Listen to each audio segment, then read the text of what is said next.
Our time now is 5 o'clock in the afternoon.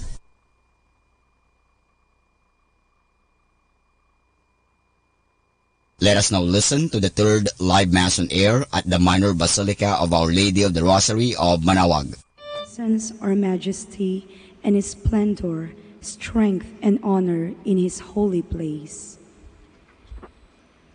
In the name of the Father, and of the Son, and of the Holy Spirit. Amen. Amen. The grace of our Lord Jesus Christ, and the love of God, and the fellowship of the Holy Spirit be with you all. And with your spirit. Good afternoon, everybody. Good afternoon, Father. And welcome to the Minor Basilica of Our Lady of the Holy Rosary. Let us begin our celebration by first pausing for a while and call to mind all our sins and failures. Let us ask God for forgiveness and strength.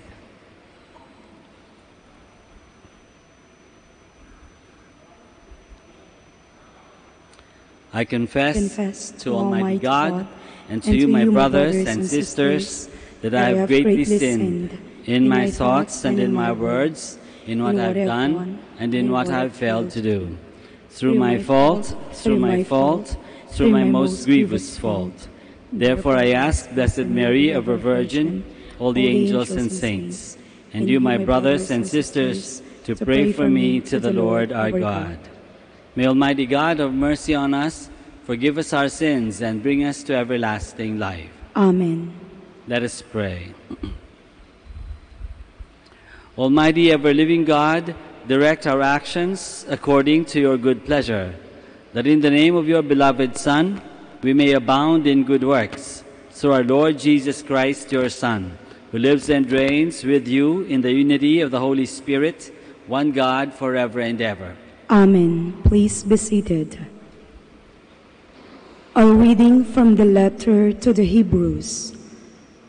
Remember the days past, when after you had been enlightened, you endured a great contest of suffering. At times you were publicly imposed to abuse and affliction. At other times you associated yourselves with those so treated. You even joined in the sufferings of those in prison and joyfully accepted the confiscation of your property, knowing that you had a better and lasting possession. Therefore, do not throw away your confidence. It will have a great recompense.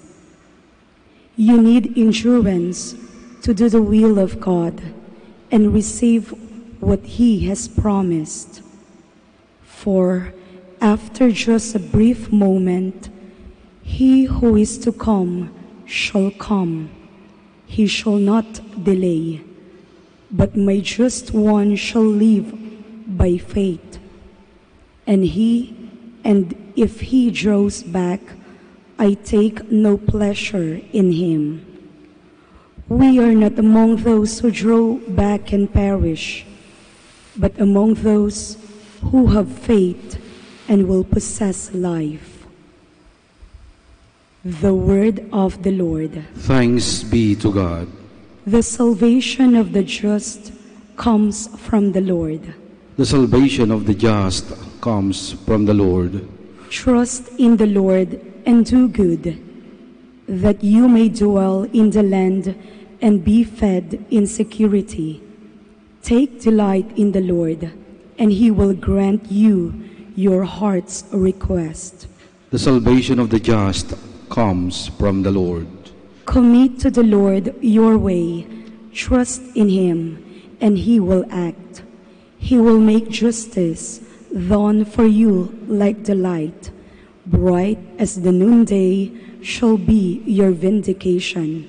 The salvation of the just comes from the Lord. By the Lord are the steps of a man made firm, and He approves his way. Though he fall, he does not lie prostrate, for the hand of the Lord sustains him. The salvation of the just comes from the Lord. The salvation of the just is from the Lord. He is their refuge in time of distress. And the Lord helps them and delivers them. He delivers them from the wicked and saves them because they take refuge in Him. The salvation of the just comes from the Lord. Please stand. Alleluia, alleluia. Blessed are you, Father, Lord of heaven and earth. You have revealed to little ones the mysteries of the kingdom. Alleluia, alleluia.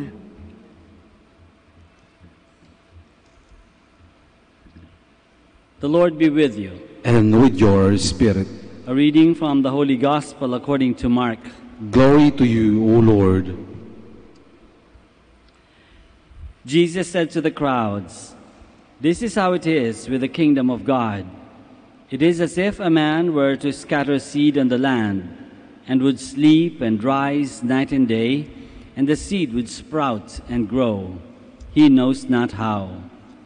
Of its own accord the land yields fruit, first the blade, then the ear, then the full grain in the ear. And when the grain is ripe, he wields the sickle at once, for the harvest has come." He said, "To what shall we compare the kingdom of God? Or what parable can we use for it? It is like a mustard seed, that when it is sown in the ground is the smallest of all the seeds on the earth. But once it is sown, it springs up and becomes the largest of plants, and puts forth large branches, so that the birds of the sky can dwell in its shade." With many such parables he spoke the word to them as they were able to understand it. Without parables he did not speak to them, but to his own disciples he explained everything in private. The Gospel of the Lord. Praise to you, Lord Jesus Christ. Please be seated. For a while. Magandang hapon po ulit sa inyong lahat.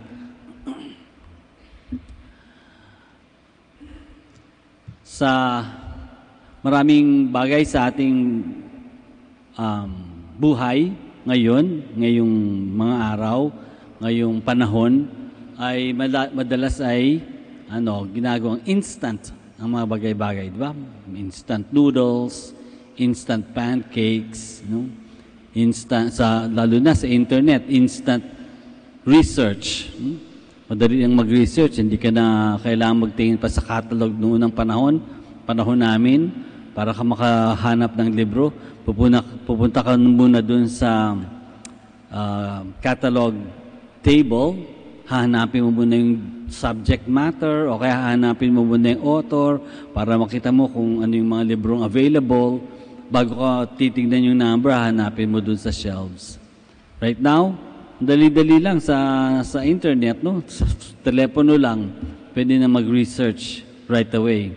I remember I was teaching one time, mga medyo may magagaling at estudyante na resourceful. Habang nagtuturo ka, kapag meron sila hindi masyadong naintindihan, hindi sila masyadong nag-agree, i-research yun sa Google, no? Para malaman nila kung ano yung tama, kung totoo ba yung sinasabi ko o hindi.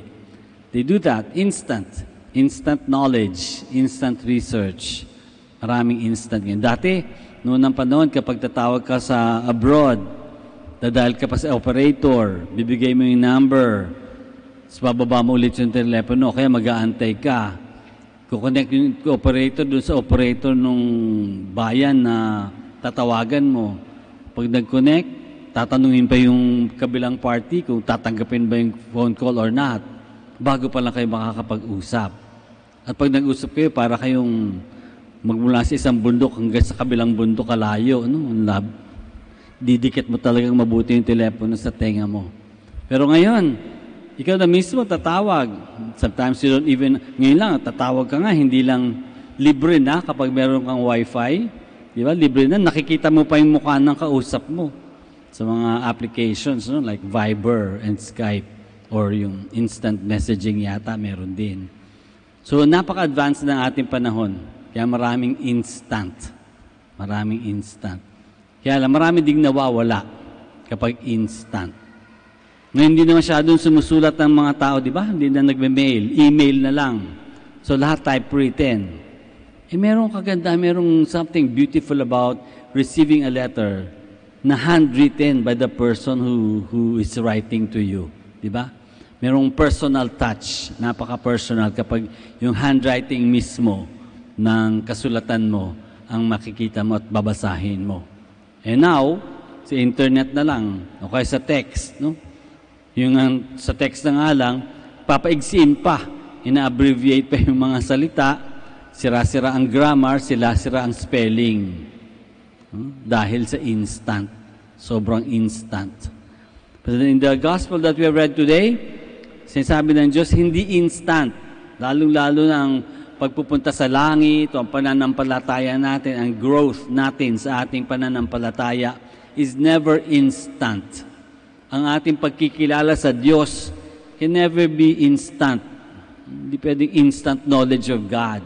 Hindi pwedeng instant knowledge of one another, lalo na sa mga mag-asawa, no? Mga bagong mag-asawa, magbagong mag-boyfriend, girlfriend. Hindi pwedeng instant agad, kilala mo na agad yung tao.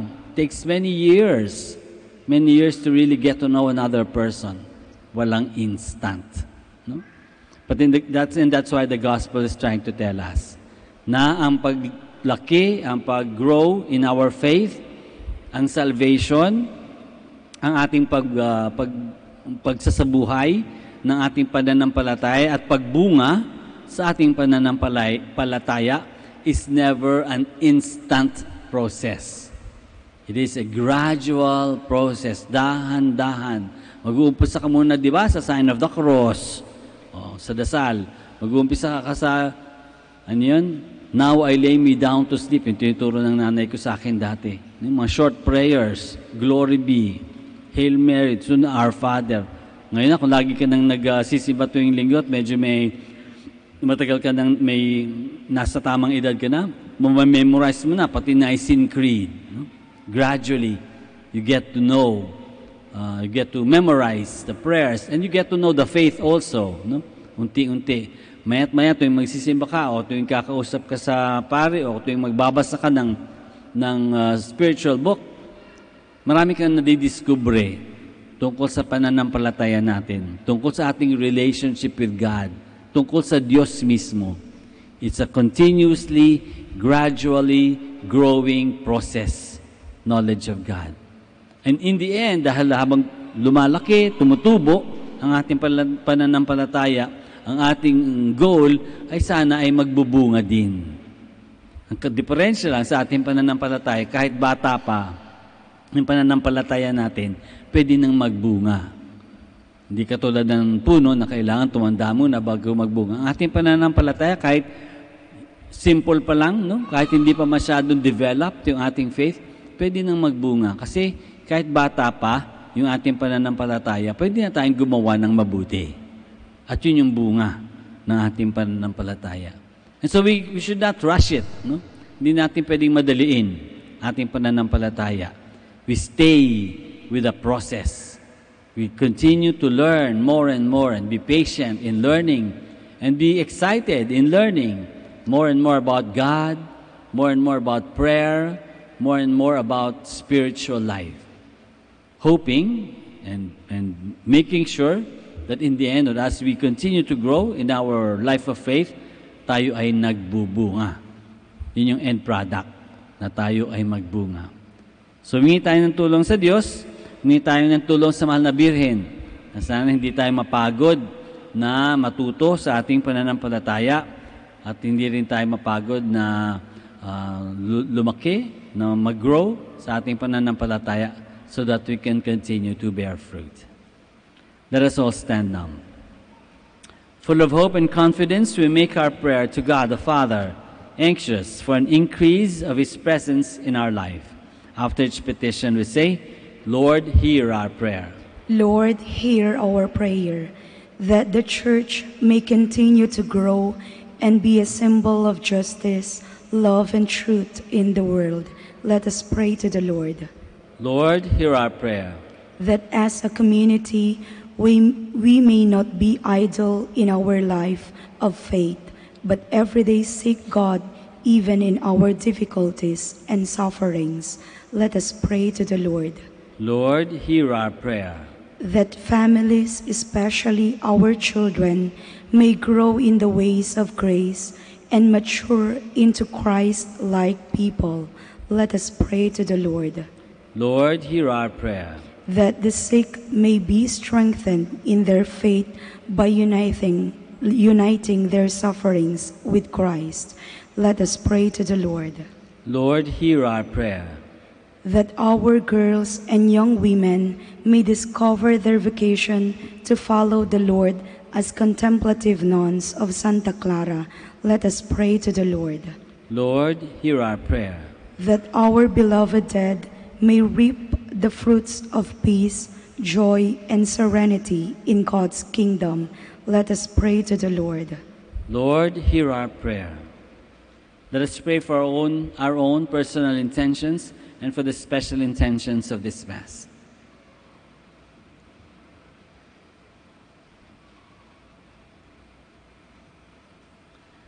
We pray to the Lord. Lord, hear our prayer. Heavenly Father, help us grasp the importance of the time in which we are living. Open our hearts to your word so that we may always bear fruit. We ask this through Christ our Lord. Amen. Please be seated.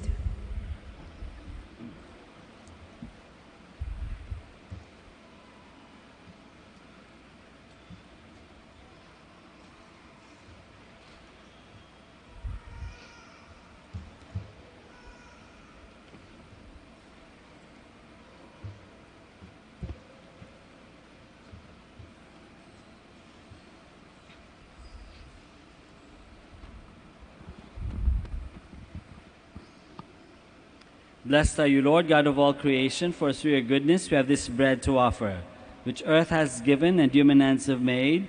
It will become for us the bread of life. Blessed be God forever.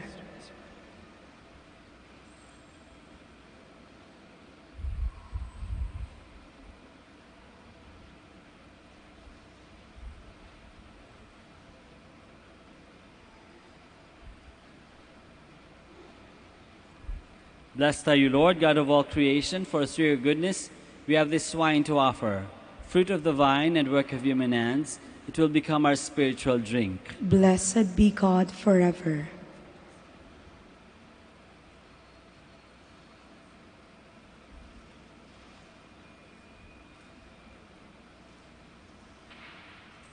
Please stand. Pray, my dear friends, that our sacrifice may be acceptable to God, the Almighty Father. May the Lord accept the sacrifice at your hands for the praise and the glory of his name, for our good and the good of all his holy church. Accept our offerings, O Lord, we pray, and in sanctifying them, grant that they may profit us for salvation, through Christ our Lord. Amen. The Lord be with you. And with your spirit. Lift up your hearts. We lift them up to the Lord. Let us give thanks to the Lord our God. It is right and just. It is truly right and just, our duty and our salvation, always and everywhere to give you thanks, Lord, Holy Father, Almighty and eternal God. For just as through your beloved Son you created the human race, so also through him, with great goodness, you formed it anew. And so it is right that all your creatures serve you. All the redeemed praise you, and all your saints with one heart bless you. Therefore we too extol you with all the angels, as in joyful celebration we acclaim. Holy, holy, holy Lord, God of hosts. Heaven and earth are full of your glory. Hosanna in the highest. Blessed is he who comes in the name of the Lord. Hosanna in the highest. Please kneel.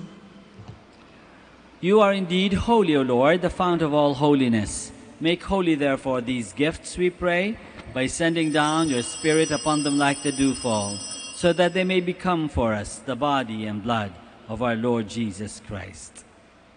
At the time he was betrayed and entered willingly into his passion, he took bread, and giving thanks, broke it and gave it to his disciples, saying, "Take this, all of you, and eat of it.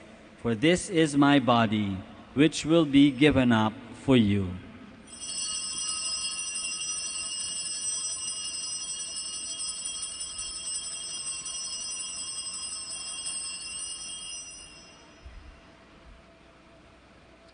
In a similar way, when supper was ended, he took the chalice, and once more, giving thanks, he gave it to his disciples, saying, "Take this, all of you, and drink from it, for this is the chalice of my blood, the blood of the new and eternal covenant, which will be poured out for you and for many, for the forgiveness of sins. Do this in memory of me."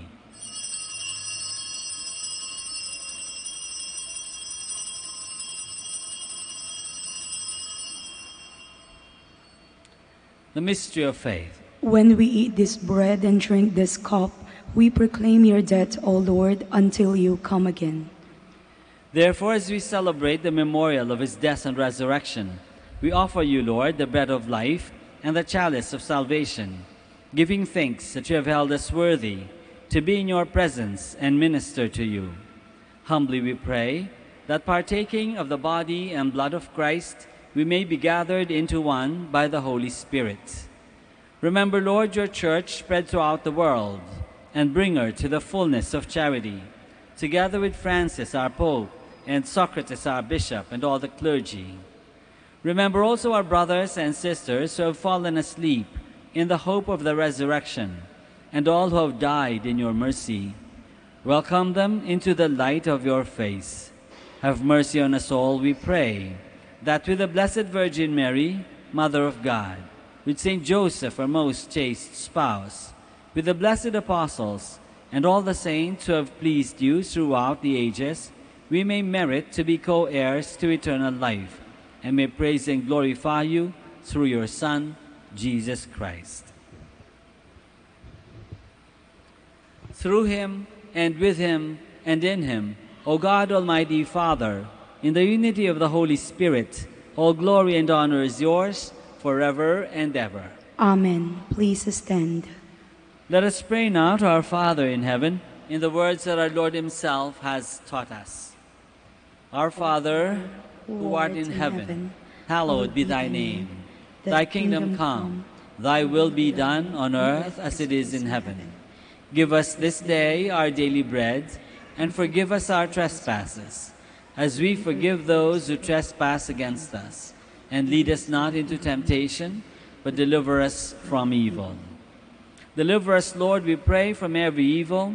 Graciously grant peace in our days, that by the help of your mercy we may be always free from sin and safe from all distress, as we await the blessed hope and the coming of our Savior, Jesus Christ. For the kingdom, the power, and the glory are yours now and forever.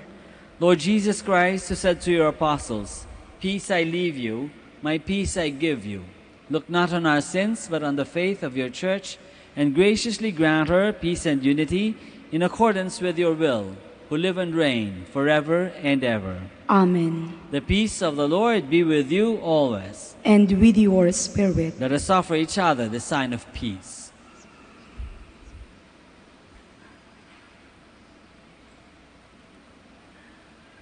Lamb of God, you take away the sins of the world, have mercy on us.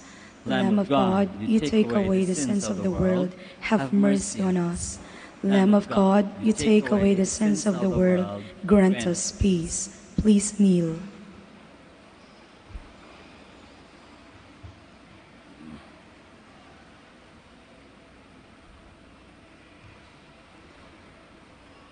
This is Jesus, the Lamb of God, who takes away the sins of the world.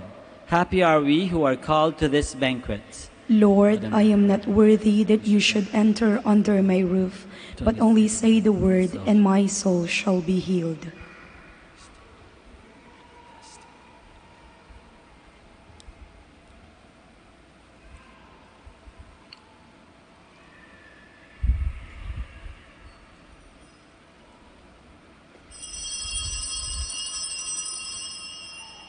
Look toward the Lord and be radiant. Let your faces not be abashed. You are listening to the live Mass on air at the Minor Basilica of Our Lady of the Rosary of Manaoag. And the celebrant for this live Mass on air is Reverend Father Roberto Reyes, O.P. Let us pray for the intention of our sick brothers and sisters and to all Filipinos working abroad.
Please stand.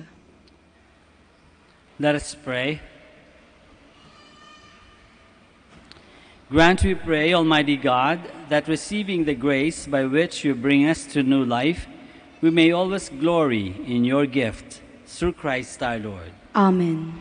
Maraming salamat po sa inyong lahat sa pagbisita dito sa Minor Basilica of Our Lady of the Rosary and to celebrate Mass with us. Sana po lahat ng inyong dasal ay magbigay ng Panginoon at sana makauwi din ng matiwasay. The Lord be with you. And with your spirit. May Almighty God bless you all, the Father, and the Son, and the Holy Spirit. Amen. The Mass is ended. We go in the peace and the love of Christ. Thanks be to God. We shall now pray for the sick and for bless your religious articles. Our help is in the name of the Lord, who made heaven and earth. The Lord be with you. And with your spirit. Let us pray. God, our Almighty Father, by your blessing you give us strength and support in our frailty. Turn with kindness toward our sick brothers and sisters. Free them from all illness and restore them to good health. Through the intercession of Our Lady of the Rosary of Manaoag, so that in the sure knowledge of your goodness, they will gratefully bless your holy name. We ask this through Christ our Lord. Amen. In memory of the mysteries of the life, death, and resurrection of our Lord Jesus Christ, and to the honor and glory of the Blessed Virgin Mary, Mother of Christ, Mother of the Church, Our Lady of the Most Holy Rosary, may all these articles be blessed, and those who use them made holy, as they fulfill the will of God according to the example of the Blessed Mother. In the name of the Father, and of the Son, and of the Holy Spirit. Amen. Amen. Let us sing the Immaculate Mother. Immaculate Mother, we come at thy call, and low at thy altar before thee we fall. Ave, Ave, Ave Maria. Ave, Ave, Ave Maria. In grief and temptation, in joy and in pain, we'll seek thee, our Mother, nor seek thee in vain. Ave, Ave, Ave Maria. Ave, Ave, Ave Maria.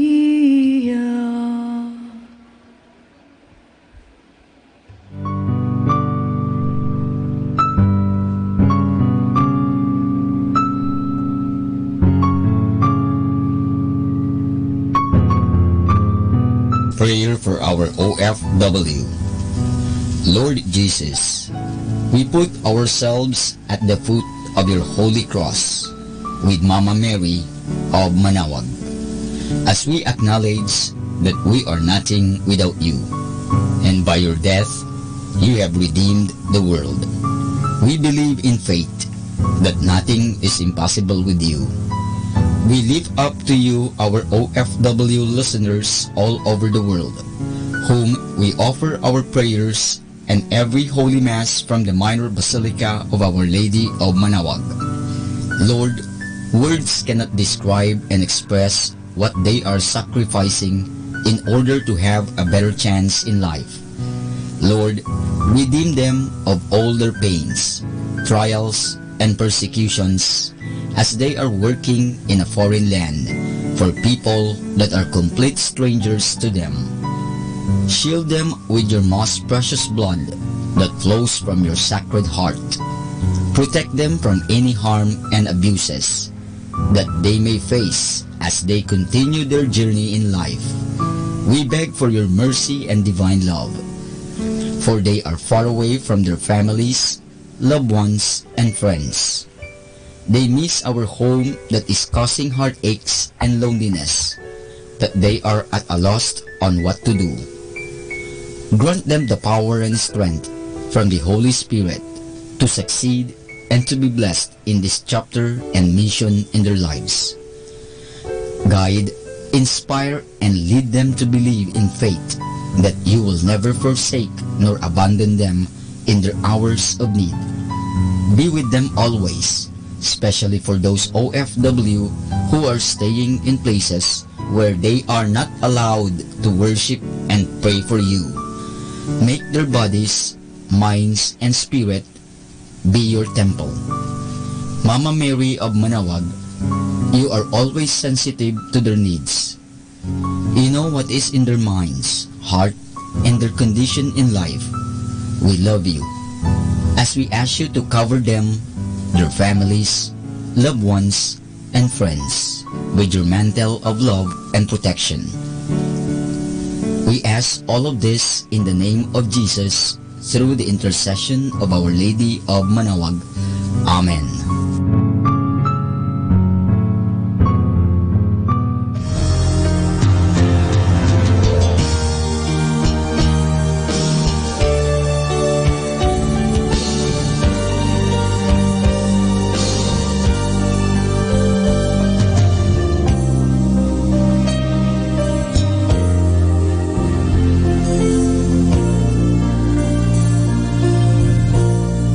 For priests. O Almighty Eternal God, look upon the face of your Son, and for love of him who is the eternal High Priest, have pity on your priests.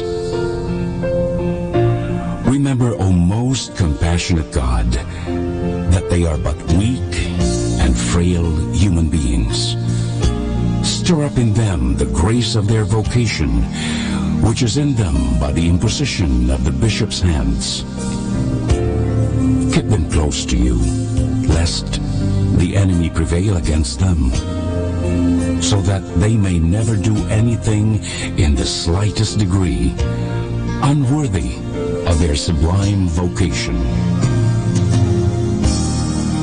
O Jesus, I pray for your faithful and fervent priests, for your unfaithful and tepid priests, for your priests laboring at home or abroad in distant mission fields, for your tempted priests, for the lonely and desolate priests, for your young priests, for your dying priests, for the souls of your priests in purgatory. But above all, I commend to you the priests dearest to me, the priest who baptized me, the priests who absolved me from my sins, the priests at whose masses I assisted, and who gave me your body and blood in Holy Communion. The priests who taught and instructed me, or helped me and encouraged me. All the priests to whom I am indebted in any way. Oh Jesus, keep them all close to your heart, and bless them abundantly in time and in eternity.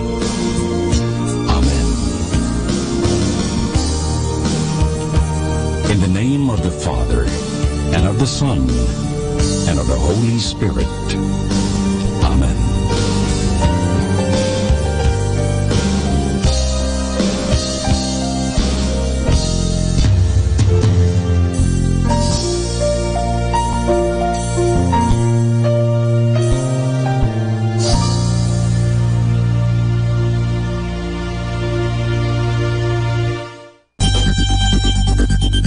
More than whenever we need Catholic radio station like Manawag Dominican Radio FM.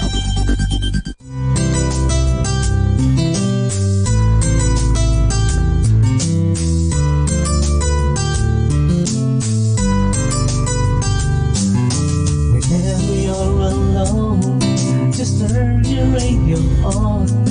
It will comfort you with the songs of love, with words from our God. 'Cause you have a company, you have a friend in here.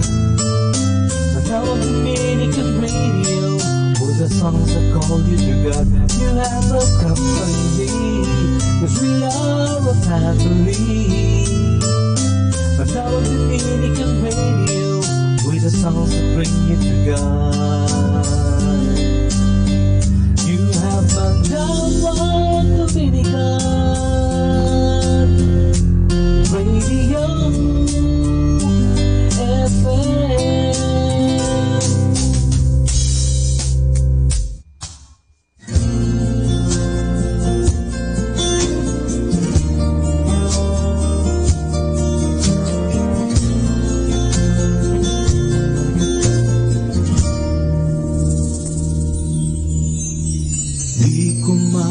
Madalas sabihin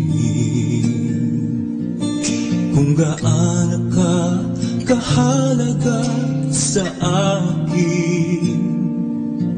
Simula pa nang ako'y isinilang sa mundo, pagmamahal mo, sandigan ko, gabay sa buhay ko. Salamat sa'yo, aking ina. Sa tuwing ako'y nalulumbay, kapiling ka. Salamat sa'yo, aking ina. Dalangin ko sa may kapal na pag-ingatan ka. Salamat sa'yo, ina.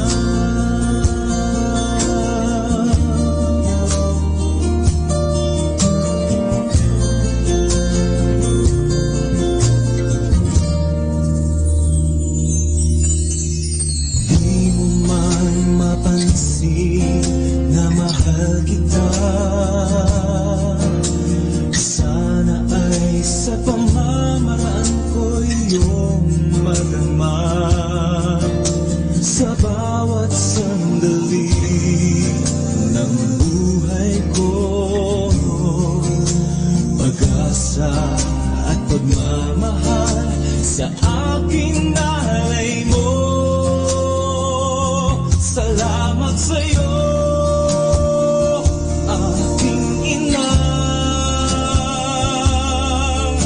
Sa tuwing ako'y nalulumbay, kapiling ka. Salamat sa'yo, aking ina. Dalangin ko sa may kapal na pag-ingatan ka. Salamat sa'yo, aking ina. Huwag mag-alala, aalagaan ka. Salamat sa'yo, aking ina. Dalangin ko sa may kapal na pag-ingatan ka. Salamat sa'yo, ina.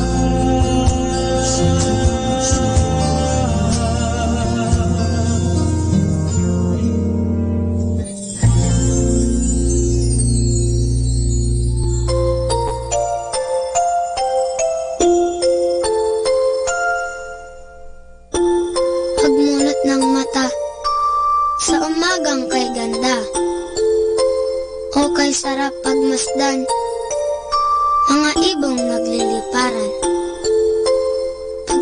lapit ng tanghali, lumalabas ang bahaghari. Nagsasabog ng kulay na pumapawi sa lumbay.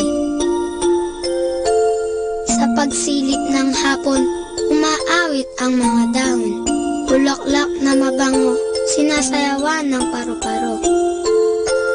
At sa gabi, ang buwan ay ngumingiti. Pagod sa maghapon ay pinapawi. Jesus, sa iyo nagmula itong lahat. Kaya't ang tanging alay ko ay taos-pusong pasasalamat.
was darkness, then there was light, and then a sound.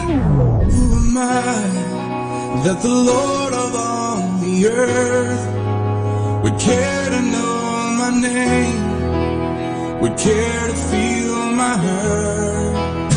Manali ka, iinang luha sa mata. So morning I will journey far beyond the cloudy sky and step on the heavenly shore. Starting now, the only Manawag Dominican Radio. The most hit music.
More than ever, we need Catholic radio station like Manawag Dominican Radio FM.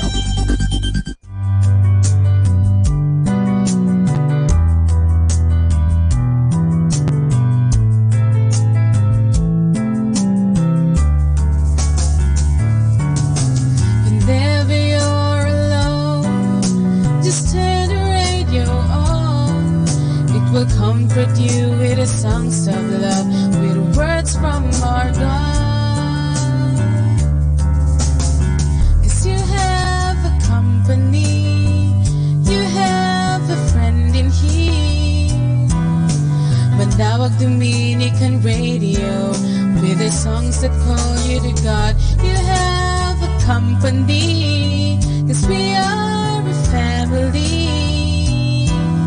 Matawag Dominic and Radio with the songs that bring you to God.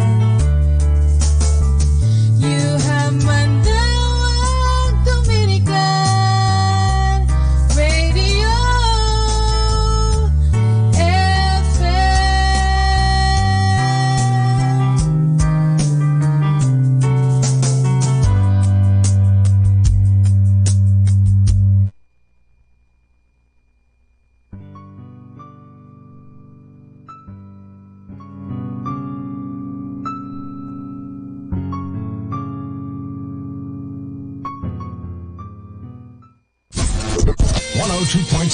Manawag, Dominican Radio.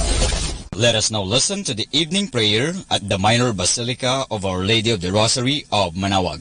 Good evening, brothers and sisters. Welcome to the Minor Basilica of Our Lady of the Rosary of Manawag. The Liturgy of the Hours is the official public prayer of the Church, a source of nourishment for personal prayer. It is devised so that the whole course of the day and night will be made holy by praising God. We will now have the office of readings and evening prayer of the Church. We invite you to actively participate in our prayers. Thank you.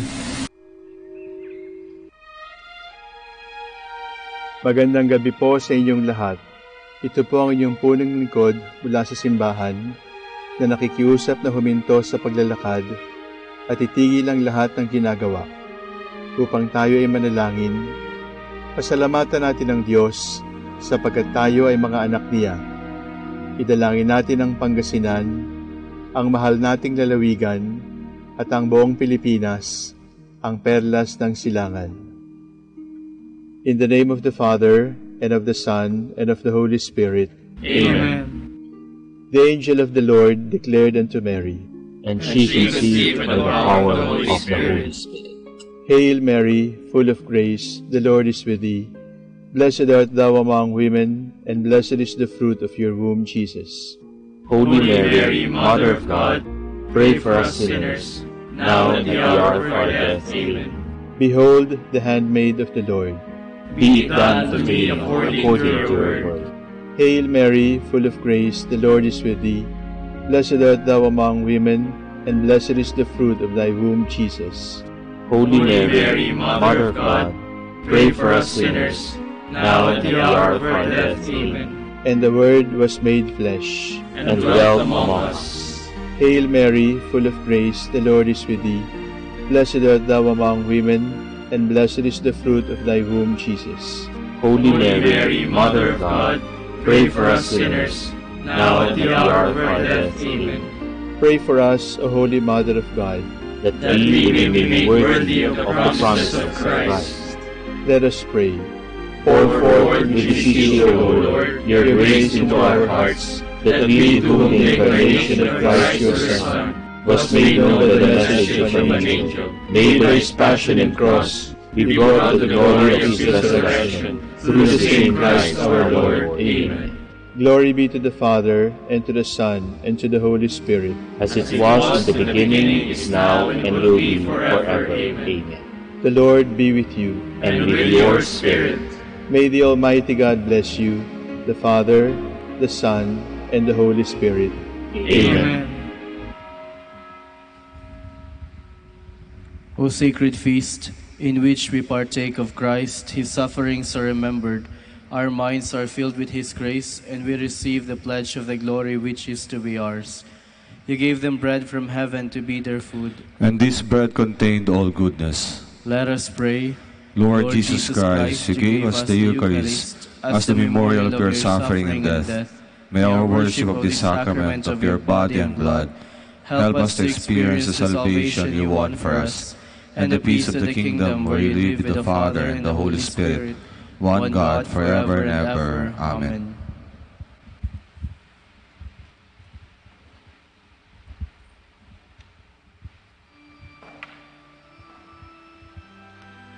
God, come to my assistance.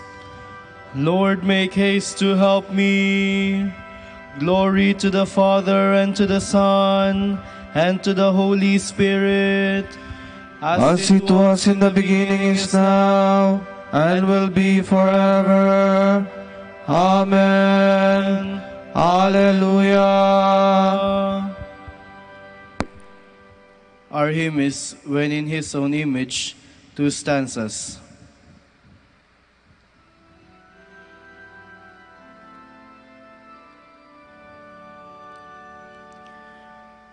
When in His own image God created man, He included freedom in creation's plan. For He loved us even from before our birth.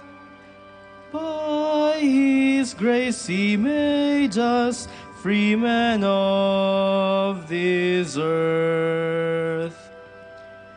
God to man entrusted life as gift and aim.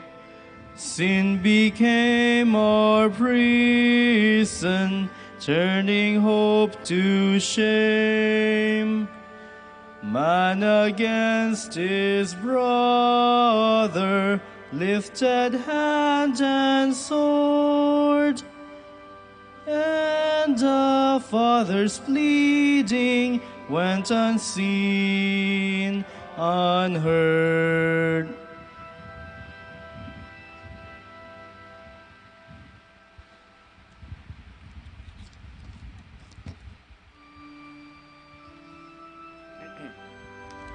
I am worn out with crying, with longing for my God. Save me, O God, for the waters have risen to my neck. I have sunk into the mud of the deep, and there is no foothold.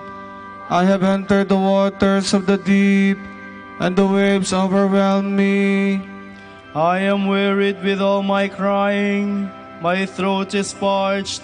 My eyes are wasted away from looking for my God. More numerous than the hairs on my head are those who hate me without cause. Those who attack me with lies are too much for my strength. How can I restore what I have never stolen?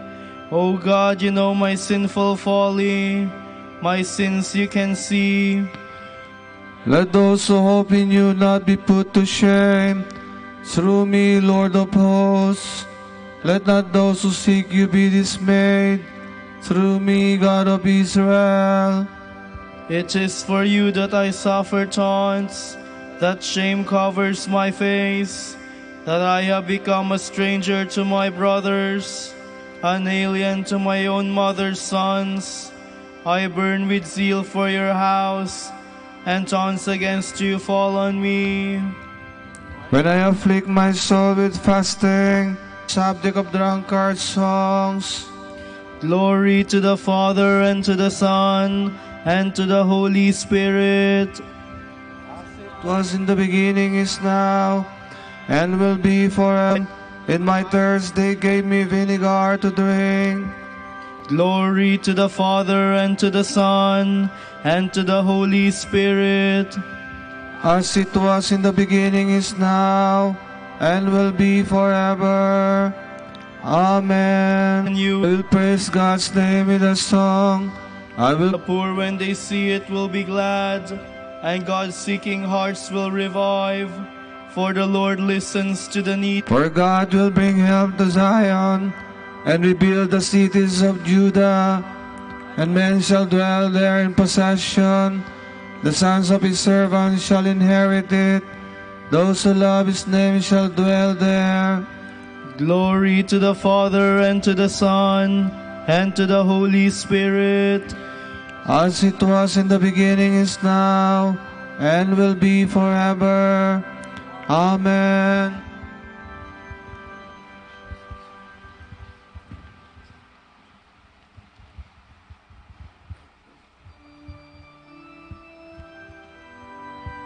The Lord will teach us His ways, and we will follow in his footsteps.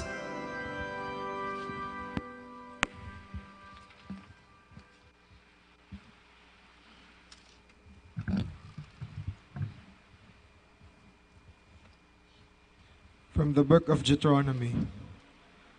When Moses had finished speaking these words to all Israel, he said to them, I am now 120 years old, and am no longer able to move about freely. Besides, the Lord has told me that I shall not cross this Jordan. It is the Lord your God who will cross before you. He will destroy these nations before you, that you may supplant them. It is Joshua who will cross before you, as the Lord promised. The Lord will deal with them just as he dealt with Sihon and Og, the kings of the Amorites, whom he destroyed, and with their country. When, therefore, the Lord delivers them up to you, you must deal with them exactly as I have ordered you. Be brave and steadfast. Have no fear or dread of them, for it is the Lord your God who marches with you. He will never fail you or forsake you. Then Moses summoned Joshua, and in the presence of all Israel said to him, Be brave and steadfast, for you must bring this people into the land which the Lord swore to their fathers he would give them. You must put them in possession of their heritage. It is the Lord who marches before you. He will be with you, priests, who carry the ark of the covenant of the Lord, and to all the elders of Israel, giving them this order. On the Feast of Booths, at the prescribed time in the year of relaxation, which comes at the end of every 7-year period, when all Israel goes to appear before the Lord your God, in the place which he chooses, you shall read this law aloud in the presence of all Israel. Assemble the people, men, women, and children, as well as the aliens who live in your communities, that they may hear it and learn it, and so fear the Lord your God, and carefully observe all the words of this law. Their children also, who do not know it yet, must hear it and learn it, that they too may fear the Lord your God, as long as you live on the land which you will cross the Jordan to occupy. The Lord said to Moses, The time is now approaching for you to die. Summon Joshua, and present yourselves at the meeting tent, that I may give him his commission. So Moses and Joshua went and presented themselves at the meeting tent, and the Lord appeared at the tent in a column of cloud, which stood still at the entrance of the tent. Then the Lord commissioned Joshua, son of Nun, and said to him, Be brave and steadfast, for it is you who must bring the Israelites into the land which I promised them on oath. I myself will be with you.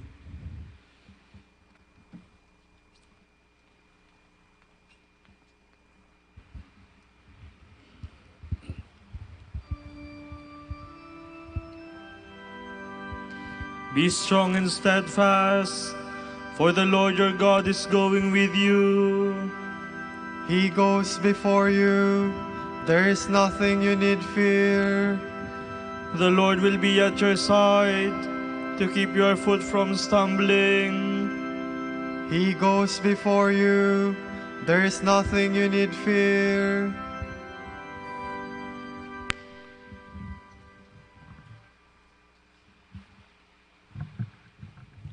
From a commentary on the Psalms by John Fisher, Bishop and Martyr. First, God freed Israel from the bondage of Egypt by performing many signs and wonders.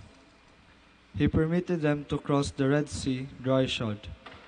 He fed them in the desert with food from heaven in the form of manna and quail.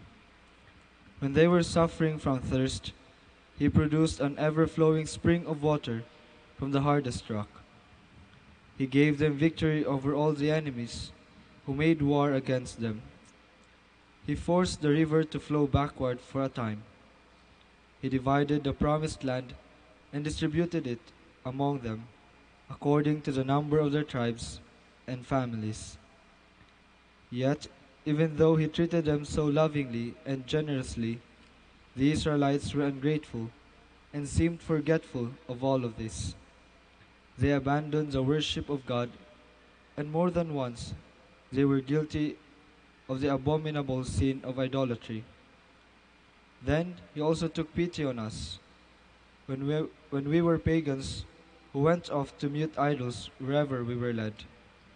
He severed us from the wild olive trees of paganism, and breaking our natural branches, he grafted us unto the true olive tree of Judaism, and made us share in the root of his grace and its richness. Finally, he did not spare his own Son, but gave him up for us all, an offering and a sacrifice to God in a fragrant odor, that he might redeem us from all our iniquity and cleanse for himself an acceptable people. Now all these things are not merely certain arguments, but also clear proof of his deep love and kindness for us. And yet, we are the most ungrateful of men. Indeed, we have gone beyond the bounds of ingratitude. We give no thought to his love, nor do we recognize the extent of his kindness to us. Rather, we reject the one who lavishes so many favors and even appear to despise him, and the remarkable mercy that he has continually shown to the sinners does not move us to form our lives and conduct according to his most holy command. Clearly, these things are worthy to be written down in the second generation, so as to preserve their memory forever. Thus all who are still to be counted among Christians will know the great kindness of God toward us, and never cease singing his divine praises.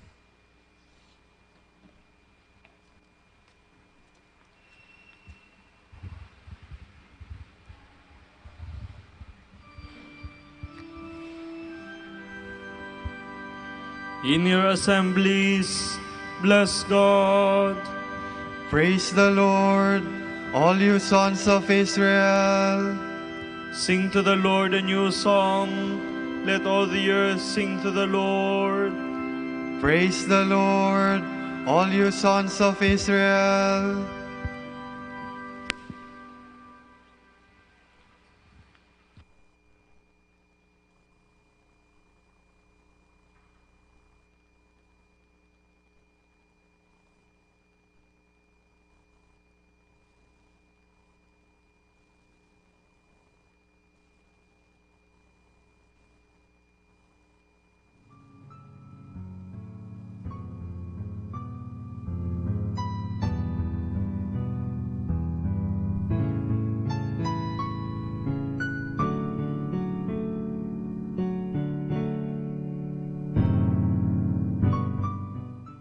Ngayon po ay ating samahan ang mga Dominikanong nobisyo, mga pari, sa kanilang pananalangin at pagninilay-nilay.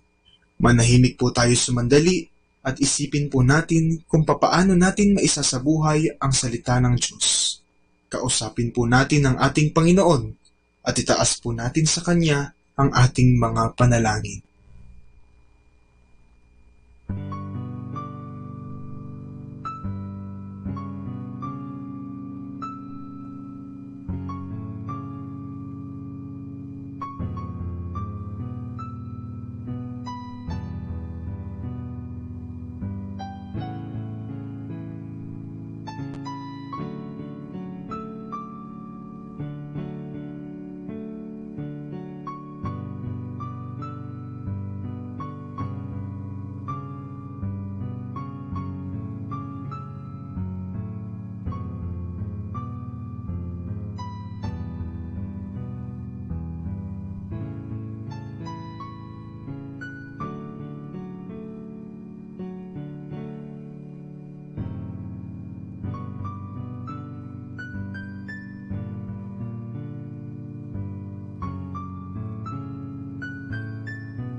Great is the Lord our God, transcending all other gods. Praise the name of the Lord. Praise him, servants of the Lord, who stand in the house of the Lord, in the courts of the house of our God. Sinus neus slave. That our Lord is high above all gods. The Lord does whatever he wills, in heaven, on earth, in the seas. He summons clouds from the ends of the earth, makes lightning produce the rain. From his treasuries he sends forth the wind. The firstborn of the Egyptians he smote, of man and beast alike.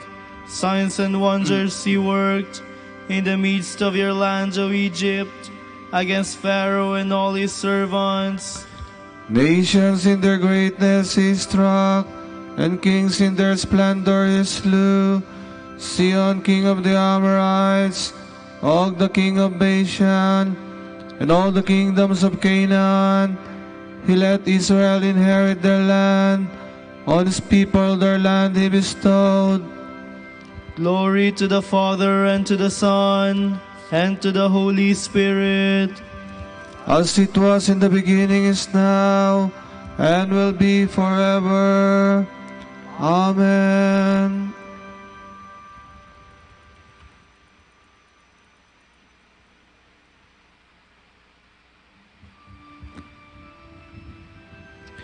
House of Israel, bless the Lord. Sing psalms to him, for he is merciful. Lord, your name stands forever, unforgotten from age to age. For the Lord does justice for his people.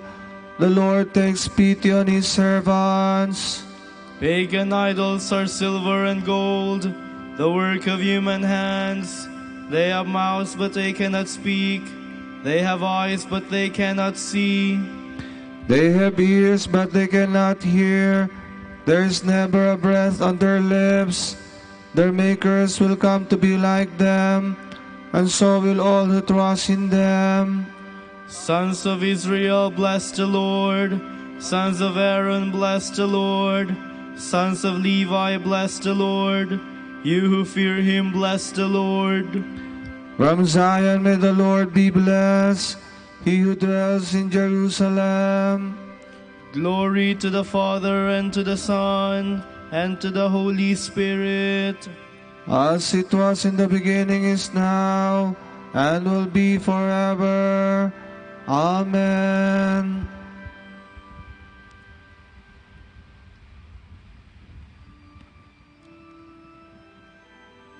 All nations will come and worship before you, O Lord. Mighty and wonderful are your works, Lord God Almighty. Righteous and true are your ways, O King of the nations. Who would dare refuse your honor, or the glory due your name, O Lord? Since you alone are holy, all nations shall come and worship in your presence. Your mighty deeds are clearly seen. Glory to the Father, and to the Son, and to the Holy Spirit. As it was in the beginning, is now, and will be forever. Amen.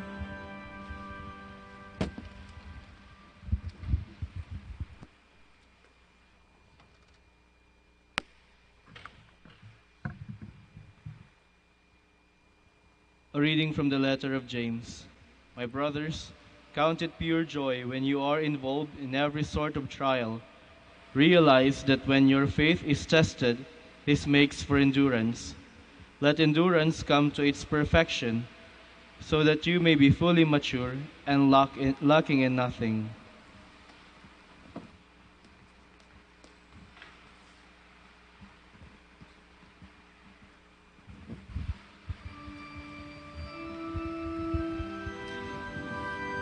Christ loved us and washed away our sins in His own blood. Christ loved us and washed away our sins in His own blood. He made us a nation of kings and priests in His own blood. Glory to the Father, and to the Son, and to the Holy Spirit. Christ loved us and washed away our sins in His own blood.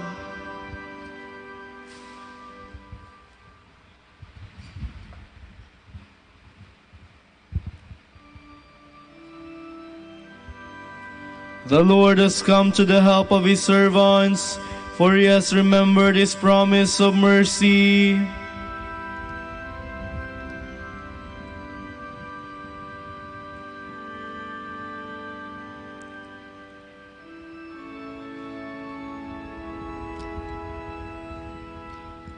My soul proclaims the greatness of the Lord.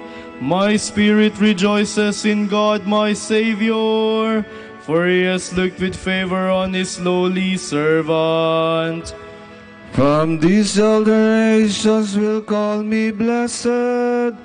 The Almighty has done great things for me, and holy is His name. He has mercy on those who fear Him in every generation. He has shown the strength of His arm. He has scattered the proud in their conceit. He has cast down the mighty from their thrones, and has lifted up the lowly. He has filled the hungry with good things, and the rich has sent away empty. He has come to the help of His servant Israel, for He has remembered His promise of mercy, the promise He made to our fathers, to Abraham and his children forever. Glory to the Father, and to the Son, and to the Holy Spirit, as it was in the beginning, is now, and will be forever. Amen. The Lord has come to the help of His servants, for He has remembered His promise of mercy. Because of our sins, the Father gave the Lord Jesus up to death, and for our justification He raised Him up again. Let us pray. Have mercy on your people, Lord.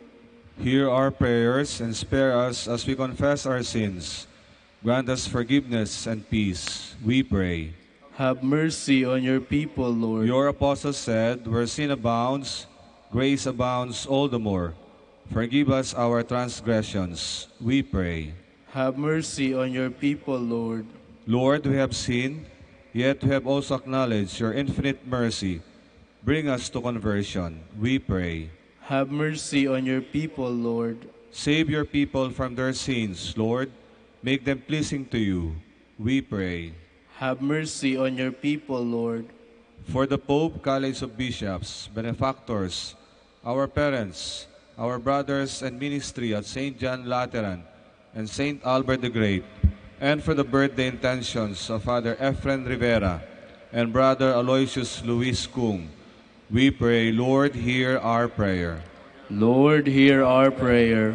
For young women, that they may find their vocation as contemplative nuns of Santa Clara, we pray, Lord, hear our prayer. Lord, hear our prayer. For the fast recovery of Asteria Cabillon Ang, Ronaldo Reyes, and Paul Bacurnay, we pray, Lord, hear our prayer. Lord, hear our prayer. For the petitions and prayers of the pilgrims and devotees of Our Lady of the Holy Rosary of Manaoag, and our petitions, we pray, Lord, hear our prayer. Lord, hear our prayer. You open paradise to the thief who believed in you. Do not close the gates of heaven to the faithful departed, we pray. Have mercy on your people, Lord. Let us now pray in the words that our Lord himself has taught us. Our Father, who art in heaven, hallowed be thy name. Thy kingdom come, thy will be done on earth as it is in heaven.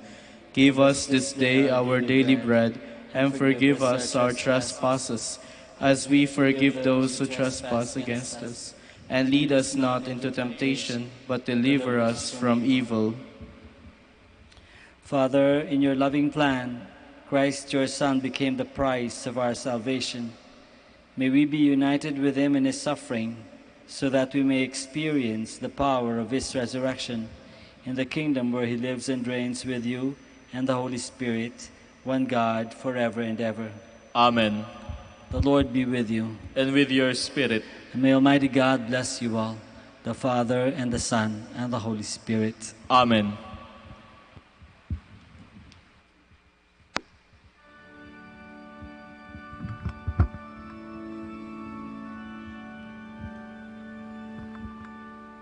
Hail, Holy Queen, Mother of Mercy, hail our life, our sweetness, and our hope. To you do we cry, poor banished children of Eve. To you do we send up our sighs, mourning and weeping in this valley of tears. Turn then, most gracious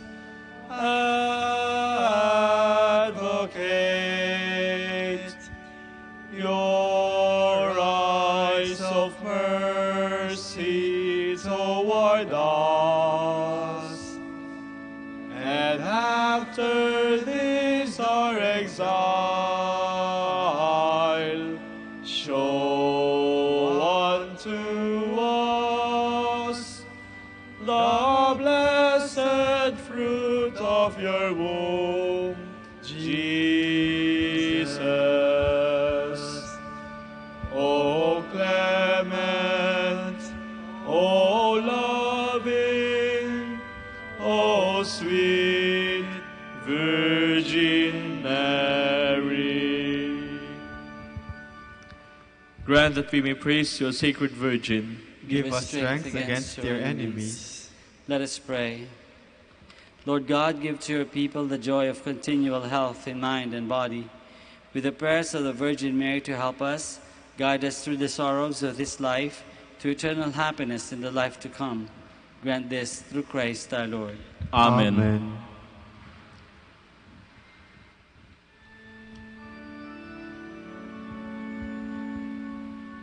O light of the Church, teacher of truth, rose of patience, ivory of chastity, you freely poured forth the water of wisdom. Preacher of grace, unite us to the blessed. Pray for us, O Blessed Father Dominic, that we may be made worthy of the promises of Christ. Let us pray. Lord, let the holiness and teaching of St. Dominic come to the aid of your church. May he help us now with his prayers, as he once inspired people by his preaching. We ask this through Christ our Lord. Amen. Out of the depths I cry to you, O Lord. Lord, hear my voice. O let the ears be attentive to the voice of my pleading. If you, O Lord, should mark our guilt, Lord, who would survive? But with you is found forgiveness. For this we revere you. My soul is waiting for the Lord. I count on his word. My soul is longing for the Lord, more than the watchman for daybreak. Let the watchman count on daybreak, and Israel on the Lord. Because with the Lord there is mercy and fullness of redemption. Israel indeed he will redeem from all its iniquity. Eternal rest grant unto them, O Lord. And let perpetual light shine upon them. Let us pray. God, our Creator and Redeemer, by your power Christ conquered death and returned to you in glory.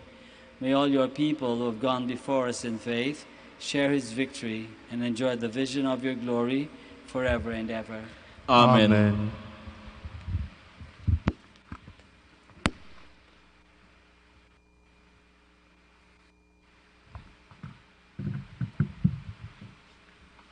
Tomorrow is February 2, the first Saturday of February, and the feast of the presentation of the Lord. The Gospel shall be taken from the account of St. Luke. When the day came for the purification according to the law of Moses, they brought the baby up to Jerusalem to present him to the Lord, as it is written in the law of the Lord. Every firstborn male shall be consecrated to God, and they offered a sacrifice as ordered in the law of the Lord, a pair of turtle doves or 2 young pigeons. There lived in Jerusalem at this time a very upright and devout man named Simeon. The Holy Spirit was in him. He looked forward to the time when the Lord would comfort Israel, and he had been assured by the Holy Spirit that he would not die before seeing the Messiah of the Lord. So he was led into the temple by the Holy Spirit at the time the parents brought the child Jesus to do for him according to the custom of the law. Simeon took the child in his arms and blessed God, saying, "Now, O Lord, you can dismiss your servant in peace, for you have fulfilled your word, and my eyes have seen your salvation, which you display for all the people to see. Here is the light you will reveal to the nations, and the glory of your people Israel." His father and mother wondered at what was said about the child. Simeon blessed them and said to Mary, his mother, "Know this, your son is a sign established for the falling and rising of many in Israel, a sign of contradiction, and the sword will pierce your own soul, so that out of many hearts thoughts may be revealed." There was also a prophetess named Anna, daughter of Phanuel, of the tribe of Asher. After leaving her father's home, she had been 7 years with her husband, and since then she had continually about the temple, serving God as a widow night and day, in fasting and prayer. She was now 84. Coming up at that time, she gave praise to God and spoke of the child to all who looked forward to the deliverance of Jerusalem. When the parents had fulfilled all that was required by the law of the Lord, they returned to their town, Nazareth, in Galilee. There the child grew in stature and strength and was filled with wisdom. The grace of God was upon him. The word of the Lord. Thanks be to God.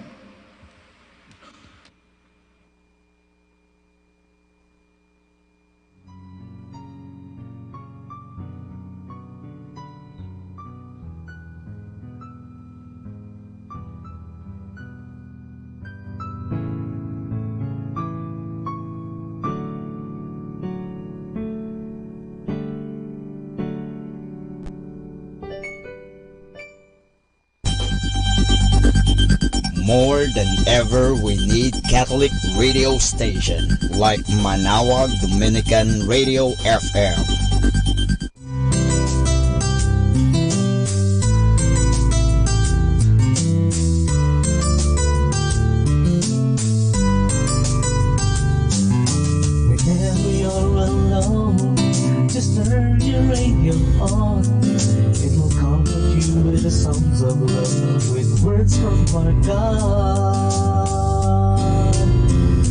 have a company, you have a friend in here. Now Dominican radio, with the songs that call you to God. You have a company, 'cause we are a family. Now Dominican radio, with the songs that bring you to God. You have found out what Dominican radio FM.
bones and a thirsty soul, dreaming for more than the life I'd known. Till I tasted a burning coal and the guilt was erased, my sin was atoned. I dare to believe incredible things. I'm ready to go, I'm ready to go. Here I am, Lord, send me. I won't look back, 'cause I was made to be a part of the impossible. You gotta be impossible. Our time now is 7 o'clock in the evening. Let us now have our time check prayer.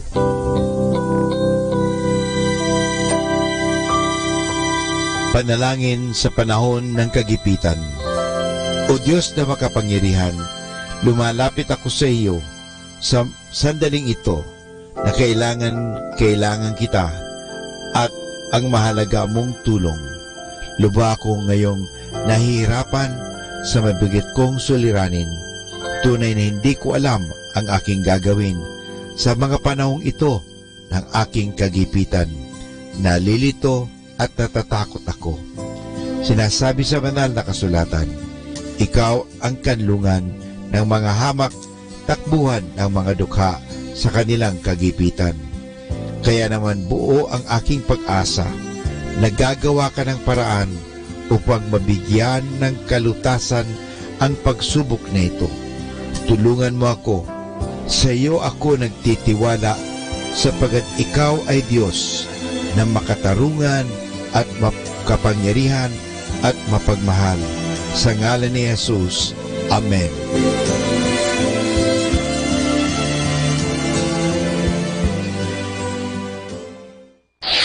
Ito ang Manawag Dominican Broadcasting Incorporated. Isang dekada nang naghahatid ng mabuting balita sa himpapawid. May kasama ka, si Jesus, si Maria at kami. Our positive thought for this hour. Do not ask God to guide your footsteps if you are not willing to move your feet.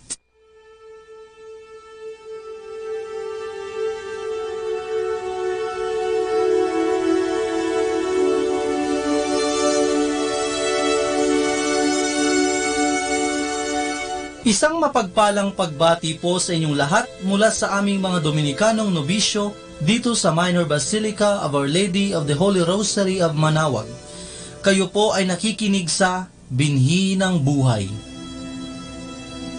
Nais po naming ibahagi sa inyo ang bunga ng aming mga pagninilay sa Ebanghelyo ngayong ika-27 ng buwan ng Enero taong 2019, ang ikatlong linggo sa ordinaryong panahon.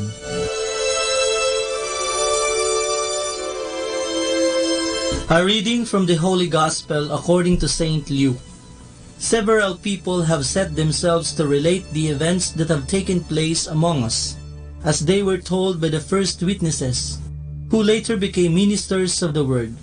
After I, myself, had carefully gone over the whole story from the beginning, it seemed right for me to give you, Theophilus, an orderly account so that your excellency may know the truth of all you have been taught. Jesus acted with the holy power of the Spirit, and on his return to Galilee, the news about him spread throughout all the territory. He began teaching in the synagogues of the Jews, and everyone praised him. When Jesus came to Nazareth, where he had been brought up, he entered the synagogue on the Sabbath, as he usually did. He stood up to read, and they handed him the book of the prophet Isaiah. Jesus then unrolled the scroll and found the place where it is written, "The Spirit of the Lord is upon me. He has anointed me to bring good news to the poor, to proclaim liberty to captives, and new sight to the blind, to free the oppressed, and to announce the Lord's year of mercy."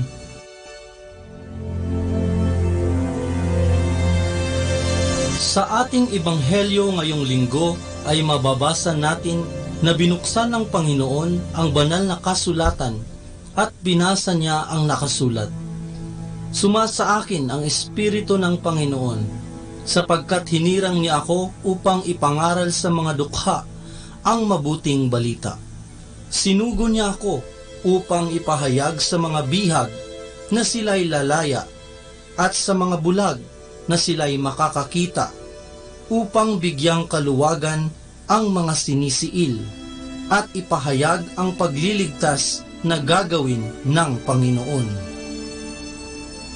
Ayon sa nasusulat, ang Panginoong Hesukristo ang siyang makapagbibigay sa kanila ng isang dakilang pag-asa maging sa panahon natin sa kasalukuyan. Lamang ay dapat natin ibahagi ang pag-asang ipinagkakaloob sa atin ng Diyos. Tanong ko lang, anong klaseng pag-asa ang dapat nating ibahagi sa ating kapwa? Una ay ang pagbabahagi ng pag-asang may naibubungang kaligayahan at saya. Batid natin na kapag nakapagpapasaya tayo sa ating kapwa, ay di hamak na tayo rin ay natutuwa sa kagalakang kanilang nadarama. Pangalawa, ang pagiging positibo na may dalang pag-asa ay nagdudulot din naman ng mabuting pananaw sa iba upang mas mapabuti pa nila ang kanilang buhay at maging kaaya-aya ang kanilang mga sandali sa bawat araw. Pangatlo naman dito ay ang dalang kapurihan at panalangin hatid ng pag-asa sa atin patungo sa Diyos. Sa ating pagpapahalaga sa pag-asang hatid sa atin ng Diyos na may kaakibat na dasal at papuri, ay mas napapalapit tayo lalo sa ating Panginoon. At ang panghuli naman ay dapat ang pag-asang ating ibinabahagi ay hindi labis at makasarili. Kung tayo man ay umaasa o may inaabangang grasya, ay tinitiyak natin na ito ay kailangan talaga natin at hindi lamang ayon sa gusto o pansariling interes lamang. Sa makatuwid, ating ibahagi sa lahat ang pag-asang ito sa ibang tao upang madama naman nila ang presensya ng Diyos sa pamamagitan ng ating pinakaaasam na pag-asa, si Hesukristo. Ang bawat isa sa atin ay regalo at pag-asa mula sa pag-ibig ng Diyos. Pahalagahan natin ang ating buhay. Mula po dito sa Minor Basilica of Our Lady of the Rosary of Manaoag, kami po ay taos-pusong nagpapasalamat sa inyong pakikinig. Nawa ay patuloy po nating isabuhay ang salita ng Diyos. Patnubayan at pagpalain nawa tayo ng Panginoong may kapal. Hanggang sa susunod na linggo dito sa Binhi ng Buhay.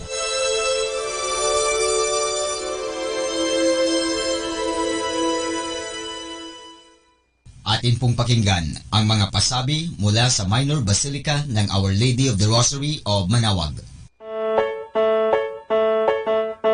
Here is the schedule of Barangay BEC Saturday Masses at 4:30 in the afternoon for the month of February 2019. February 2, BEC Babasit Pugaro, BEC Bliss Pugaro, and BEC Malikdem. February 9, BEC Lalamaan, BEC Santa Ines, and BEC Borac. Bisita ni Maria Mass at 4 o'clock in the afternoon, BEC Santa Ines. February 16, BEC Tubul West, BEC Lixi, and BEC Pantal. Bisita ni Maria Mass at 4 o'clock in the afternoon, BEC Cabanbanan Centro. February 23, BEC Uraan West, BEC Cabanbanan Centro, and BEC Bukaw. And that's the schedule of Barangay BEC Saturday Masses at 4:30 in the afternoon for the month of February 2019.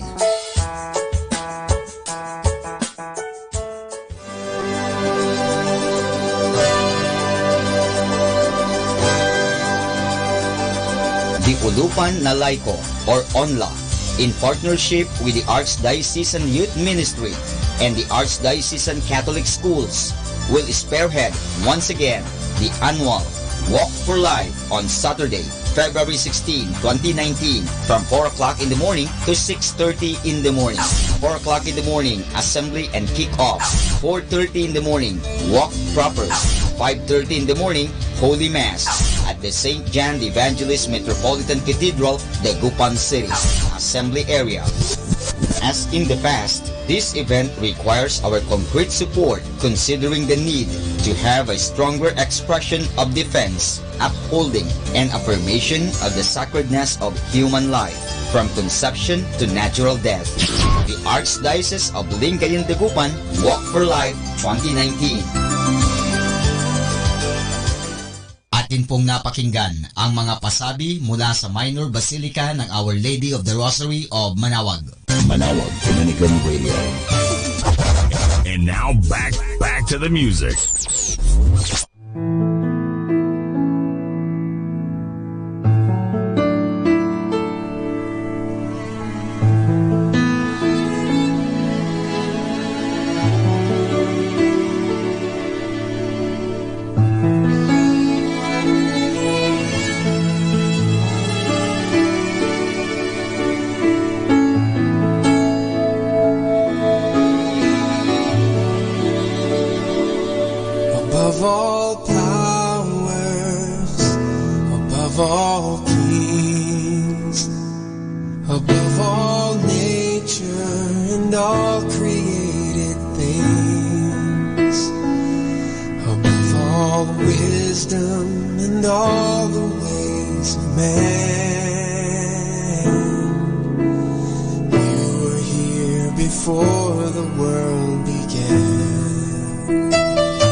Trampled on the ground.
more when you thought of me above all.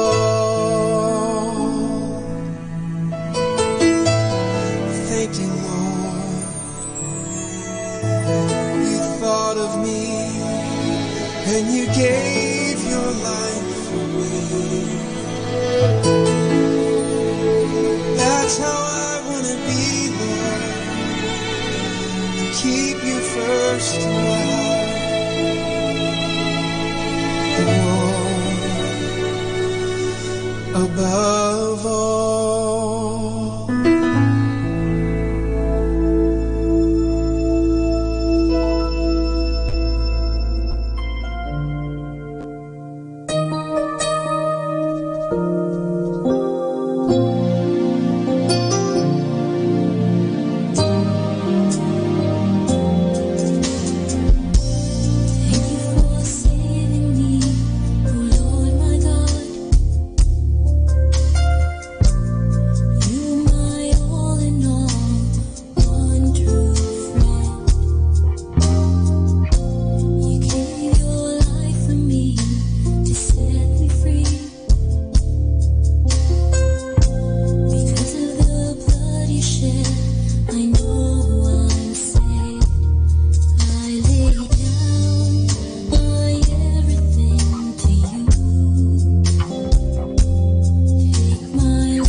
Manawag Dominican Radio.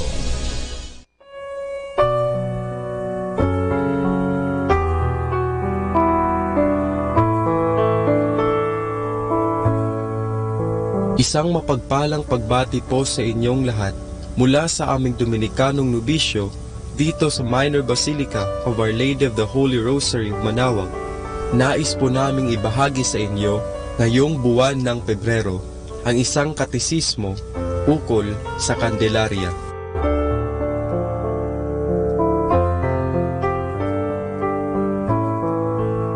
Ang Candelaria ay kilala rin bilang kapistahan ng pagpapakilala ng ating Panginoong Hesus sa templo.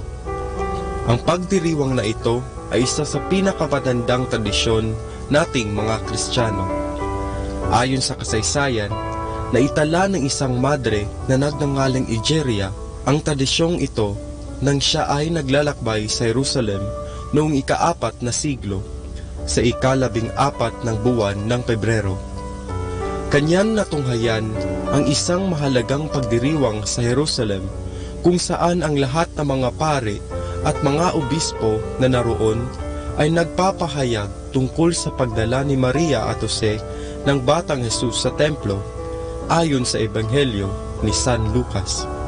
Ipinagdidiriwang natin ngayon ito tuwing ika-2 ng Pebrero. Ang pag-aalay ng mga batang lalaki sa templo ay isang tradisyon ng mga Hudyo kung saan dinadala ng mga ina ang kanilang mga anak sa templo makalipas ang 40 araw matapos maipanganak ang bata. Sa simbahang Katoliko, ating ipinagdiriwang ang Pasko o kapanganakan ng ating Panginoon tuwing ika-25 ng Disyembre. Kaya naman, ating ipinagdiriwang ang pag-aalay sa ating Panginoong Hesus sa templo tuwing ika-2 ng Pebrero, 40 araw makalipas ang Pasko. Ngunit, dito nagaganap ang pagbabasbas ng mga kandila. At bakit sa panahon ngayon, tinatawag na Candelaria o Candlemas ang araw na ito? Sa pagdala ng Batang Hesus sa templo, ay ating matutunghayan si Simeon na inilarawan ni San Lucas bilang totoong matuwid at makadiyos. Ikinalong ni Simeon ang Batang Hesus at nagsabing, "Mapayayaon mo ang iyong utusan, Panginoon, nang may kapayapaan ayon na rin sa iyong wika. Pagkat nakita na ng aking mga mata ang iyong pagliligtas na inihanda mo sa paningin ng lahat ng mga bansa, ang liwanag na ibubunyag mo sa mga bansang pagano at ang luwalhati ng iyong bayang Israel." Ang mga linyang nagsasabi na si Jesus ang liwanag na ibubunyag mo sa mga bansang pagano, dito isinasagisag ang mga kandilang ipinababasbasan sa kapistahan ng Candelaria. Ang simbolo na tumatawag sa atin ay tanging si Jesus lamang ang ilaw na siyang magdadala sa atin sa kaharian ng ating Diyos. Sa panahon ngayon, unti-unti na tayong nalulukob ng kadilimang alay ng mundo tulad ng pagiging makasarili, madamot, mapagmataas at iba pang uri ng kadilimang bumabalot sa ating mga puso. Ngayon, sa ating pagdiriwang ng Candelaria, tayo ay pinapaalalahanan na sa bawat pagsindi natin ng ating mga kandila, dapat nating isaisip ang ilaw na ipinagkaloob niya. Ang ilaw na nagliligtas, nagdadala ng katotohanan at nagpapaliwanag sa kadiliman ng ating mga puso. Ikaw, para saan ang kandila mo?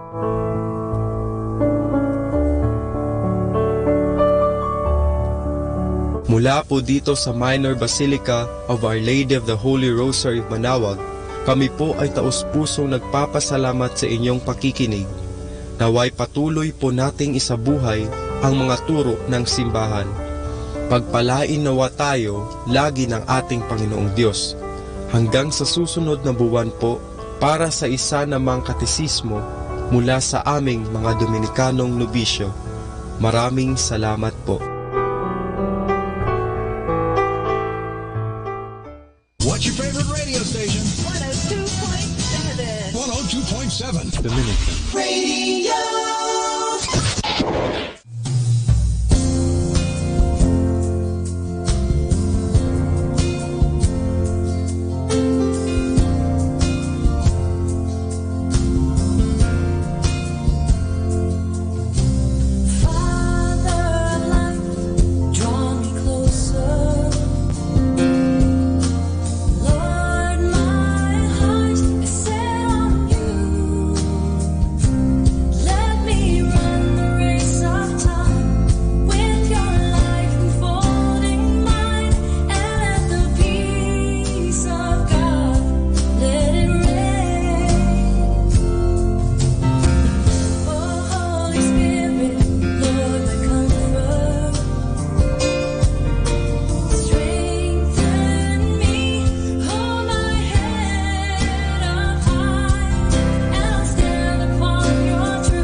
You're listening to 102.7 FM Manawag Dominican Radio.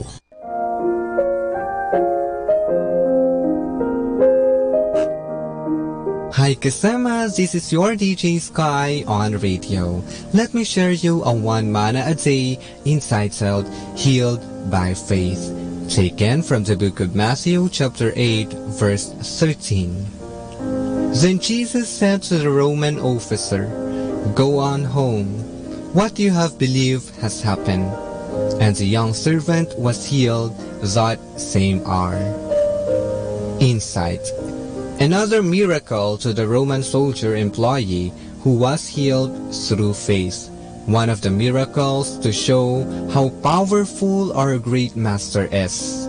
Ask anything in His mighty name, and it will be given by our Heavenly Father. Reminder, believers shall be given the power to lay hand on sick, and they will be healed. This is again your DJ Sky, sharing one manna a day only here at Manawag Dominican Radio. Hindi ka nag-iisa dahil may kasama ka.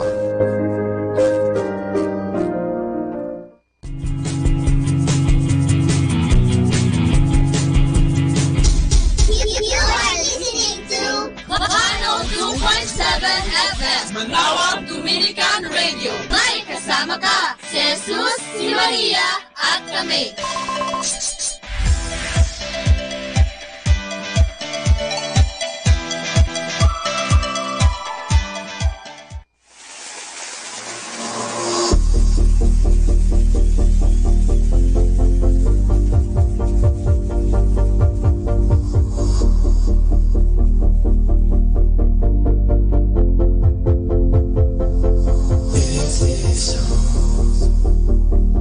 Amounts to nothing.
buhay. Takbo ng buhay mo'y di mo na mamalayang sa bawat sandaling narating at papanaw. Buhay mo'y tila parang kulang. Kayamanan at lahat ng kalayawan, wala pala itong kabuluhan. Kung si Kristo ay wala pa sa iyong buhay, para kang isang tupang ligaw.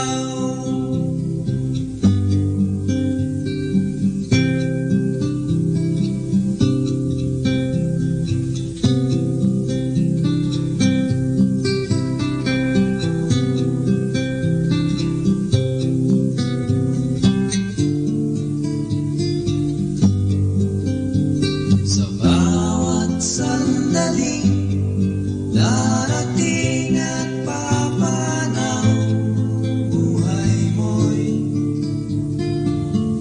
tila parang kulang. Kayamanan at lahat ng kalayawan, wala pala itong kabuluhan. Kung si Kristo ay wala pa sa iyong buhay, para kang isang tupang ligaw. Kayamanan at lahat ng kalayawan, wala pala itong kabuluhan. Kung si Kristo ay wala pa sa iyong buhay, para kang isang tupang ligaw. Para kang isang tupang ligaw. Para kang isang tupang ligaw.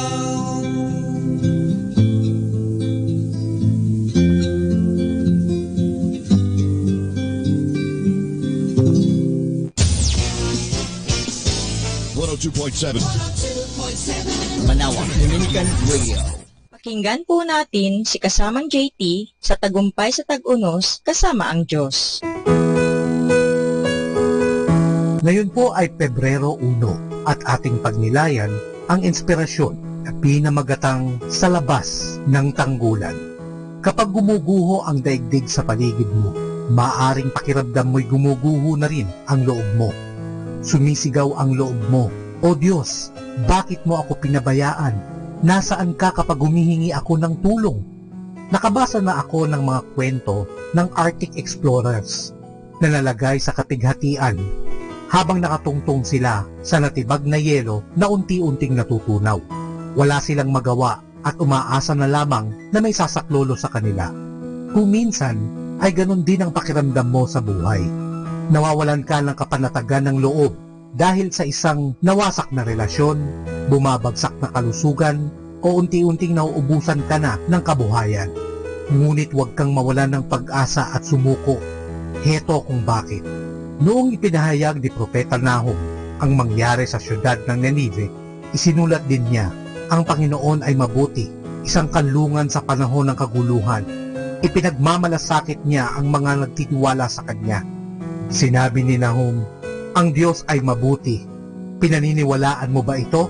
Kung hindi, tulad ka rin ng isang taong nakatuntong sa yelo na unti-unting nalulusaw at lumulubog sa dagat. Pagdating ng saklolo, hindi mo tatanggapin ito dahil iniisip mo Niloloko lamang ako nila. May mga taong di matanggap na tayo'y nakatira sa isang mundong di perpekto at sa Diyos nila ibinubuntun ang sisi sa mga dumarating na trahedya sa kanilang personal na mundo. Ngunit ang mundong ito'y di langit. Isa itong larangan ng tunggalian. Huwag natin sisihin ang Diyos para sa mga kasamaan na dulot ng iba.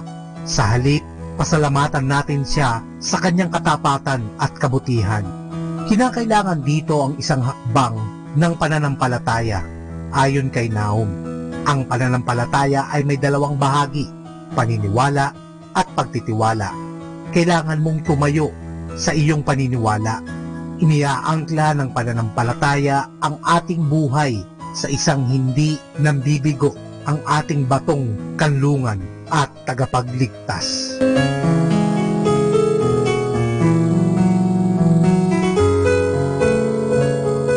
You were not a mistake.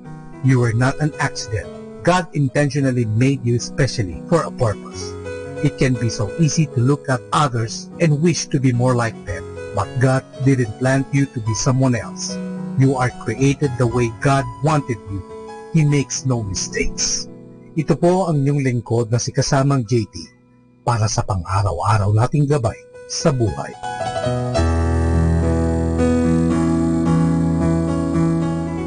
Atin pong napakinggan si Kasamang JT sa Tagumpay sa Tag-Unos, Kasama ang Diyos, sa inspirasyon ni Harold J. Sala. Dito po lamang sa Manawag Dominican Radio. May kasama ka, si Jesus, si Maria, at kami. A child is a sign that the world should go on. At Christmas, we welcome a child who touched the world and opened our hearts. When he was born, we were never the same again. Excited is the world, excited for your coming, to hear your laughter sing, to hear your calling sighs. We know not yet your name, we know not when you're coming, but one thing we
benedicere, predicare,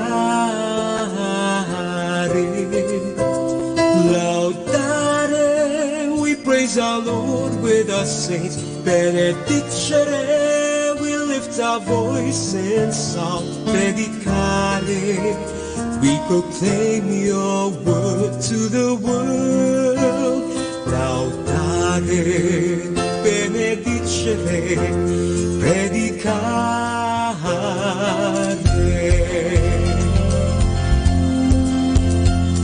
Sent out to preach by Dominic, sent two by two to all the world, sent out to study the gospel of grace, to find new ways to preach.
According to narration, St. Dominic's family, in today's language, is financially capable or simply wealthy.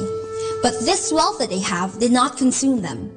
Instead, this made them even more accessible to those in need.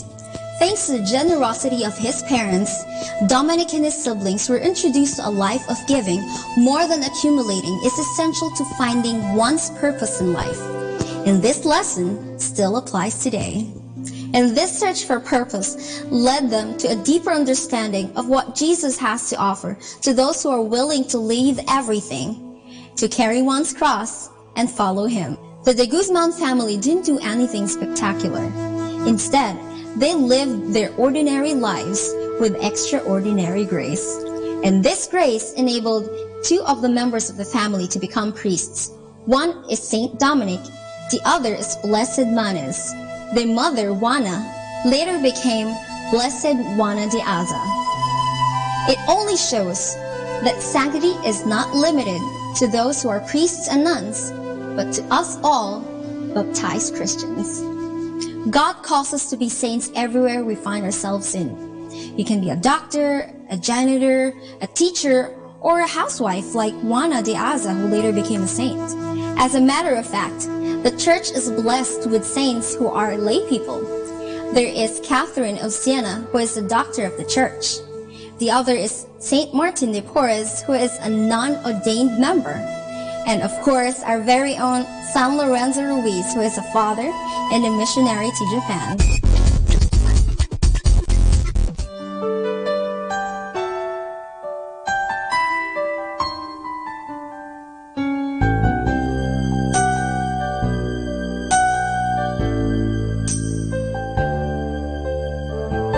Along the path of my life, I heard a certain call. The Lord was inviting me to come and share His mission, to sow the seed of love everywhere.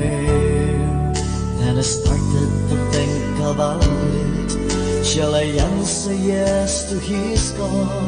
But I felt the pain of leaving friends and the old ways behind. But I love Him most, so let His will be done. Lord, I've left everything behind. With all my heart, with all my mind, I will follow You. In Your will is found my joy. In You my life will find its meaning. Send the Lord where You want me to grow.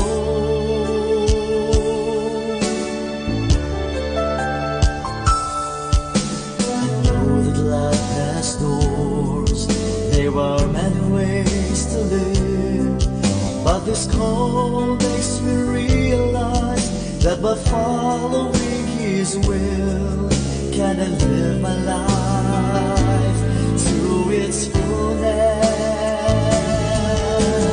Lord, I've left everything behind. With all my heart, with all my mind, I will follow You. In Your will is found my joy. In You my life will find its meaning. Send the Lord where You want me to grow. Lord, I've left everything behind. With all my heart, with all my mind, I will follow You. In Your will is found my joy. In You my life will find its meaning. Send the Lord where You want me to grow. Send the Lord where You want me to sow Your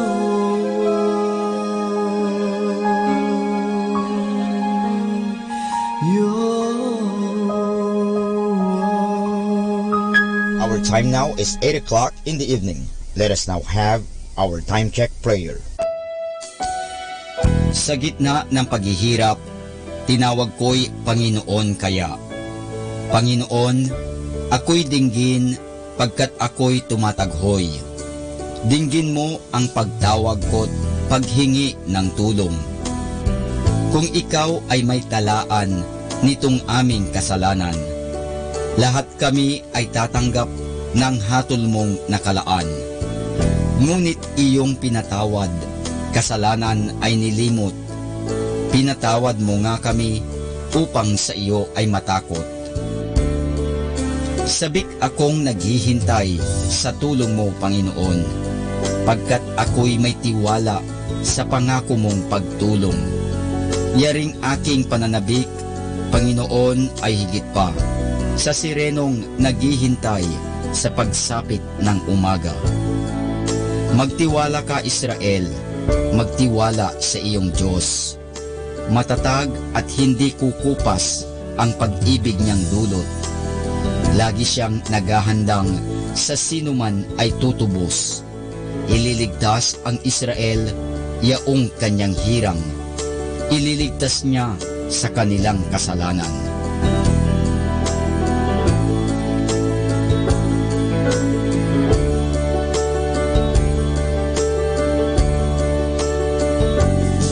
Kapayapaan kailanman ang igawad ng may kapal sa yumaong ating mahal.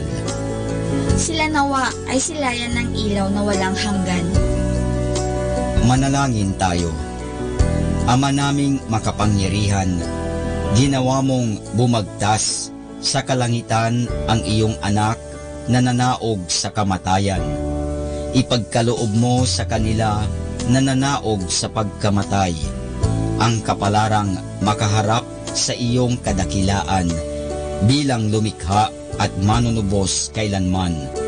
Sa pamamagitan ni Hesukristo kasama ng Espiritu Santo, magpasawalang hanggan.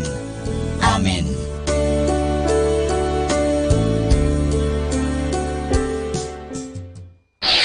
Ito ang Manawag Dominican Broadcasting Incorporated. Isang dekada nang naghahatid ng mabuting balita sa himpapawid. May kasama ka, si Jesus, si Maria at kami. Our positive thought for this hour. When we put God first, all other things fall into their proper place. Atin pong pakinggan ang mga pasabi mula sa Minor Basilica ng Our Lady of the Rosary of Manawag. Here is the schedule of Barangay BEC Saturday Masses at 4:30 in the afternoon for the month of February 2019. February 2, BEC Babasit Pugaro, BEC Bliss Pugaro, and BEC Malikdem. February 9, BEC Lalamaan, BEC Santa Ines, and BEC Borac. Bisita ni Maria Mass at 4 o'clock in the afternoon, BEC Santa Ines. February 16, BEC Tubul West, BEC Lixi, and BEC Pantal.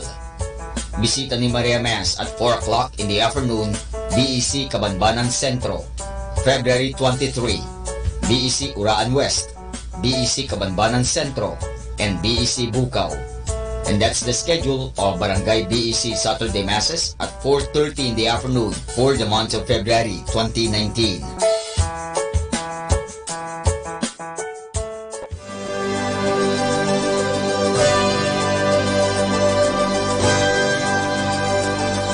The Ulupan na Laiko or ONLA, in partnership with the Archdiocesan Youth Ministry and the Archdiocesan Catholic Schools, will spearhead once again the annual Walk for Life on Saturday, February 16, 2019 from 4 o'clock in the morning to 6:30 in the morning.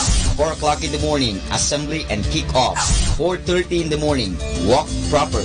5:30 in the morning, Holy Mass at the St. John the Evangelist Metropolitan Cathedral, Dagupan City, Assembly Area. As in the past, this event requires our concrete support considering the need to have a stronger expression of defense, upholding, and affirmation of the sacredness of human life from conception to natural death. The Archdiocese of Lingayen Dagupan Walk for Life 2019.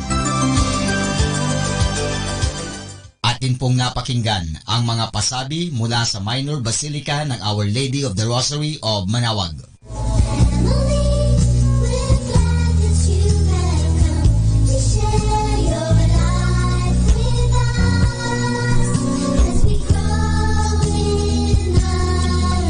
Isang mapagpalang umaga, bayang Pilipinas, Luzon, Visayas at Mindanao, at syempre sa lahat ng taga-Pangasinan, mga Pangasinense, good morning, good morning, good morning. Sa lahat ng nakalagon sa atin dyan sa www.radyomanawag.com Isang mapagpalang umaga sa buong mundo. Good morning, Noning. Good morning, Noning. At good morning na naman po. No? Napaka mabiyayang umaga na naman. Amen. Lunes na umaga. Good morning po sa lahat ng mga nakikinig. Lalong-lalo na nga po dito sa Pangasinan. Amen. Ayan, samahan niyo po kami isang oras na pagbabahagi at pagtatalakayan na naman po dito po sa programa ang Kristiyanong Pamilya. At iba pa na inyo pong napapakinggan tuwing Lunes hanggang Sabado. Alas 8 hanggang alas 9 po dito po sa Manawag Dominican Radio. May kasama ka. Si Jesus, si Maria at kami. Ayan. Sa ating kapwa ay hindi rin gawang biro. So, makikita natin na tinitignan niya ang ating mga puso at yung pamantayan. May nilalagay siya talagang no? Kaya siguro may mga leader din tayo. Meron tayong presidente, may vice-presidente, may mga kung ano-ano mga kawani upang mapalakad ng maayos. Kasi kung lahat naman tayo presidente, ay naku, parang ang hirap, At yan ay idudugtong natin sa tatalakayan natin ngayon. Nasinimulan natin kahapon, Yung role, di ba? Yung role natin bilang mga tao at yung role din natin bilang mga mag-asawahan, Kahapon sinimulan natin yung role of a husband, At nakita natin na yung responsibility at accountability ay ibinigay yan sa lalaki, sa ating mga puno ng tahanan na tinatawag na asawang lalaki, At dito nakita natin yung direksyon ay binibigay sa atin. Dapat mahalin natin ang asawa natin, paglikuran natin ang ating pamilya, di ba? And so forth and so on. At ngayong araw na ito, ang tatalakayin naman natin, katulad ng pinangako natin kahapon, the role of a Christian wife, So, yan ay titignan natin. Speaking of wife, sisingit lang ako. Speaking of wife, ayan, babating ko muna yung mga misis dyan. Ayan, good morning. Ayan po, para sa atin po itong tatalakayin. Naku, ang ganda niya. Tatalakayin. Ngayong umagang ito. Nabubuyoy ka pa, no? Aga, sige. So yun, the role of a Christian wife, di ba? Alam mo, di ba, ikaw, saan ang nakikita mo? Di ba ngayon kasi maraming nakukonfuse tayo sa role ng babae ngayon. Parang nakakalito kayo, mga babae, baka mapagkamalan mo ako babae. Oo nga pala. Bakit nga ba? Ano ba ang nangyayari? Bakit nagkakaroon ng pagkalito ang pamunuan ng kababaihan ngayon? Kasi sa ngayon, sige yung sa secularists, even sa mga babae kasi marami na kasi ngayon ang may mga position ba? Yung mga, alam mo mayroon nga ako narinig ng isang araw, parang napakalaki ng porsyento dito sa Pilipinas na yung mga babae ay marami yung mga ang kanilang posisyon ay yung mga nasa managerial position. Ayan, kaya nga isa yan sa nagbibigay ng confusion, yung sekularismo, at feminismo, at marami na yung tumututol o nire-reject yung traditional na understanding, yung pagkaunawa ng role ng isang babae sa loob ng kasal. Yes, at particular dyan, yung kasal nga, maraming tao ngayon ay hindi na matanggap. Maraming kababaihan ngayon, correct mo nga ako kung tama ako, ang hindi na matanggap yung tradisyonal na gawain ng isang asawa at isang ina. No? Yun nga, dahil nga, minsan, lalo na kung medyo maganda nga yung posisyon, maganda yung kita, diba? Parang yung role dati, nung nanay na kailangan, pangkaraniwang nanay, babasakop ka sa iyong asawa. Parang kaya ikaw yung nag-aasikaso sa mga anak. Parang kung minsan nagiging parang minsan talaga mataas ang mo. Pero yun nga, yun ang kailangan natin pag-aralan. Siguro alam mo, in terms of yung nasa opisina ka, boss kang babae, siguro okay lang yun. Kasi siyempre kung meron ka naman talagang kakayahan at talino, it's good. Pero ang masakit doon minsan na iuwi yun naiuwi sa bahay at doon nagkakaroon ng konting clash. Oo, di ba? Kaya kailangan sana sa mga kababayan, ang sinasabi ngayon sa topic natin is pag-aralan natin, naunawain na yung tunay o yung original na layunin ng ating Panginoon sa Diyos. Alam mo yung kasi kaming mga babae talagang mayroong binigay na tutunin ang Panginoon lalong-lalo na nga sa loob ng kasal. Ng gampanin, At ito nga, alam mo yung Genesis 2:18 to 24, ito nilalang yung babae, Pero dito yung kinukwento ng ating Panginoong Diyos. So pagkatapos niya lalangin si Adan, ay nilalang niya rin ang lahat ng hayop na pwedeng makasama, pwedeng maging kasama ni Adan. Pero doon sa bandang huli, nakita niya na kulang pa rin. Binigyan niya ng karapatan si Adan na bigyan ng pangalan ng lahat ng uri ng hayop na nilalang ng Panginoong Diyos. Pero bandang huli, nakita niya na kulang pa rin at parang, sabi nga, malungkot si Adan, kailangan ng partner. Kung kaya doon sa isang kabanata rito sa Genesis na ito, ay pinatulog niya si Adan. At doon ay kinuha niya yung isang tadyang ni Adan at pinaghilom niya yung sugat. Pagkatapos yung tadyang na yun ay ginawa niyang babae para makasama o makatuwang ng lalaki. Yun nga ang si Adan. At ito ay ginawa ng Diyos upang maging, hindi naman alipin, kundi maging katuwang ng lalaki at maging magpa sa ilalim sa pamumuno ng lalaki. At tinitingnan din naman natin siyempre sa ating panayam na ito na siyempre naman sa ating understanding kailangan yung pantay lang naman na karapatan pagdating naman sa dignidad, respeto at di ba at honor nga ang tinatawag. So equal sila doon, di ba?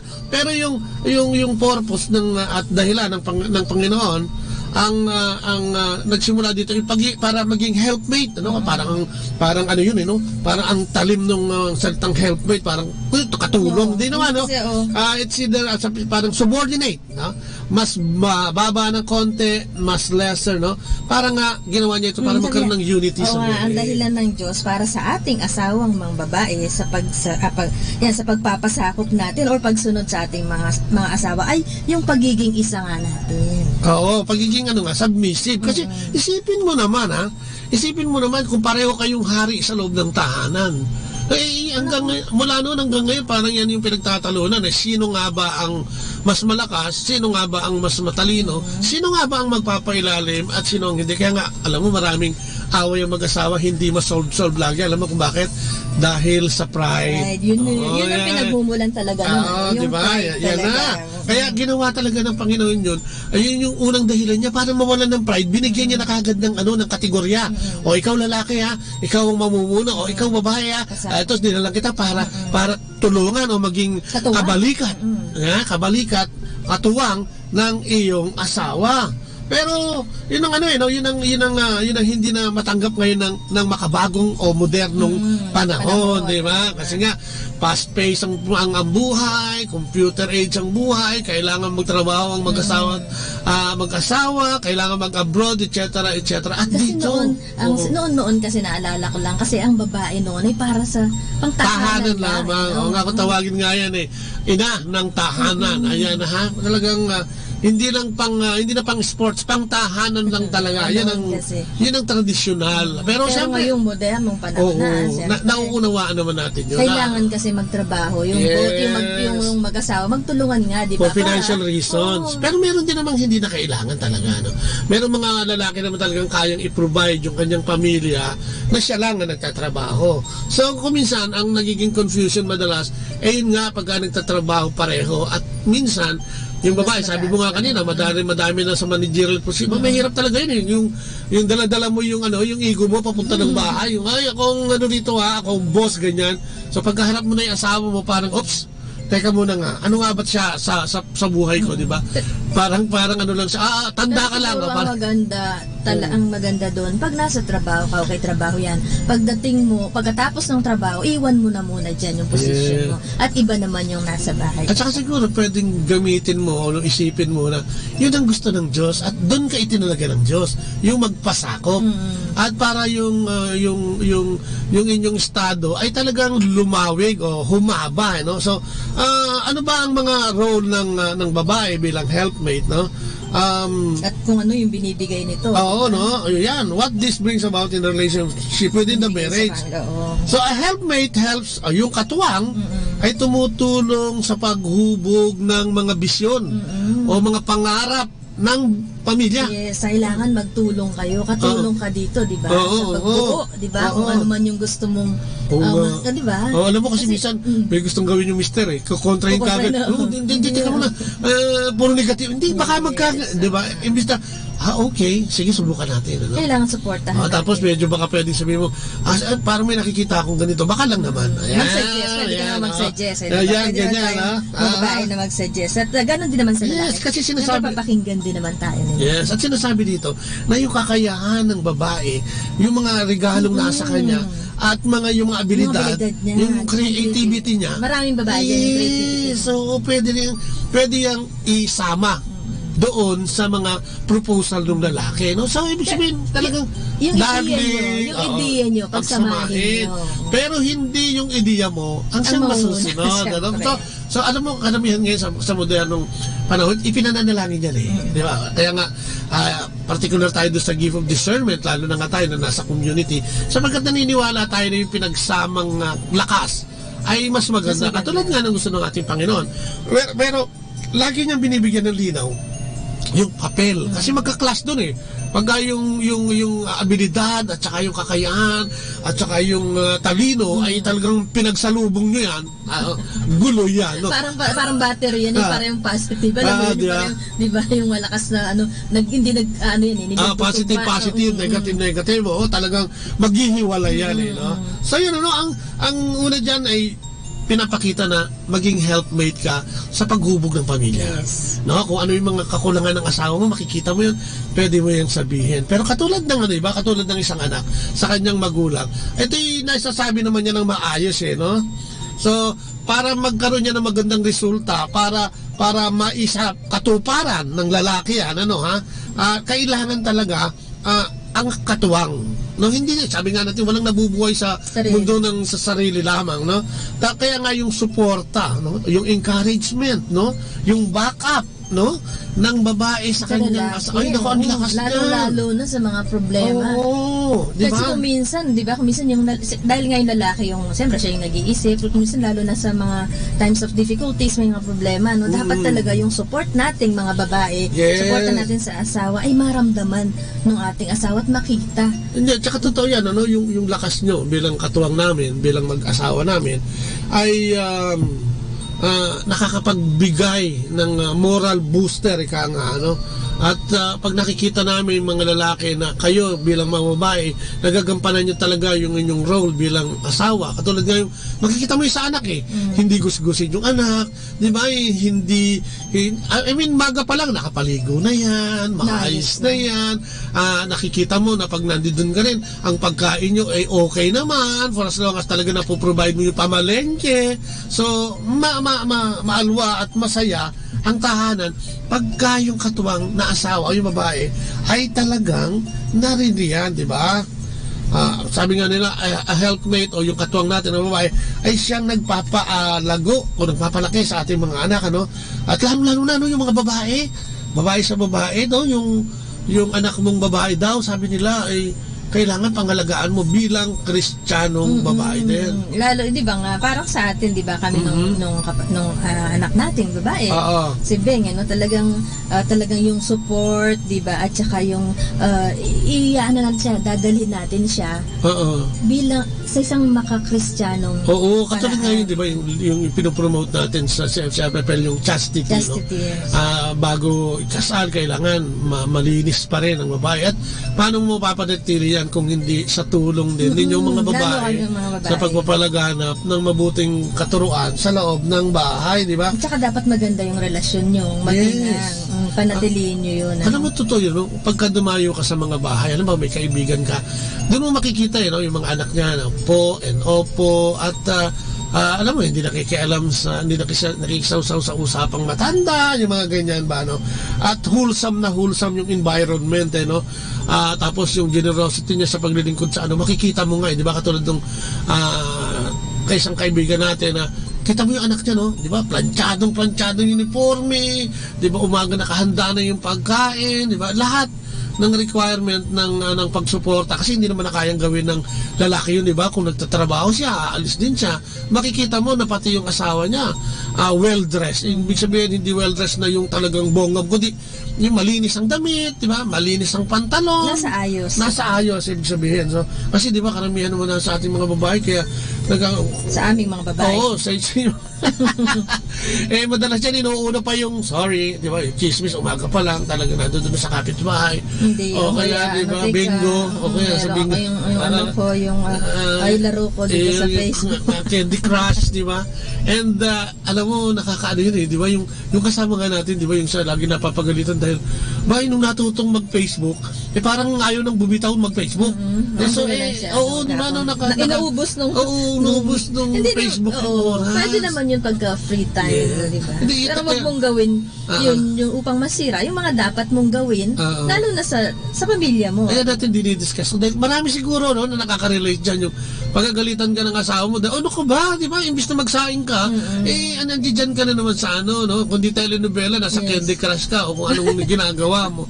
So parang yung priority, parang binibigyan lang natin ng din. Kasi baka marami mga tuwiran ngayon babae din na sinasabi na, ba, maghapon na nga akong gumagawa, di ba? Yun, sanhi yun ng hindi pagkakaunawaan, ng away talaga yun. Sita kasi yun masisita ka dun no? Pero kung titignan mo, di ba, ano ba, katulad mo, titignan mo, ano bang ginawa ko? Tama ba? Umali? Diba?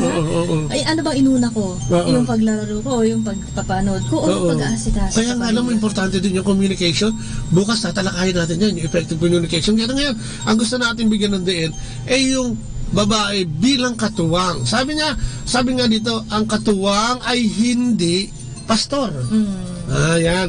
Minsan may mga kapatid tayong babae na yung mga katulad mong babae, no? Yung mga babaeng asawa na laging sinisilip yung mali ng asawa. No? Talagang wala tinitignan kundi yung expose. Naku, alam mo yung kinukwento natin, di ba? Huwag mo sisirahan yung asawa mo, especially sa biyanan, sa mga magulang mo kasi mga in-laws kasi tatatak yan at pagka medyo maganda na ang relasyon nyo bilang mag-asawa, ang hirap ng alisin yan. No? So, huwag kayong mabibigla na ngayon. Magandang tip, huwag na huwag niyong sisiraan ang inyong asawa. Lalo na yung asawang lalaki. Kasi asawang lalaki sa babae kasi tatatak po yan. No, yung mga sinasabi mo, tatatak yan sa mga magulang mo at yun na lang ang matatandaan. Kaya pag nagbago na si Bobot, hindi pa, wala pa yan, hindi na magbabago yan. Kasi siniraan mo na nga di ba? O kaya sa mga anak mo, hindi dapat sisiraan ng iyong asawa. Tapos yun nga, ipagkatiwala natin. Kaya nga, dapat lagi natin tinatawag ang ating Panginoon sa ating pagsasama. No? Ipagkatiwala natin sa Panginoon o ipagkatiwala natin sa Panginoon na tama yung kanyang ibinibigay na wisdom dun sa ating asawa. No? Ano pa ang isa? Ang katuwang ay hindi kaaway ng asawa. Bakit nga ba? Ano nga ba yan? Ano nangyayari dyan? Siyempre, hindi pwedeng magkaganon. Hindi pwedeng kaaway mo yung asawa mo Kaya ituring, no? Parang ituring na kaaway. Kung minsan kasi may mga dyan papataasan. Kasi hindi yan kulang na naman ito. Laban, ano ba to? Tagabuha, parang yung naghihilahan. Oo, di ba? Kailangan talagang may bigayan Hindi pwedeng yung gawa mo, sa'yo yan, ako ito, di ba? My way against your way. Marami nang namatay dyan, di ba? Ang tanong, kung ano yung gusto ng Panginoon. Yan ang Kasi mo talaga bilang mag-asawa, makikita nyo naman yun Kaya lang papasok na naman dyan yung pag umiral yung pride, kung sino yung mas mahusay at mas talino at mas malakas at mas mapera. Naku, malaking factor yan ang pagkakagulo. Alam mo, totoo yan. Lagi talaga. Number 1 talaga yung pride no? Kahit sa mga maliliit na bagay pride pa rin yun. Ako hindi. Isa yung isa yung may kasalanan kaya hindi ko siya kakausapin. Mauna siya. Yan. Kaya nga, kasi ang resulta ng class lagi, kaya nga yan ang isa sa 7 capitals, yan ang unang-una yung pride, yung pagiging mataas, yan ang nagiging sanhi o balakid ng mabuting pagsasama. Sabihin mo pang mag-asawa yan, magkapatid yan, magka-opisina yan, magkaibigan yan, pride na yan. Yan ang gugupo kayo niya. Kaya dapat lagi tayong aware dyan na parang yung pagpasa ngayon, di ba? Ang mga itinataas sa iba kasi darating ang panahon, marirealize mo pa yan sa masakit na experience, no, na ang taas pala ng pride ko nung hindi ko nakita, kaya bumagsak yung negosyo ko, kaya ako nagkaganito, kaya kami naghiwalay mag-asawa, hindi ko na-realize, ngayon ko lang na-realize ang taas-taas pala ng pride ko noon. Wherein ngayon pa lang pwede na natin tignan yan, di ba, sa pamamagitan ng pakikinig din sa asawa at bigyan ng equal na karapatan pagdating nga diyan sa pagpapasakop, no ha? Sabi nga, we are team together. Oo. We are partners. Team. Pag sinabi mong team, magkasama, magkasangga, iisang layunin. Parang sa laro nga yan, isang team nga kayo eh. Kaya sabi nga kanina, yung vision tsaka yung dream, kayong maghuhubog doon, kasama ka bilang isang asawa. Lalo ikaw, asawang babae, kasi minsan ang asawang lalaki, pag gagaling niya sa opisina, dahil problema niyan. Ang dami niyang problema sa tao, may problema sa management yan, may problema sa kung saan-saan yan. Pagdating niyan ng bahay, kukonsumihin pa.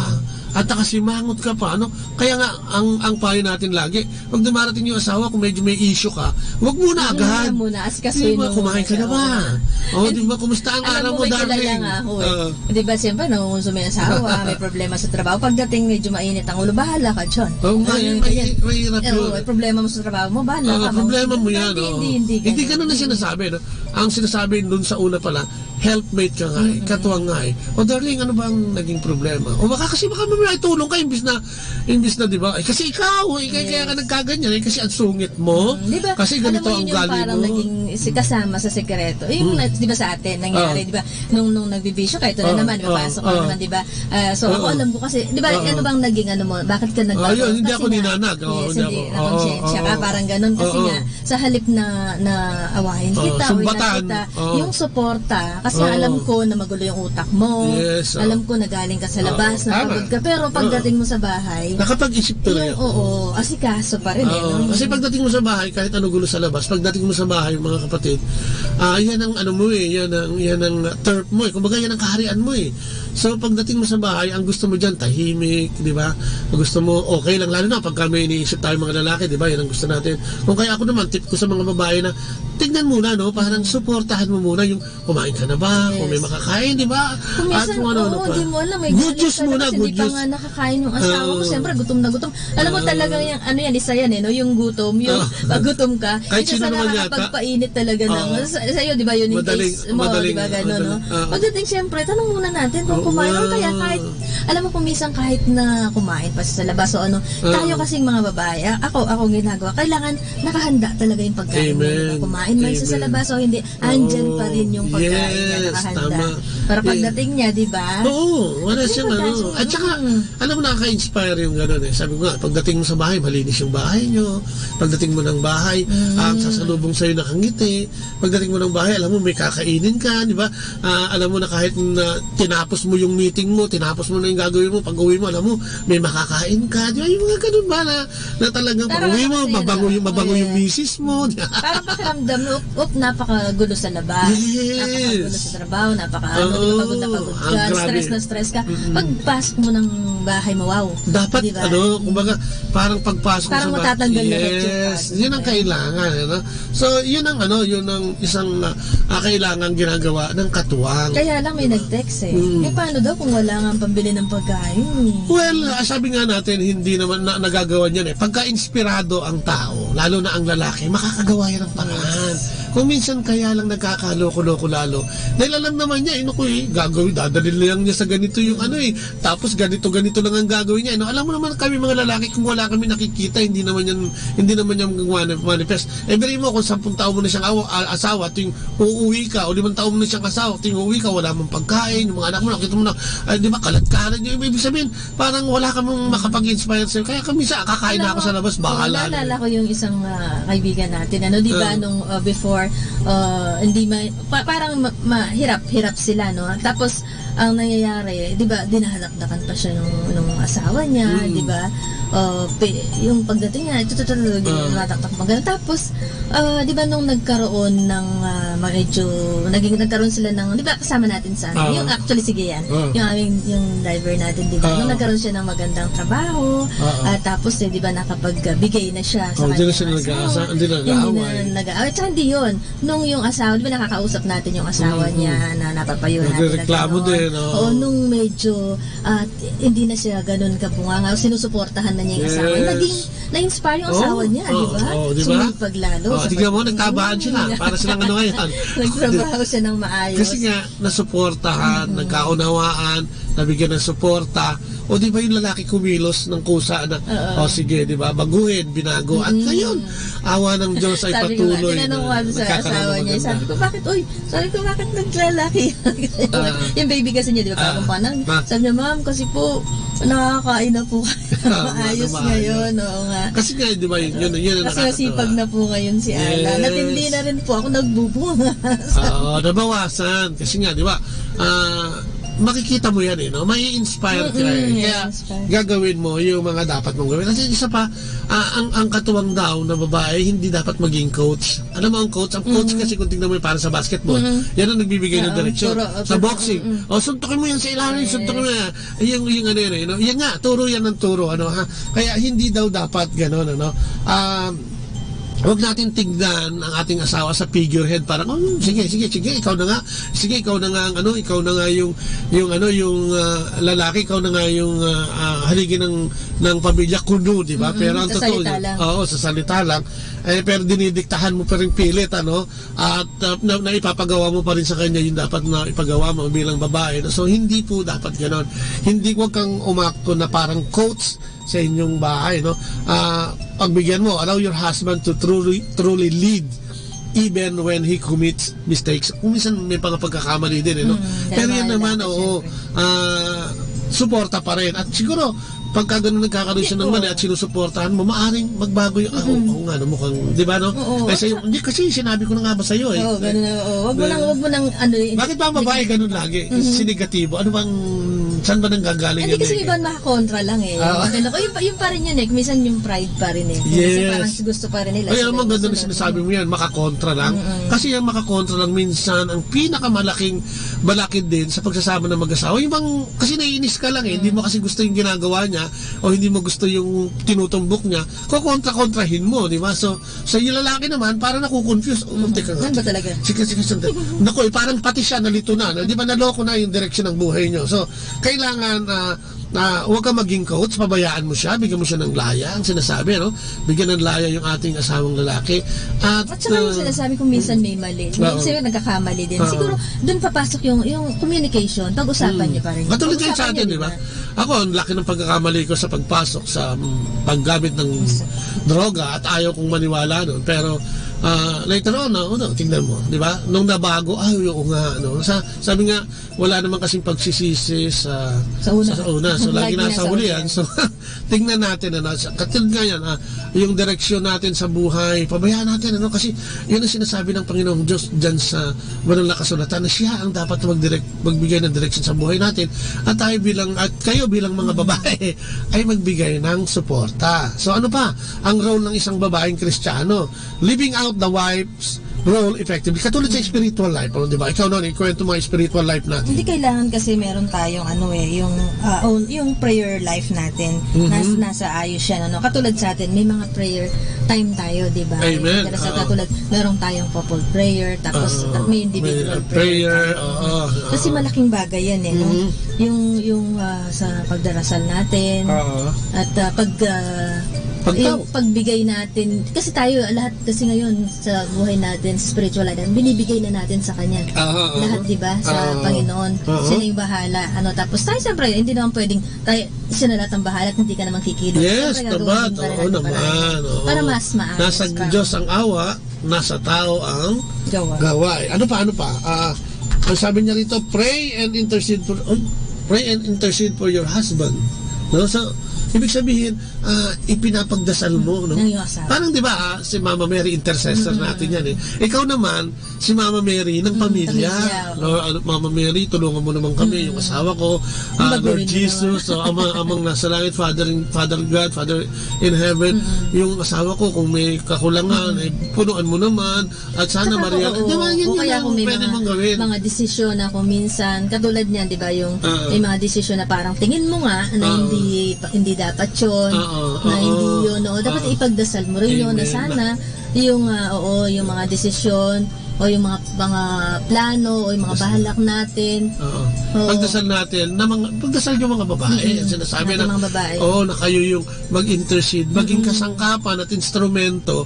Di ba sabi nga ng Diyos, pag nagdadasal ka, pumasok ka sa iyong silid at doon ka manalangin sapagkat doon ay makikita ka ng iyong Ama na hindi mo nakikita at siyang magbibigay ng biyaya sa'yo. Kung may mga grievances tayo, halimbawa, sa ating asawa na hindi natin masyadong madiscuss, put it in prayers, di ba? Pagdasal natin na, Lord, sana naman magkaroon siya ng discernment tungkol dito, hindi siya nakikinig, pero ito po, sana po maipakita niyo sa kanya kung ano po yung malinaw, maliwanag. Nagbibisyo ka, di ba?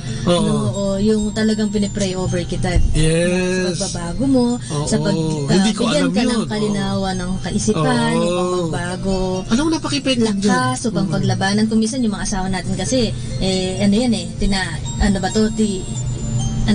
may mga tukso eh, di ba? Yes, mapaglabanan ng mga ipagdasal natin yan kasi medyo mahirap yun, lalo na nga yung mga sa tukso na yan. Pagdasal natin yung mga asawa natin na bigyan ng kalakasan upang mapaglabanan lahat ng mga tuksong dumating sa kanila. Yung liwanag ng isip, yung kaliwanagan ng isip, yun kailangan na maibigay din nating suporta yun sa ating mga asawa, no?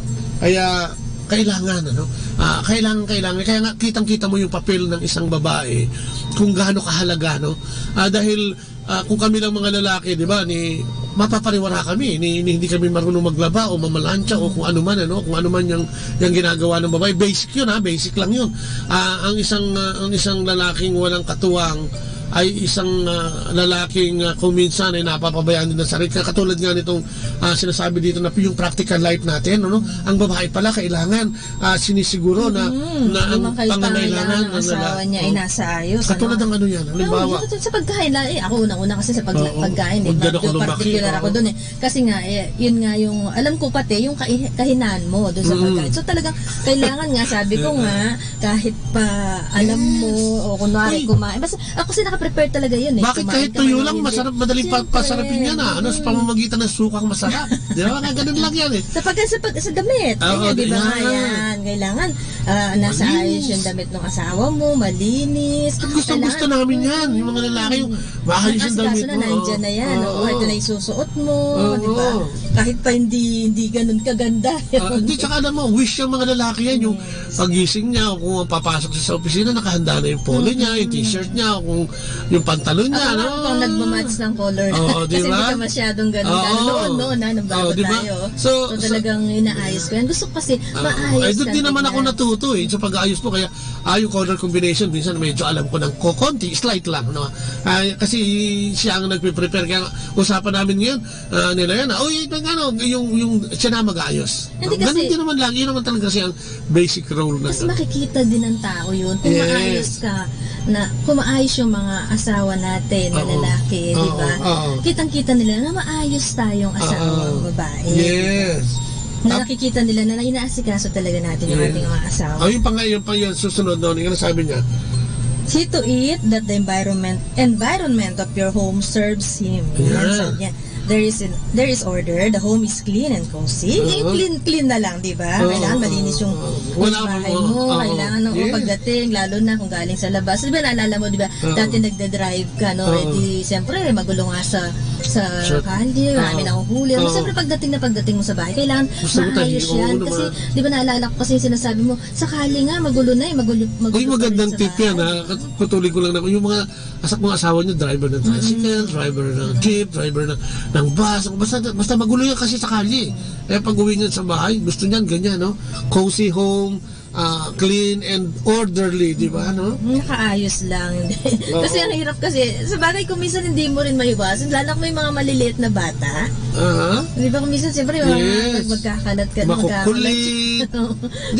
Pero ako dati nun kasi, di ba, nung maliliit pa yung mga bata. Pag alam ko na dati, kasi siyempre, liligpit-ligpit ko na. Pero at least lang, yung pagpasok mo ng bahay, maayos naman. Parang may basurahan sa loob ng sala, lahat nakakalat, Tsaka yun nga, yung mga bata sa pagdidisiplina, kasama kasi ang babae dyan, yung time sila, yung pag-uwi mo, hindi ba? Ewan ko, bilib nga ako sa mga taong nakaka-tolerate nung talagang humihiyaw, sumisigaw ng mga bata, Pero mas maganda yung makikita mo yung tahanan mo na cool, di ba? And cozy, di ba? Hindi man kailangan bongga, no? Malinis, di ba? Pag-uwi mo ay talagang mararamdaman mo yung kapayapaan doon, ano? So, yun, no? Ano pa? Be available to him daw sexually and know what his needs are. Sex in marriage is God's gift to us. Sabi Totoo nga, do yan. not use sex as a weapon, whether to get things from him or to deprive him because of some niyan. Yung minsan nakakasiping lang ang lalaki pag sweldo. Di ba? Parang pagka yung buong mula 1 to 14, parang jet. Walang makitang sabaw, di ba? Parang, uy, talaga. Pero pagdating ng... Hindi, pero totoo yan. Kasi, alam mo, yan sex in marriage, dapat dinidiscuss yan. Kasi, dinideprive yan at minsan ginagamit yan ng akala ng mga babae, okay yun, yung gamitin ng lito upang pang-deprive o pang ano ba pansuhon? Pansuhon. Tsaka yung ano, hindi kung may kailangan, sige, parang ginagamit. Basta bilan mo. Parang ganyan, parang ginagawang bargaining, yan, power nila na para makuha yung gusto nila, which is, ay hindi maganda dahil, siyempre, ang lalaki, pagkatapos yan, hindi rin magiging maganda yung kanyang pananaw tungkol doon. So, kailangan hindi ito ginagamit dahil ito ay binigay din ng Diyos sa atin upang gamitin natin hindi lang pleasure kung hindi sa ating pagsasama o pagiging mag-isa o isang katawan sa pagtingin ng ating Panginoong Diyos, di ba? O yung pa, in action daw. Sabi nga, express love, honor, and respect. Paano ba natin ginagawa yun sa ating asawa? O ikaw ba, halimbawa, ate, nakikinig ka ngayon, paano mo ba na-express yung pag-ibig mo, yung paggalang at respeto sa asawa mo? Paano? Yan, pwede mo yung tanongin ng sarili mo, di ba? Dahil, sasabihin ko man lang ba ng I love you? Yan. Kasi sinasabi dito, dapat yung pinakikita sa asawa, yung affection at respeto.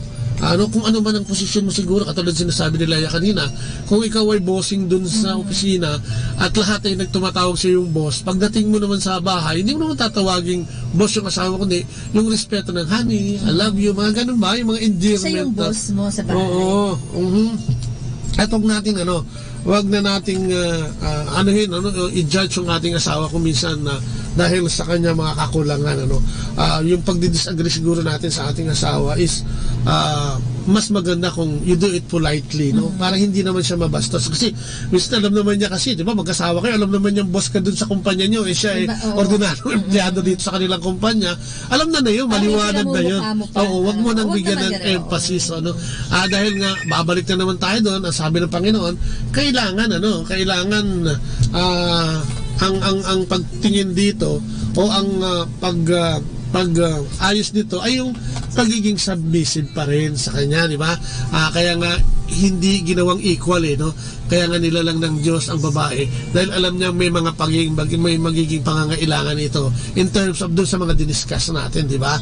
Suporta, di ba? Yung pagbibehave natin bilang asawa, yung dapat hindi tayo nagiging coach sa ating asawa, di ba?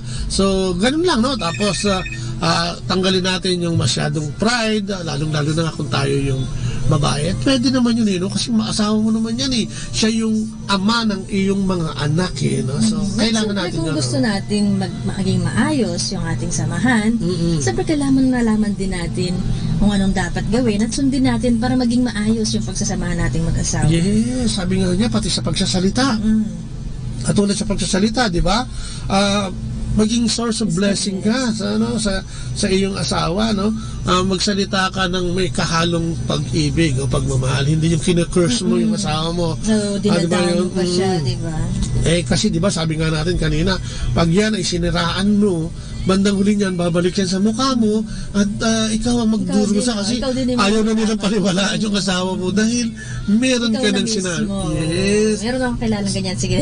Kaya mag-ingat tayo sa ganun kasi yun minsan kadalasan nagiging, di ba, minsan nga yan pa yung inuungkat kasi sinabi mo nung ganyan-ganyan ako, katiin mo, hindi na ako magbago. Kaya ngayon, ganito. And ang hirap i-reconcile doon kasi nagawa na. Kaya ito, itip doon sa mga bagong kasal, at ikaw din talaga yung mahirapan kasi ang hirap ng bawin at hindi mo na rin mababawi dahil nga nasabi mo na, nasiraan mo na. Oo, kaya nga ang pagkasamahang mag-asawa ay give and take yan. Lalo na nga inaamin din naman natin sa kasalukuyang panahon, pero yung paglilid ng pamilya, sana yun ang pakiusap natin sa mga babae, dahil yun naman ang sinasabi ng ating Panginoon, na magpasakop, na kung may gusto kang gawin at sabihin, sabihin mo na maayos, na yung tahanan nyo, take care of the home, di ba? Para sa inyong mag-asawa, maging cozy ito, maging maayos ito, makikita ito sa pag-aayos mo ng iyong mga anak, pag-aayos mo, yung pag-attend mo sa kanya, no? Mag-aasikaso mo sa kanya, makikitang lahat ito, no? At dapat hindi natin siya sinasabihan ng hindi maganda, wag natin siyang kinokontra, manapay pag-usapan. Kaya nga yun ang pag-uusapan natin bukas, yung effective communication naman, ano? Yun ang pag-uusapan natin tomorrow para mas malinaw, kasi kahapon role of husband and role of husband, role of wife. Tapos, di ba, yung mga nakaraan, na-discuss na din natin yung una, no, as a pastoral team, di ba? So, yan, makikita natin na okay na yung lumalawig yung ating discussion. Papunta tayo dun sa, kasi ito yung ano natin na ginagawa natin ngayon ay yung kung paano palalakasin ang samahan ng mag-asawa bilang mag-asawa, hindi bilang magkalaban, di ba? Sabi nga, wag natin gawing tug of war yung ating pagsasamahan, na kung sino, my way, your way, ano ba? Kasi yung pinag-uusapan natin ngayon, no, magiging fools tayo, magiging abnormal tayo, no, sa tingin ng modernong panahon. Pero ang ating tinutunghayan ngayon ay yung plano ng Diyos. Ano sabi nga natin? Alamin natin, hindi yung your way, not your way, not my way, but God's way, no? So ito yung sinasabi ng Panginoon na dapat natin gawin sa pagpapatakbo ng ating buhay pamilya, di ba? Maaring ito yung magiging struggle, no? Maaring mahirap gawin, hindi naman ito ganun kadali. Kasi sabi nga natin din, lalo sa ating mga babae din, di ba? Kayo mga babae. Ay, mga babae, oo nga. Di ba? Talagang struggle yan kasi sa dinidikta ng panahon ngayon, sa nakikita natin sa panahon ngayon, parang mahirap nang gawin ito, no? Pero tandaan natin, kung tayo ay talagang Kristiyanong asawa bilang babae, ay pipilitin natin o gagawin natin ng gampanin ito ng ng buong puso, ano ha? Kasi yun ang hinihiling at gusto ng ating Panginoong Diyos, no? It probably will be a struggle for us, but it can happen as we foster an environment of mutual trust. So yun nga, no? Pagtitiwala at respeto sa isa't isa, no? When we follow the Lord in faith, the end result is a woman who ministers blessing and not a curse. No? Pag sumunod ka dito sa plano ng Diyos, ikaw yung di ba? Magiging blessing ka eh. Hindi ka magiging sumpa ng iyong tahanan kasi ibinibigay mo yung gusto ng ating Panginoong Diyos. Yun nga, yung respeto. Tsaka sabi nga, reciprocity yan eh. Pag nagbigay ka ng respeto, respeto din naman ang makukuha mo eh. No? So, parang ano lang yan, parang kung yung golden rule, gawin mo sa kapwa mo yung gusto mong gawin sa'yo. No? So, let us be patient with ourselves and with others, and let us always look to and rely on the power of the Holy Spirit to enable us to become holy women. Holy women of God. Sabi ko nga, napakalaking parte ng nating babae sa ating relasyon bilang mag-asawa, no? So kung may mga dumarating na pagsubok o meron tayong hindi gusto sa desisyon ng ating asawa, no? Siguro dapat ito ay pag-aralan natin, pag-usapan natin. Tapos siyempre bigyan natin ng halaga yung ating asawa, respeto natin to, at lalong-lalo na ang number one doon, ipagdasal natin. Amen. Intercede. No? Pagdasal natin yung ating sana malinaw yun sa atin. Kaya nga ang tanong ngayon, ang hamon katulad kahapon din, no? Where do I have difficulty in the role that I have to portray as a wife? No? So, kahapon, di ba ang tanong dyan, where do I have difficulty in the role that I had to portray or play as husband? Yes, di ba? So, ito, isipin natin, ang pagnilay-nilayan natin. Saan ba? So, yung mga na-discuss natin ngayon, ano? Kung gusto nyo ng tape ng ating discussion ngayon, pwede kayo mag-request dito, ano? Sa 0923-717-4626 no? Kung gusto nyo ulitin, mapakinggan itong ating program ngayon, ano? Kasi napakaganda nito, napaka-interesting nito dahil ito ang magbibigay hubog, no? Hindi lang mga lalaki. Tandaan natin, ng mga lalaki sinasabing pundasyon ng tahanan. Pero yung sabi nga, kung yung pundasyon na yun, walang ilaw, ay madilim din. So, yun na dito kailangan yan. At hindi lahat tayo ay pinili, hinipo para maging ama at ina ng tahanan. Di ba? Meron tayong mga religious orders at kung ano-anong mga bagay, pagkakataon na hindi nagkaroon ng pagkakataon magkaroon ng pamilya ang isang tao. Dahil yan din naman ay kagustuhan at plano ng Diyos para sa kanila. So tayong binigyan ng karapatan at katungkulan, sana no, tingnan natin ito as a role na kailangan nating gawin, no? Ito yung inutos, hindi ito pinakiusap, pakiusap naman magkaroon ka ng pamilya, pakiusap naman mahalin mo ang asawa mo, pakiusap naman magmahalan kayo, no? Hindi alam mo, at tip ko lang, mas maganda, no? Siguro, kami kasi napakalaking bagay ng community. Amen. Alam mo, mas maganda kung meron kayong community, lalo na sa mag-asawa, kasi doon sabay yung katolikong komunidad, katolikong komunidad, sabay kayong mag-grow. Tapos yung mga teachings doon, marami kayong matutunan. So try nyo po talaga na makasama sa isang Catholic community. Amen. Lalo na sa mag-asawa. Ayan, at sana marami tayong natutunan sa umagang ito. Sana kahit paano nakatulong tayo sa pagsasamaan at pagsasabi sa ating mga kababaihan na talagang meron tayong katulad ng kalalaki, merong ang babae may gampanin sa buhay natin ito, no? Hindi lang bilang mga individual o mga tao na nagsasama, kundi bilang mga anak ng Diyos, ano? So yan, tapusin natin itong ating programa sa pamamagitan muli ng panalangin sa ngalan ng Ama, ng Anak at ng Espiritu Santo. Amen. Opo, Panginoon, muli po maraming salamat na naman sa umagang ito. Salamat for providing us the wisdom and knowledge, Panginoon, na in-impart mo sa aming mag-asawa. Salamat, Panginoon, kung ito'y naging inspirasyon sa mga nakikinig ngayong umagang ito. Salamat, Panginoon, at binigyan mo kami ng ganitong uri ng topic.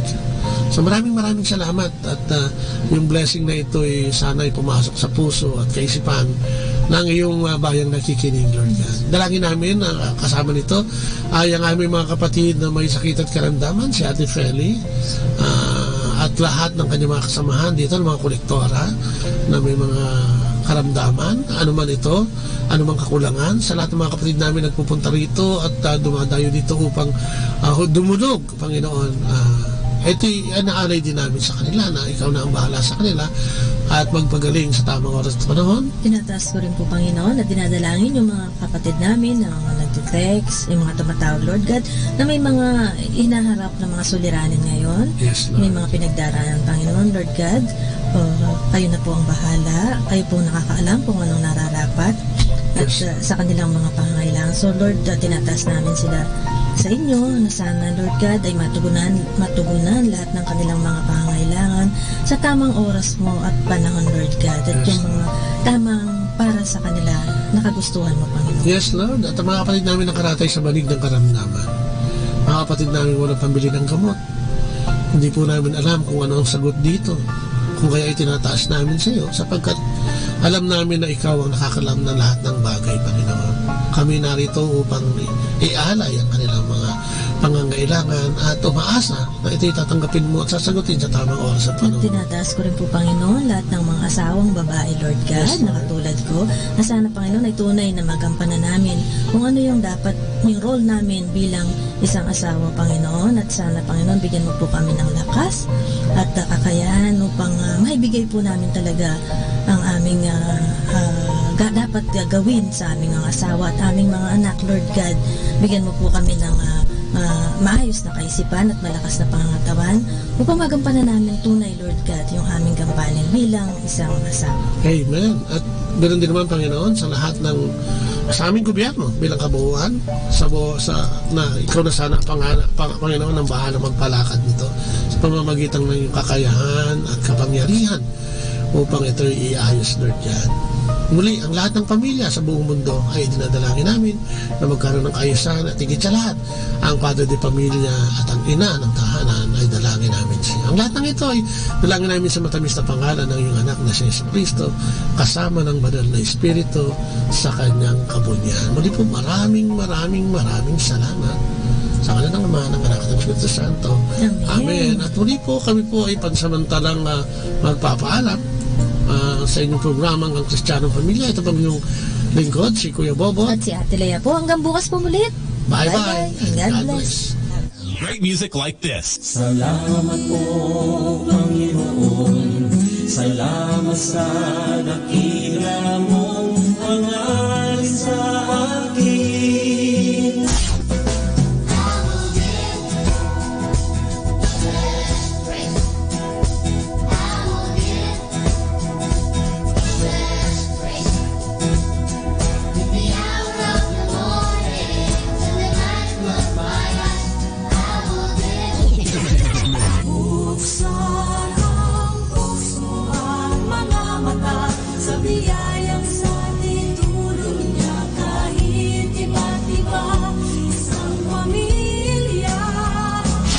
For we are pilgrims, we're a people of hope.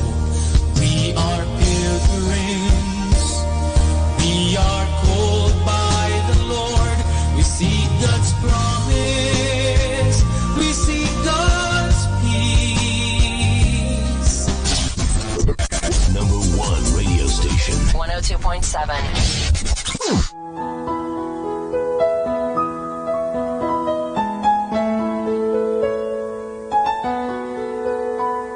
Ang sino man sa aking mananahan din ako sa Kanya. At kung siya'y mamunga ng masagana, siya sa ama'y nabigay ng karangalan. Na ngayon kayo'y aking kaibigan, inango sa dilim at kababaan. Ang kaibiga'y mag-aalay ng sarili niyang buhay, walang hihigit sa yaring pag-aalay.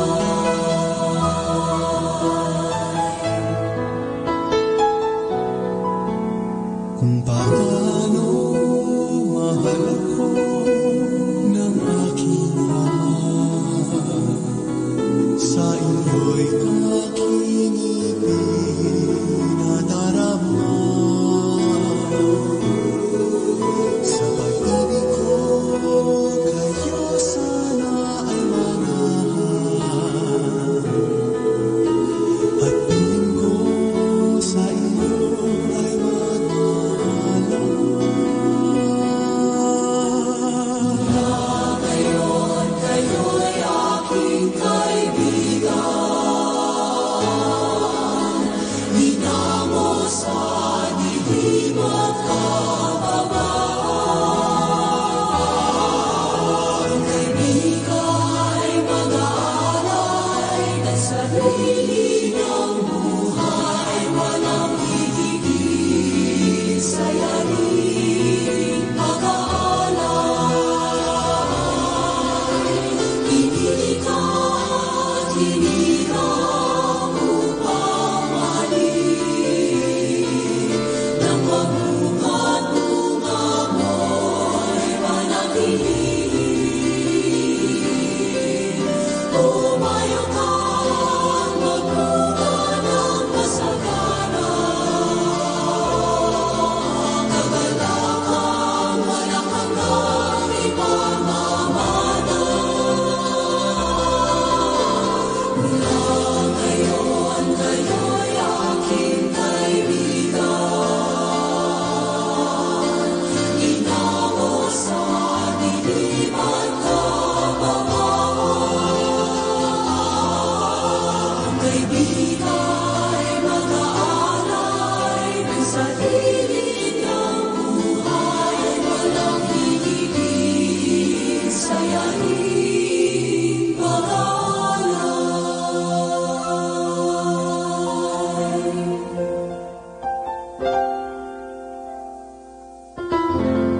Our time now is 9 o'clock in the evening. Let us now have our time check prayer. panalangin ng kapanatagan.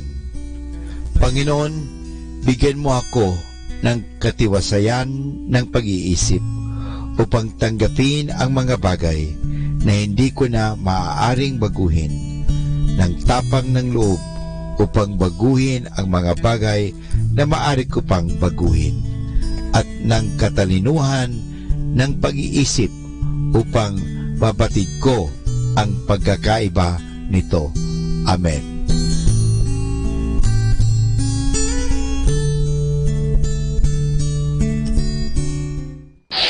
Ito ang Manawag Dominican Broadcasting Incorporated.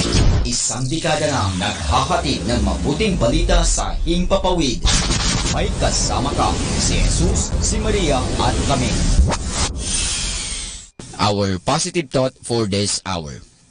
The happiness of your life depends upon the quality of your thoughts. Atin pong pakinggan ang mga pasabi mula sa Minor Basilica ng Our Lady of the Rosary of Manawag. Here is the schedule of Barangay BEC Saturday Masses at 4:30 in the afternoon for the month of February 2019. February 2, BEC Babasit Pugaro, BEC Bliss Pugaro, and BEC Malikdem. February 9, BEC Lalamaan, BEC Santa Ines, and BEC Borac. Bisita ni Maria Mass at 4 o'clock in the afternoon, BEC Santa Ines. February 16, BEC Tubul West, BEC Lixi, and BEC Pantal. Bisita ni Maria Mass at 4 o'clock in the afternoon, BEC Cabanbanan Centro. February 23, BEC Uraan West, BEC Cabanbanan Centro, and BEC Bukaw. And that's the schedule of Barangay BEC Saturday Masses at 4:30 in the afternoon for the month of February 2019.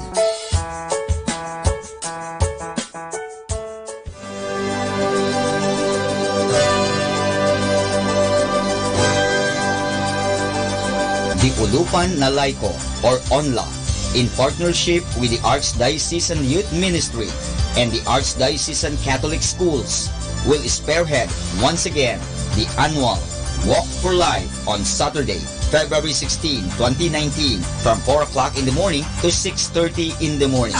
4 o'clock in the morning, assembly and kick-off. 4:30 in the morning, walk proper. 5:30 in the morning, Holy Mass at the St. John the Evangelist Metropolitan Cathedral, Dagupan City, Assembly Area. As in the past, this event requires our concrete support considering the need to have a stronger expression of defense, upholding, and affirmation of the sacredness of human life from conception to natural death. The Archdiocese of Lingayen Dagupan Walk for Life 2019. Atin pong napakinggan ang mga pasabi mula sa Minor Basilica ng Our Lady of the Rosary of Manawag. Ako po si Bo Sanchez ng Kerygma. Binabati ko po ang lahat ng nakikinig. May kasama ka, si Jesus, si Maria, at kami. Mga kasama, ating pong pakinggan ang talk ni Bo Sanchez na recorded sa feast na ginanap sa PICC. I just do not want to teach you about your finances. I want to prophesy. I want to prophesy that your future is filled with all that you need in order to do the good works God wants you to do in your life.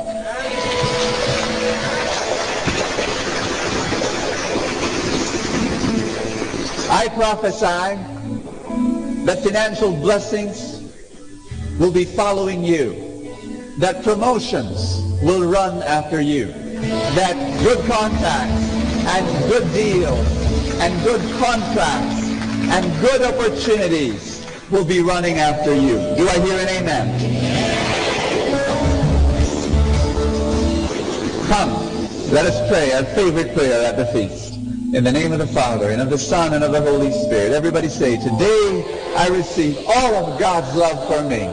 Today I open myself to the unbounded, limitless, overflowing abundance of God's universe. Today I open myself to God's blessings, healing, and miracles. Today I open myself to God's Word. so I become more like Jesus every day. Today I proclaim that I'm God's beloved. I'm God's servant. I'm God's powerful champion. And because I am blessing the world in Jesus' name.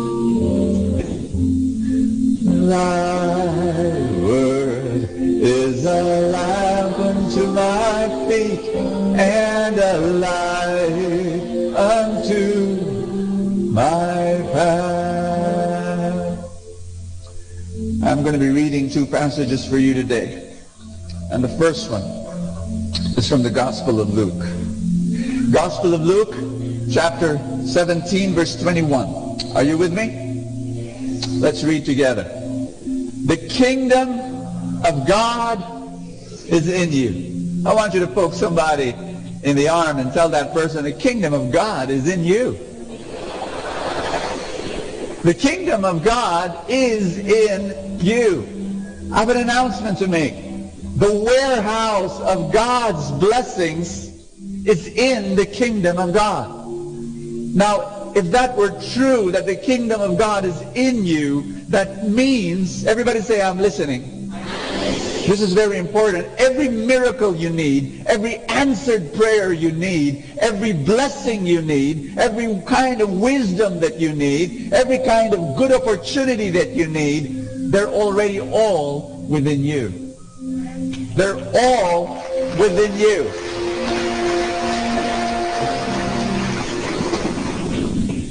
You didn't hear me. They're all within you.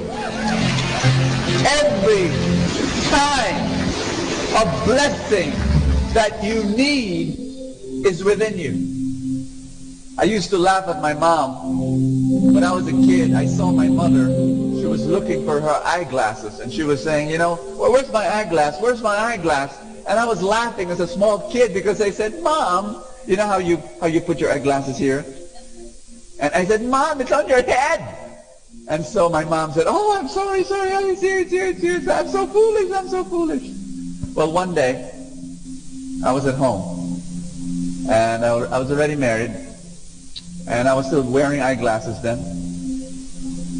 And I was looking for my eyeglass. I was going through, you know, under the piles of my books and under the piles of my pieces of paper in my table, and my wife walks in, and she says, what's wrong? I'm looking for my eyeglasses. And my wife's jaw dropped, and she said, you're worse than your mother. And I said, why? You're wearing your eyeglasses. It was not on my head, it was right here. I said, oh my gosh. I felt so foolish. The most foolish point ever in my life, my dear friends, we're that foolish when we look for our blessings outside us, when the blessings are already all here in the kingdom of God.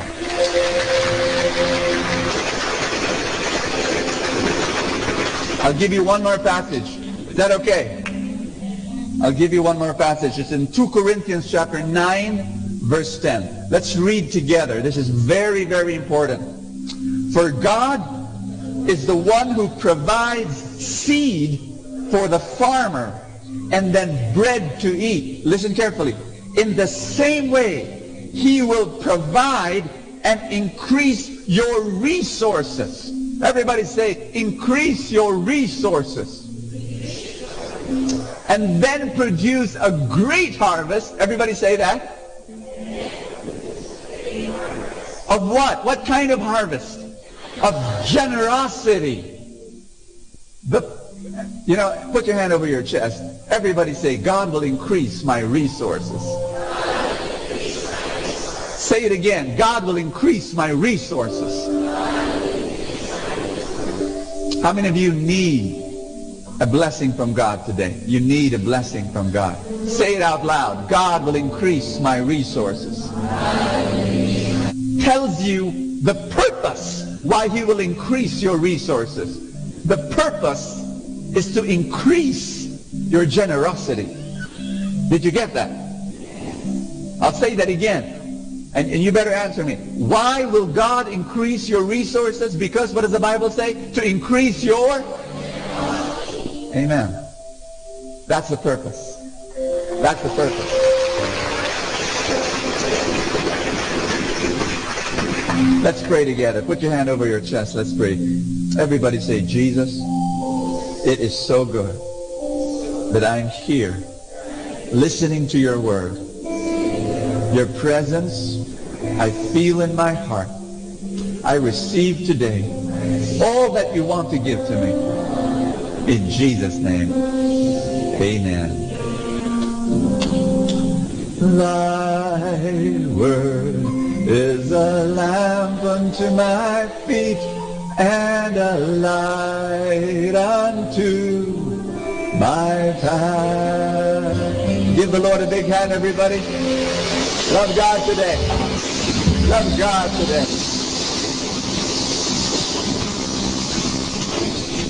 Please be seated. Touch somebody beside you. Tell that person God will speak to you today. Everybody say increase. Today I'd like to talk about and answer the age-old question, why do we lack blessings? People ask me that question, why do I lack blessings? Here's my message for you, my big one message for you today. Everybody say I'm listening. Your self-worth determines your net worth. Your self-worth determines your net worth. By the way, it does not work the other way around. It's only a one-way relationship. Your net worth should not determine your self-worth. Please, please. No. I'm talking about how your self-worth determines, impacts, influences your net worth. Are you with me on this? Why is it that people lack blessings? Have you ever wondered or asked that question before? I want you to imagine that God wants to give 50 liters of blessing. And he really wants to provide this for you. He wants to empty this container into your life. But sometimes, even if God wants to pour 50 liters of blessing into your life, what happens is the container is not very adequate. This is a bit better, but, well, just a little bit. Okay. Well, this is better, but still. Are you listening to what I'm saying? Thank you so much, guys. Thank you so much.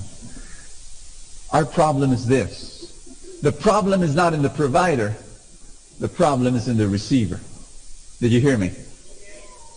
The problem is that God's capacity to give is bigger than our capacity to receive. Are you listening to me?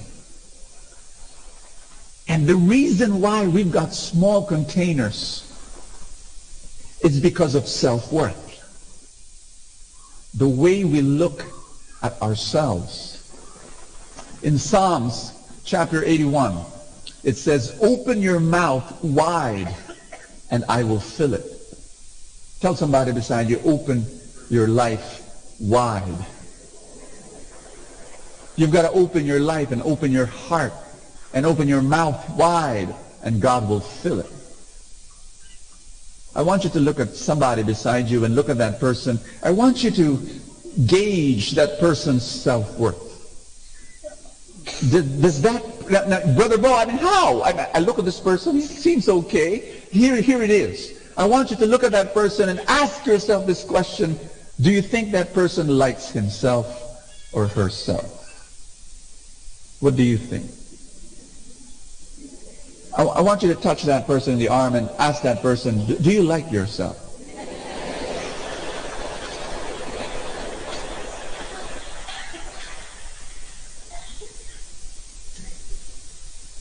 You see, it's very important that you've got to Let me define what net worth is. May I? Brother Bo, what's net worth? Net worth is how much you value your assets. How much assets you have, whether it's cash or real estate or any other thing. You know, when I got married, or before I got married, it was pretty easy to look at my net worth. You know, when I was a teenager, it was practically, you know, the money I had in my pocket. That was my net worth. That was all I had. Before I got married, it became a little bit bigger. I had to save for my wedding, so it was 200,000 pesos. I had no property, I had no car, I had nothing. But so it was the cash that I had. That was my net worth, 200,000. When I finally got married after the wedding, it went down to 80,000. Well, because of the wedding. And the only reason why it did not go to zero was because my wedding reception was potluck. And I asked, you know, the 1,000 guests to bring their own food. So, and that's a tip for all those who want to get married. So my net worth was what I owned. But you see, your self-worth is who you are. Your self-worth, net worth is how much you value your assets. Self-worth is how much you value yourself. And please understand me, it is possible, this is what I'm saying, that if there is no opposite relationship. You know, it is possible that you have a very poor self-worth, and there are people who are so hurt and so wounded and so traumatized, they will use money to heal their inner wounds. Are you with me? There are people like that because of the great wound that they have in their childhood and in their history. They will try to become rich, and some of them become very, very successful. They are so rich on the outside, but they're very poor on the inside. And you know what? They're very miserable. I don't want you to go through that path. I want you to go through the natural path. Ask me how. Before you become a millionaire on the outside, you've got to be a millionaire on the inside. You've got to really, really, really like yourself. You've got to be able to say to yourself, you know what? I'm a child of God, and God loves me, and I am important. Put your hands over your chest. Just say this together with me. Everybody say, I'm awesome. How do you feel when you say that? You know, some people, there was one person, my friend, I told this person, can you say this after me? Say this with me. So I told her, say it out loud, I'm a wonderful person. And I said, say it with feelings and say it with conviction. And so she did it. She put her hands over her chest and she said, I'm a wonderful person. Ugh. She could, you know, she saw a discrepancy with what she was saying and what she was feeling. And you know what? When you go through that, believe you me, when you walk in front of a person, when you talk with people, I should know this. This is something that is my experience. For the longest time, I felt that I did not deserve to be rich. I did not deserve to be blessed. I did not deserve to have good opportunities. I did not deserve to be dressed up like this. I would always wear the crummiest clothes. There was a time when I could not hang out or talk with a rich or a successful person, you know, because I felt I was small. You know, it's true, friends, my family was never poor. I mean, I was poor because I became a missionary. But you see, my family, my father worked in a good company, and he had a good job, good position. But, you know, we were kind of like, we started lower middle class, and then when he became an executive of that big company, but we were 6 kids, you know, so we were kind of like middle class. And we defined ourselves. I defined myself as one who was a poor because I was a missionary coming from a middle class background. And I kind of like saw myself in that way. And I could not, I'll say this in a story, may I? One day there was a tourist and he saw a fisherman, and the fisherman was fishing, and the tourist was watching, and he liked watching, these things, and so he was taking pictures of the fisherman. And the fisherman was very, very good because he was catching a lot of fish. But then he noticed something. He noticed that every time the fisherman got a big fish, he would throw it back in the water. And every time he would get a small fish, he would put it in his container. Every time. Big fish, throw back. Small fish, keep. And so finally the tourist could not help himself anymore. He just said, Sir, I noticed something, and it really bothers me. Why do you throw away the big fish that you catch and keep the small fish? And then the man said, oh, that's simple. And he opened his bag and he said, because my frying pan is small.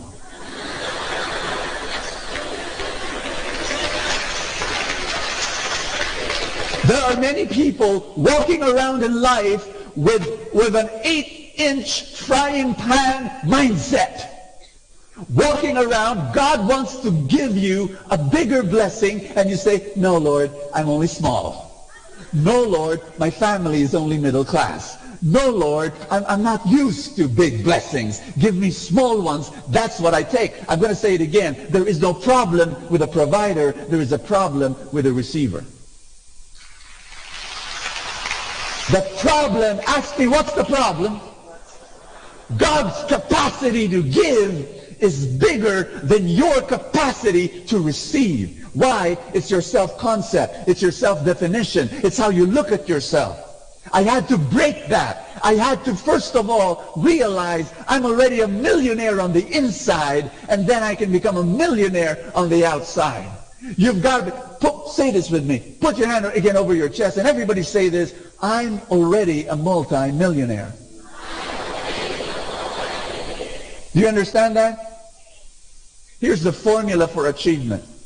The formula for achievement is this. Abilities times attitude equals achievement. I'm going to say that again. Abilities times attitude equals achievement. Are you with me?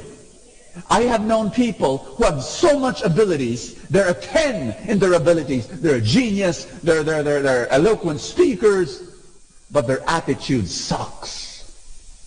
It's a -5. So 10 times a -5. What's the achievement? -50. Are you with me? What's your attitude? Your attitude is this, how you relate to the outside world. Your attitude is how you relate to the people around you, how you relate to God, how you relate to problems. Why am I holding this frying pan? Your attitude is how you relate to the world. Well, guess what? How you relate to the world is based on how you relate to what is inside your world, inside you, your self-concept, your self-worth. Do you look at yourself as, I'm a multimillionaire, I'm a God's child, the kingdom of God is within me? Amen?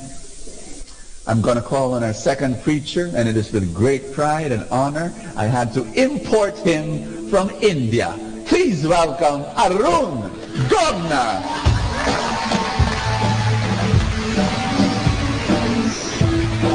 Takes a while from India. Na-delayed yung flight. Hindi lahat ng Bombay nagmumotor. Yung iba nagbabike. Gusto niyong kunin na itong motor ko? Bike ko pala. Welcome to me. Iniwan ko po ang Alabang just to be with you today. Kaya lagot kayo sa kanila. 3 things that compose your self-concept. Can you say self-concept? Self-worth, self-ideal, and self-esteem. Can you say self-worth? Can you say self-ideal? Can you say self-esteem? Self-ideal is this. Self-ideal is your vision for yourself. It is your dream self.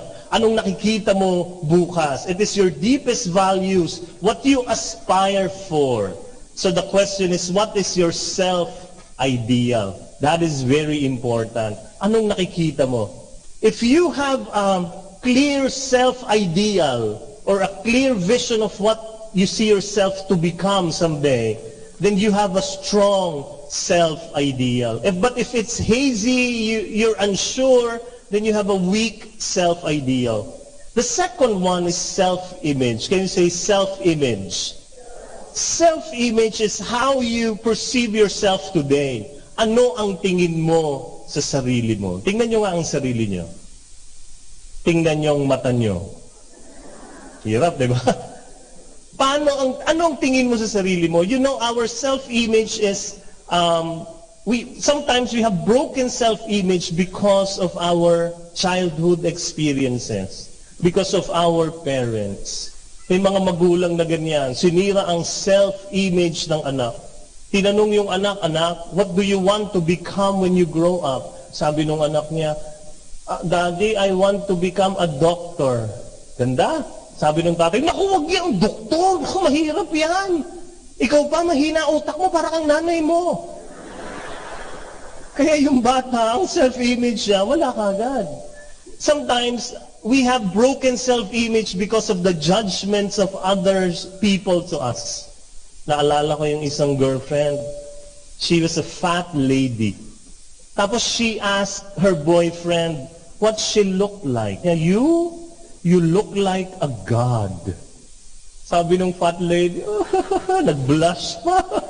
Sabi niya, who? Do I look like Aphrodite? Venus? Who do I look like? And then the boyfriend smiled, touched the belly, and said, Buddha.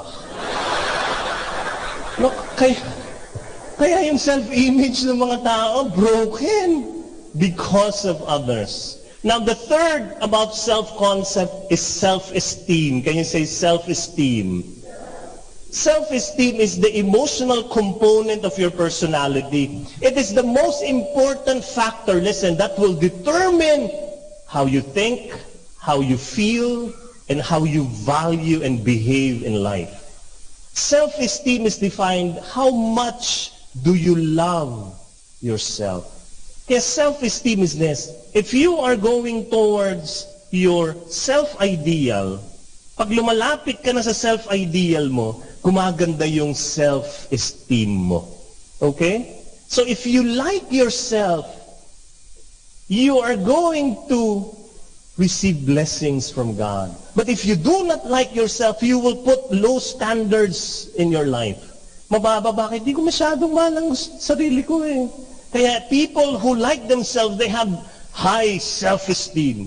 Hindi mayabang. Iba yon. Iba yung, I'm confident, I can do this. And they will have easier time earning money. Tingnan nyo nga yung katabi nyo. Mataas ba ang self-esteem niyan? Ba't yung pinagtawanan? Sabi ko, tingnan lang. That is why I believe that your self-worth impacts your net worth. And the level of self-esteem is largely determined by how close your self-image matches your self-ideal. Para mapaliwanag ko mabuti ha. Self-image is today. This is who you are. Ito yung tingin mo sa sarili mo. Self-ideal is your tomorrow. If you are nearing your dream, ang taas ng self-esteem mo. Pag palayo ka, pababa. Pababa yan. Let me share something to you. I have an ideal for my body. Meron, talagang ito ang self-ideal ko sa katawan ko. Dapat ganito. Nasa isip ko lang yun. Hindi ko na ikukwento sa inyo. Ha? But my actual present body is far from my ideal body. And so you know what I do? I exercise. I do boxing. Totoo yan, hindi ako nagpa-picture lang. I do boxing and I am trained by the best boxer that I know. Tingnan niyo siya. He is a renowned boxer. Kita niyo? Likod pa lang. Kita niyo na. Ha? Namumukha niyo yung likod? Ha? Pakita natin ulit. Di ba? Nakikita niyo? Ha? Renowned boxer. Kita nyo? Si Dora. Yan ang upuan ko pag pagod na ako. Ha? He is a champion in our barangay. Hindi nyo kilala? Hindi nyo kilala yan? Hindi kayo taga-barangay ko eh. Hindi kayo barangay Ayala Alaban. Naks. But this is what I do. I do boxing. Totoo yun. Yan ang aking ginagawang exercise. Tanong niyo sa akin kung gaano nakatagal. Nakakaisa pa lang ako. Kaya nagpa-picture ako kaagad. But every time I do boxing, I feel good because I am nearing my ideal body. You know what I'm talking about? Meron kang ideal body. Maka-exercise ka lang ng isa, sarap ng pakiramdam mo. Wow, ang sarap. Pwede na. But let me show you 4 things that might happen to your self-esteem because of your self-ideal and your self-image. Person number 1, low self-ideal and low self-image. These very broken people, if you have a low self-ideal, low self-image, you will be a broken person. And these people will always be poor. You are being blessed by God already, pero anong sasabihin mo? Hindi sa akin bagay yan. You will not get the blessing. Bakit? Ang baba ng tingin mo sa sarili mo at wala kang pangarap bukas. Kaya ang mga taong mababa ang tingin sa sarili at mababa ang pangarap bukas, pag nag-party, ganito ang drink.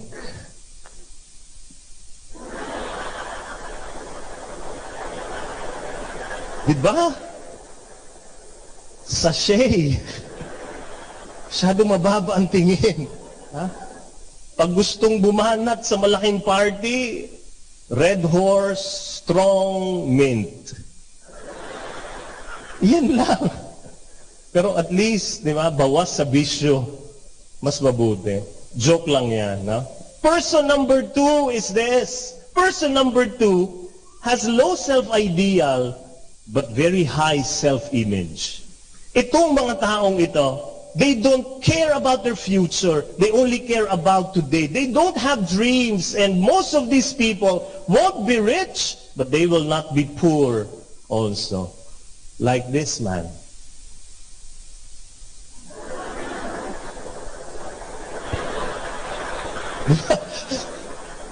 Ganda ng tingin sa sarili. Walang pakialam bukas. Ha? Person number 3 has high self-ideal but very low self-worth.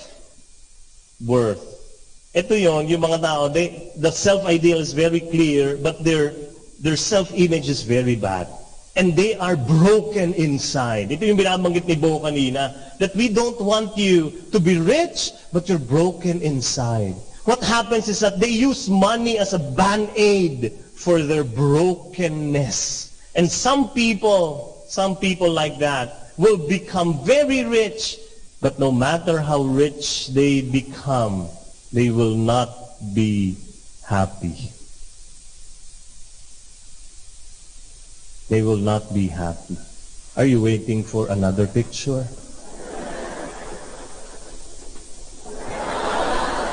Parang tumili pa kayo. Huh? The 4th person has high self-ideal and high self-image. Taas, ganda ng future. Ang ganda ng tingin sa sarili. These people, they are happy and wealthy at the same time. They are happy and wealthy at the same time. They like themselves. They accept himself. They know his weaknesses. And he clearly knows what he wants. Let me show you not a picture of that person, of these people, but with high self-ideal and high self-image. Let me show you not a picture, but let me show you this. Yan ang mga taong high self-ideal, high self-image. Parang naniwala naman talaga kayo, no? But that is not a joke. I believe that when you come here, the Lord is changing you. Amen? He is making you dream big dreams. And He is telling you how beautiful you are. Kaya yun ang mga tamang tao. Kaya huwag kayong a-absent sa feast. Huwag kayong papaya na darating kayo dito, late kayo sa misa. Hello, Shabbat.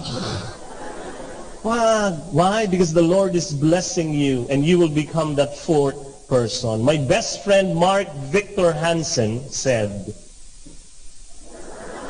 hindi niyo ba siya kaibigan? Ako lang. Can we read together? When your self-worth goes up, your net worth goes up with it. That is the message today. That is a true statement. Because the more you believe in you, I believe in me, the more confident you will become. And the more confident you will become, then the more you will receive the blessings intended by God to you. But I would like to remind you of this truth, my dear friends. Your self-worth trumps your net worth. Anong ibig sabihin? Hindi porket manipis ang wallet mo, hindi porket maliit ang bahay mo, mas mababa kang tao sa ibang tao. Ang self-worth ang mas mataas kaysa sa net worth. Please do not allow your net worth to define your worth. Amen?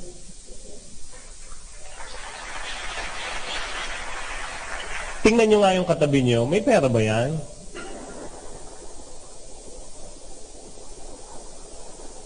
Sabi ko, tingnan, wag hingahan. Hinihingahan nyo yung mga katabi nyo. Let your self-worth dictate your life, not your net worth. But paradoxically, your net worth is closely linked with your self-worth. But your net worth is not your self-worth. And the journey to financial freedom, ito, is about consistently increasing both your net worth and your self-worth. You know, I met someone, itong tao na to, he just resigned, or he retired from work, so he got a lot of money. And then during our conversation, I was shocked by his statement. He said, I have discovered that my net worth is greater than my self-worth. So talaga ako parang, what do you mean? And then he began to explain that he had discovered that his self-worth had been wrapped up in his work. Yung nakatali na yung self-worth niya sa trabaho niya. Kaya nung wala na siyang trabaho, tapos ang dami niyang pera, ang baba ng tingin niya sa sarili niya. Low self-worth with low self-esteem. But his net worth is so high. Ang taas. Can I make an experiment? Can you look for a partner, please? Sige nga. Yung hindi nyo masyadong kilala. Sige nga. Can you face that person? Everybody, come on. Everybody. Just face that person. Huh? Can you hold the hand of that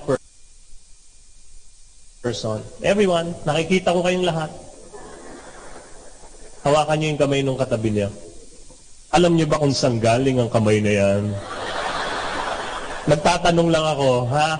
Sige, hawakan nyo yung kamay. Tingnan nyo sa mata, sabihin nyo sa kanya, partner, what's your name? O, sagutin mo. Sinagot na? Okay. Next question. Partner, who are you? Please answer. Go. You got an answer? I would like you to observe the answers, your answer and the answer of your friend, your partner. Have you noticed that we tend to define ourselves by what we do? Yung ating ginagawa? Our answers has something, always has something to do with what we do or what we have accomplished before. I'm an entrepreneur, di ba? Kakamayan mo, well, who are you? I'm a business owner. I'm a doctor. I'm a teacher. I'm a feast builder. I'm nothing. I have done nothing. Di ba? Alala ko yung beauty pageant.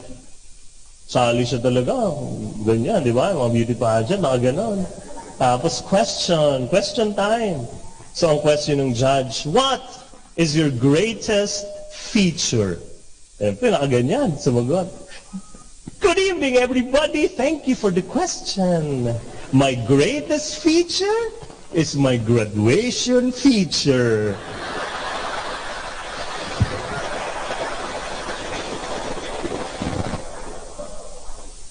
In other words, what we do tends to define who we are, and failure to do it, especially work, is failure in our lives. Because what defines us is lost.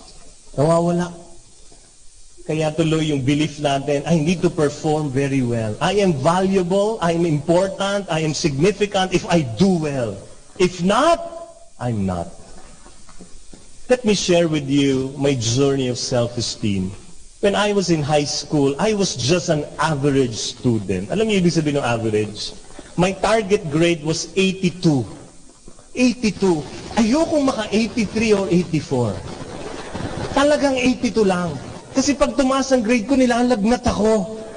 So kailangan 82. What do I mean my target grade is 82? Ganito. If I have a project, I'll bring it home, I'll do the project. Pag mukhang 82 na, timitigil na ako. Tapos sinasubmit ko na. Tapos na nakukuha kong grade 82. Assignment, the same thing. Pag mukhang 82 na, hindi ko na ginagandahan. Sinasubmit ko na. Exam, itong worst, exam. Pag mukhang 82 na, binibilang, hindi ko na tinatapos. Sinasubmit ko na talaga. Because my target grade was 82. Because when I looked at myself, I see myself as an average student. Average person lang ako. And you know what I got every quarter? 82. And then every quarter, my parents, they get my card. At alam niyo, pagkuha ng card ni Papa, ni Mama, alam mo sasabihin nila, anak, 82 na naman. Last quarter, 82. Last year, 82. Mag-aral ka naman. Tapos sasabihin ako, mag-aral ka. Tama na yung basketball. Tama na papa-cute. Mga gano'n. But afterwards, this is my dad. Yung tatay ko, binabaliktad yung card. Tapos tinatawag ako, Aaron, come here. Siyempre, malayo-layo ka, baka mabatukan ka. Paglapit ko, papakita sa akin yung baliktad na card. Tatanungin ako ni Papa, what is your name in the card? Ako naman tiningnan pa, Aaron Gogna.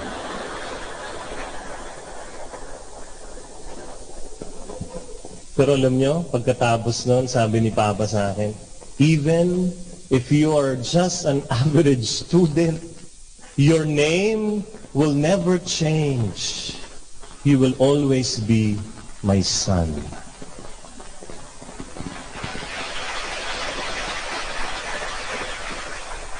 And because that is how they treated me, when I went to college, everything changed. Hindi na ako average student sa college, below average student na ako. I took up engineering in La Salle University. It's a 4-year course. I finished it in 6 years. Tapos sa La Salle, ang card namin dyan, isang section, isang subject, isang card. So I got the card during course card distribution. Pag uwi ko, I'm so embarrassed showing my grades to my mom. Papakita ko kay mama, hiyang-hiya ako. Tapos si mama kukunin yung card. Tapos titingnan, Aaron Gogna, R! Ina-announce pa malakas, R na naman! R na na! R, repeat! Repeat! Repeat!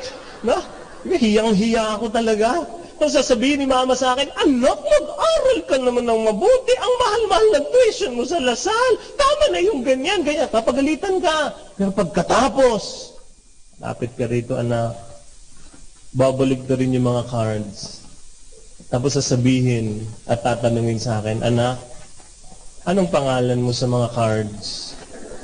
Ako naman tingin ulit Arun Gogna. Tapos and then, you know what my mom said? Anak, kahit baksak ka, hindi nagbabago ang pangalan mo, anak pa rin kita. Finally, I got it. Nakakuha ko rin, tanda ko na Naintindihan ko na.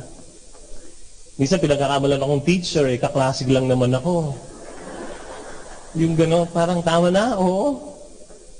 And then when I finished engineering, the Lord led me to become a teacher. Ako po yung nagturo sa high school students. Nagturo ako ng religion. Nakita niyo yung connection, di ba? Lapit, no? Lapit talaga Hindi ako pumasok ng seminaryo. I just grew up wanting to bring more young people to God. And so I became a teacher. And because I believed that time that God was leading me to become a teacher for a long time, I need to have further studies. And so I studied masters in religious studies for lay people. 4 years ako nag-aral. Aral po ako, talagang nagsunog ng kilay. And just to tell you this, by God's grace, brothers and sisters, I finished masters in religious studies, magna cum laude.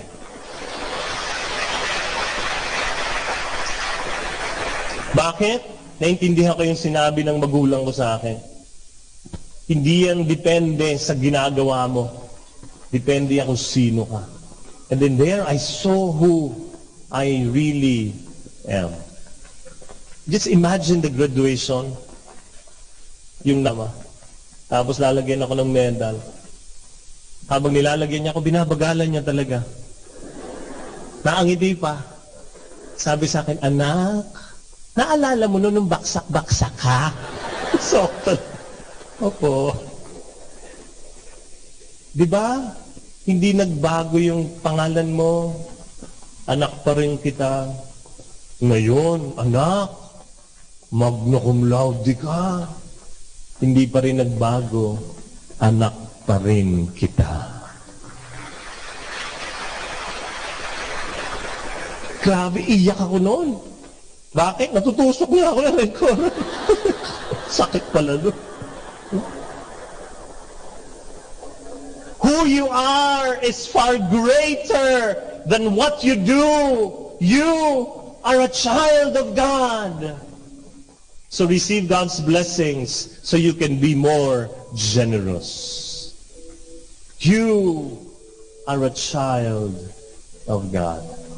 Be rich and be more generous. If you believe my word, God's word, that you're a child of God, can I invite you to stand up? Lahat lang ng anak ng Diyos ang pwedeng tumayo. And because we are talking about self-worth, worth, for that matter, net worth, if I would describe your worth, it will go like this. Listen and imagine, because this is my description of your worth.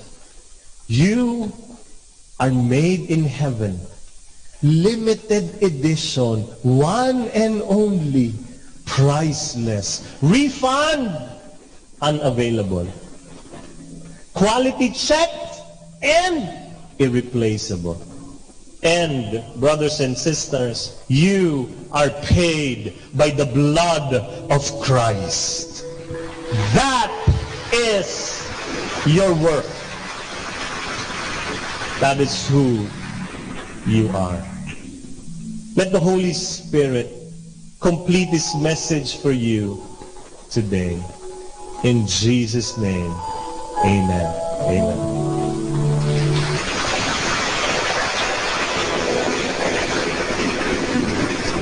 Lift up your hands. Come and pray with me. Everybody say, Jesus, thank you so much for loving me, for making me very special. Thank you for making me very rich. The kingdom of God is within me. Every blessing I need is within me. I receive today all that I need in Jesus' name. My dear friends, I want you to understand how special you are, and I want you to declare it today that you are God's child. Your name and who you are will never change. No matter what failures or mistakes you've committed and done in your life, when God looks at you, He does not look at your mistakes. When God looks at you, He does not look at your failures. When God looks at you, He does not look at your sins. When God looks at you, He looks at who you are, that you are His child. He loves you.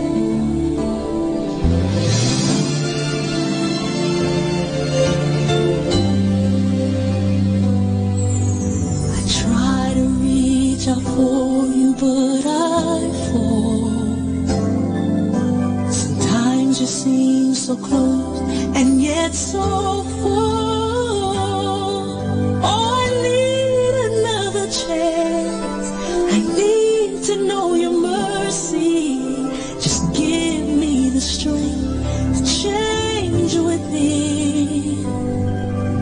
I know I'm not all that I can be. My weakness seems to get the best of me. But as long as you are here, I know that I will make it. Every step along the way, please hear my prayer. A heart like yours is my desire. A heart like yours is what I'm searching for. Full of compassion, nothing wrong within. Please hear me, Lord, give me a heart like yours. So much grace, so much kindness, so much faith, forever true, strong as the wind, soft as the shadows. If just once I could be like you, a heart like yours is my desire. A heart like yours, it's my desire. It's what I'm searching for. So much love, nothing wrong with it. Please hear me, Lord. Give me a heart. Give me a heart like yours. I want it.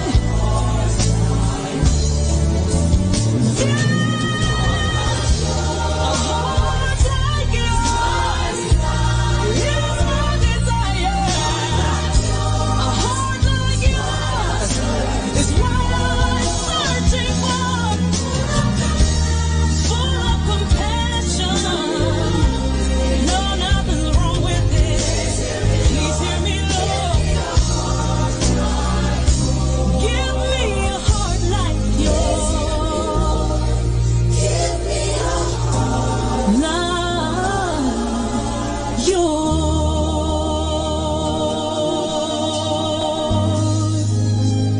A heart like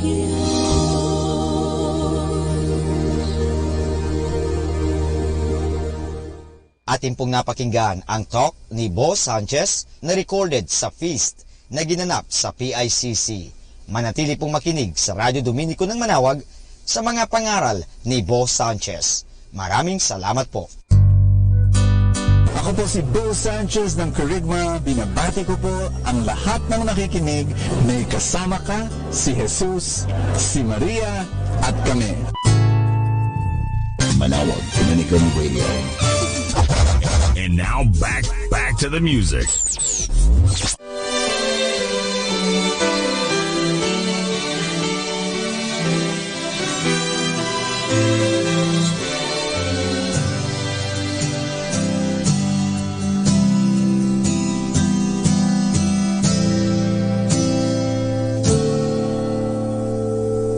My hope is built on nothing less than Jesus' blood and righteousness. I dare not trust the sweetest frame, but wholly lean on Jesus' name. On Christ the solid rock I stand, all other ground is sinking sand. All other ground is sinking sand.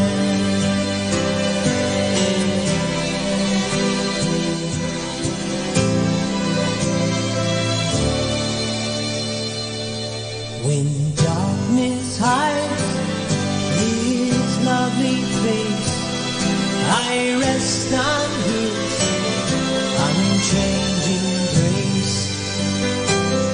Through every high and stormy gale, my anchor holds within the veil.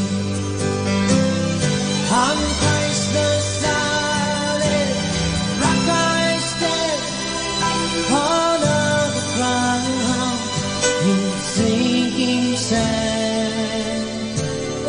All of the ground is sinking sand.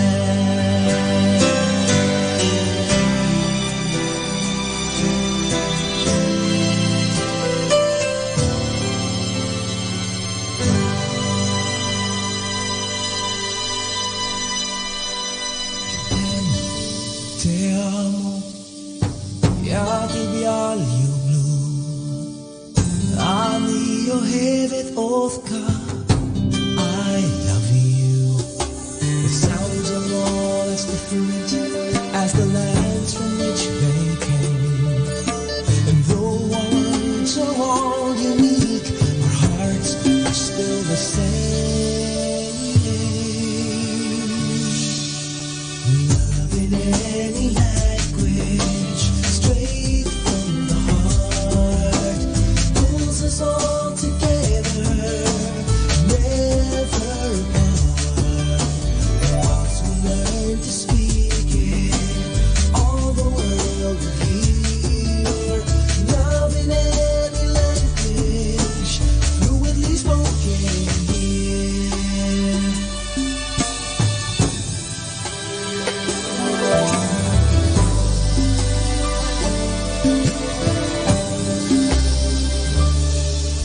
We teach the young our differences, yet look how we're the same.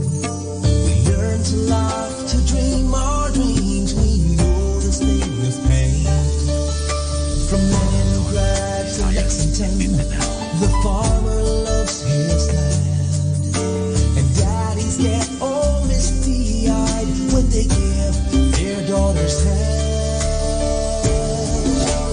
Maybe now we realize how much there is to share. We have too much in common to pretend it isn't there.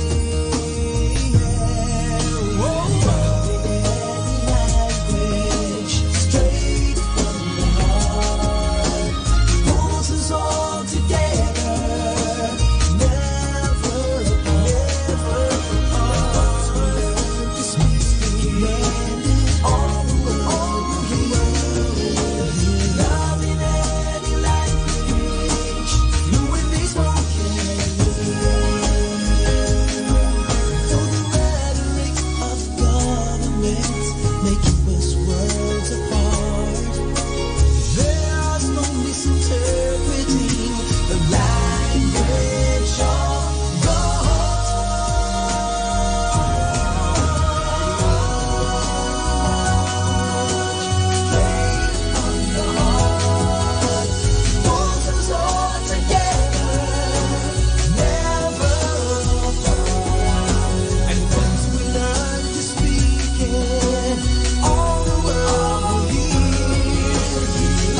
Our time now is 10 o'clock in the evening.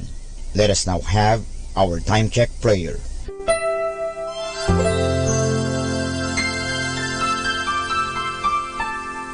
Panalangin ng isang mamamahayag. Panginoong Diyos na makapangyarihan, buong kababaang loob kaming nagpapasalamat sa iyo dahil sa pagkaloob mo sa amin ng biyayang makapagpalaganap ng mabuting balita tungkol sa iyo at sa mabuting bagay na tinatanggap namin na nararapat lamang na ituring ng lahat bilang mga biyayang mula sa iyo. Sa pamagitan ng mga babasahin, radyo at telebisyon, ginawa mo kaming mga kasangkapan ng kabutihan dahil sa pagpapahayag namin ng katotohanan na walang layuning makasakit ng kalooban ng iba sa pamagitan ng aming mga sinasabi at ginagawa. Isugo mo nawa sa amin ang banal na Espiritu na gagabay sa amin at magbibigay ng inspirasyon upang ang lahat ng aming gagawin at iyaon lamang makakabuti sa aming kapwa at upang magabayan namin sila at lalo pang mapalapit sila sa iyo. Pangalagaan mo kami laban sa tuksong gamitin ang kapangyarihan ng aming gawain upang wasakin ang dangal ng iba. Sa halip, tulungan mo kaming maging mga kasangkapan ng kapayapaan at pag-ibig upang magbago ang mundong ito at maging kanais-nais na tahanan ng anak mo. Hinihiling namin ito sa pamamagitan ni Kristo na aming Panginoon. Amen.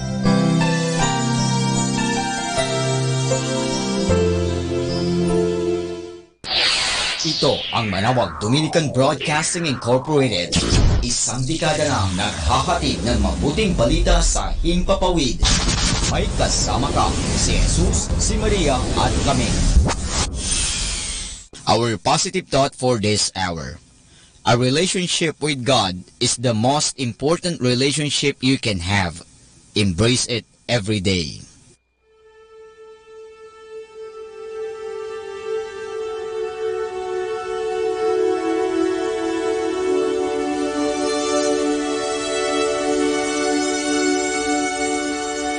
Isang mapagpalang pagbati po sa inyong lahat mula sa aming mga Dominikanong nobisyo dito sa Minor Basilica of Our Lady of the Holy Rosary of Manawag.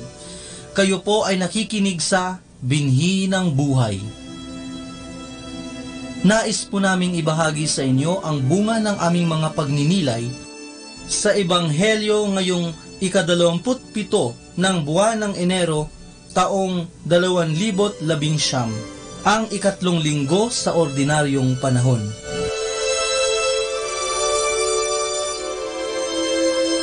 A reading from the Holy Gospel according to Saint Luke.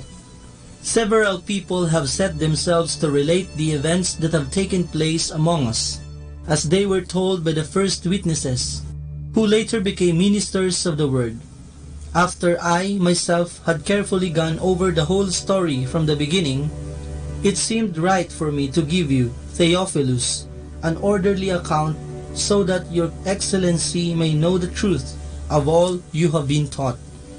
Jesus acted with the holy power of the Spirit, and on his return to Galilee, the news about him spread throughout all the territory. He began teaching in the synagogues of the Jews, and everyone praised him. When Jesus came to Nazareth, where he had been brought up, he entered the synagogue on the Sabbath, as he usually did. He stood up to read, and they handed him the book of the prophet Isaiah.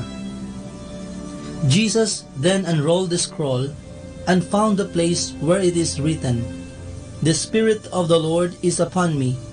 He has anointed me to bring good news to the poor, to proclaim liberty to captives, and new sight to the blind, to free the oppressed, and to announce the Lord's year of mercy."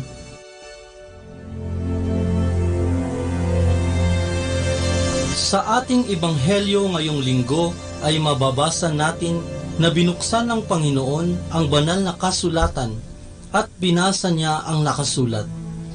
Sumasa akin ang Espiritu ng Panginoon, sapagkat hinirang niya ako upang ipangaral sa mga dukha ang mabuting balita. Sinugo niya ako upang ipahayag sa mga bihag na sila'y lalaya at sa mga bulag na sila'y makakakita, upang bigyang kaluwagan ang mga sinisiil at ipahayag ang pagliligtas na gagawin ng Panginoon. Ayon sa nasusulat, ang Panginoong Hesukristo ang siyang makapagbibigay sa kanila ng isang dakilang pag-asa maging sa panahon natin sa kasalukuyan. Lamang ay dapat natin ibahagi ang pag-asang ipinagkakaloob sa atin ng Diyos. Tanong ko lang, anong klaseng pag-asa ang dapat nating ibahagi sa ating kapwa? Una ay ang pagbabahagi ng pag-asang may naibubungang kaligayahan at saya. Batid natin na kapag nakapagpapasaya tayo sa ating kapwa, ay di hamak na tayo rin ay natutuwa sa kagalakang kanilang nadarama. Pangalawa, ang pagiging positibo na may dalang pag-asa ay nagdudulot din naman ng mabuting pananaw sa iba upang mas mapabuti pa nila ang kanilang buhay at maging kaaya-aya ang kanilang mga sandali sa bawat araw. Pangatlo naman dito ay ang dalang kapurihan at panalangin hatid ng pag-asa sa atin patungo sa Diyos. Sa ating pagpapahalaga sa pag-asang hatid sa atin ng Diyos na may kaakibat na dasal at papuri, ay mas napapalapit tayo lalo sa ating Panginoon. At ang panghuli naman ay dapat ang pag-asang ating ibinabahagi ay hindi labis at makasarili. Kung tayo man ay umaasa o may inaabangang grasya, ay tinitiyak natin na ito ay kailangan talaga natin at hindi lamang ayon sa gusto o pansariling interes lamang. Sa makatuwid, ating ibahagi sa lahat ang pag-asang ito sa ibang tao upang madama naman nila ang presensya ng Diyos sa pamamagitan ng ating pinakaaasam na pag-asa, si Hesukristo. Ang bawat isa sa atin ay regalo at pag-asa mula sa pag-ibig ng Diyos. Pahalagahan natin ang ating buhay. Mula po dito sa Minor Basilica of Our Lady of the Rosary of Manaoag, kami po ay taos-pusong nagpapasalamat sa inyong pakikinig. Nawa ay patuloy po nating isabuhay ang salita ng Diyos. Patnubayan at pagpalain nawa tayo ng Panginoong may kapal. Hanggang sa susunod na linggo dito sa Binhi ng Buhay.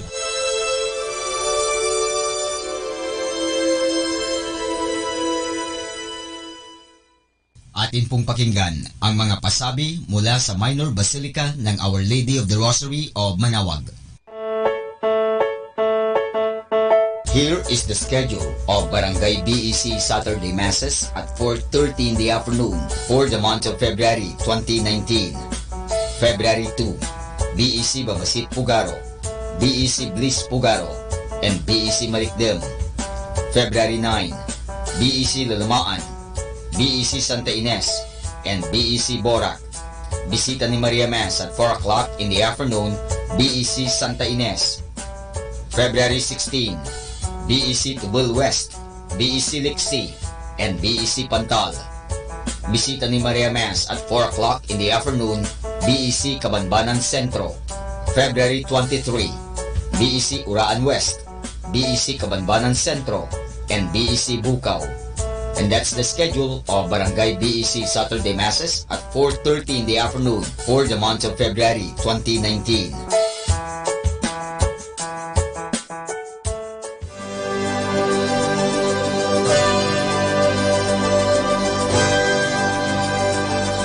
The Ulupan na Laiko or ONLA, in partnership with the Archdiocesan Youth Ministry and the Archdiocesan Catholic Schools, will spearhead once again the annual Walk for Life on Saturday, February 16, 2019 from 4 o'clock in the morning to 6:30 in the morning. 4 o'clock in the morning, assembly and kick-off. 4:30 in the morning, walk proper. 5:30 in the morning, Holy Mass at the St. John the Evangelist Metropolitan Cathedral, Dagupan City, assembly area. As in the past, This event requires our concrete support considering the need to have a stronger expression of defense, upholding, and affirmation of the sacredness of human life from conception to natural death. The Archdiocese of Lingayen Dagupan Walk for Life 2019. Atin pong napakinggan ang mga pasabi mula sa Minor Basilica ng Our Lady of the Rosary of Manawag. Keeping you company in the night to reflect with instrumental music. Only here at Manawag Dominican Radio.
Isang mapagpalang pagbati po sa inyong lahat mula sa aming Dominikanong nobisyo dito sa Minor Basilica of Our Lady of the Holy Rosary of Manaoag. Nais po naming ibahagi sa inyo ngayong buwan ng Pebrero ang isang katisismo ukol sa Candelaria.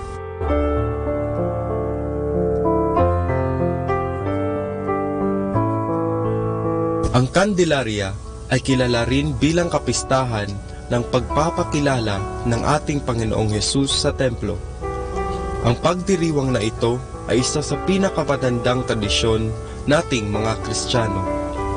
Ayon sa kasaysayan, naitala ng isang madre na nagngangalang Egeria ang tradisyong ito nang siya ay naglalakbay sa Jerusalem noong ika-4 na siglo sa ika-14 ng buwan ng Pebrero. Kanyan natunghayan ang isang mahalagang pagdiriwang sa Jerusalem kung saan ang lahat ng mga pari at mga obispo na naroon ay nagpapahayag tungkol sa pagdala ni Maria at Jose ng Batang Hesus sa templo ayon sa Ebanghelyo ni San Lucas. Ipinagdidiriwang natin ngayon ito tuwing ika-2 ng Pebrero. Ang pag-aalay ng mga batang lalaki sa templo ay isang tradisyon ng mga Hudyo kung saan dinadala ng mga ina ang kanilang mga anak sa templo makalipas ang 40 araw matapos maipanganak ang bata. Sa simbahang Katoliko, ating ipinagdiriwang ang Pasko o kapanganakan ng ating Panginoon tuwing ika-25 ng Disyembre. Kaya naman, ating ipinagdiriwang ang pag-aalay sa ating Panginoong Hesus sa templo tuwing ika-2 ng Pebrero, 40 araw makalipas ang Pasko. Ngunit, dito nagaganap ang pagbabasbas ng mga kandila. At bakit sa panahon ngayon, tinatawag na Candelaria o Candlemas ang araw na ito? Sa pagdala ng Batang Hesus sa templo, ay ating matutunghayan si Simeon na inilarawan ni San Lucas bilang totoong matuwid at makadiyos. Ikinalong ni Simeon ang Batang Hesus at nagsabing, "Mapayayaon mo ang iyong utusan, Panginoon, nang may kapayapaan ayon na rin sa iyong wika.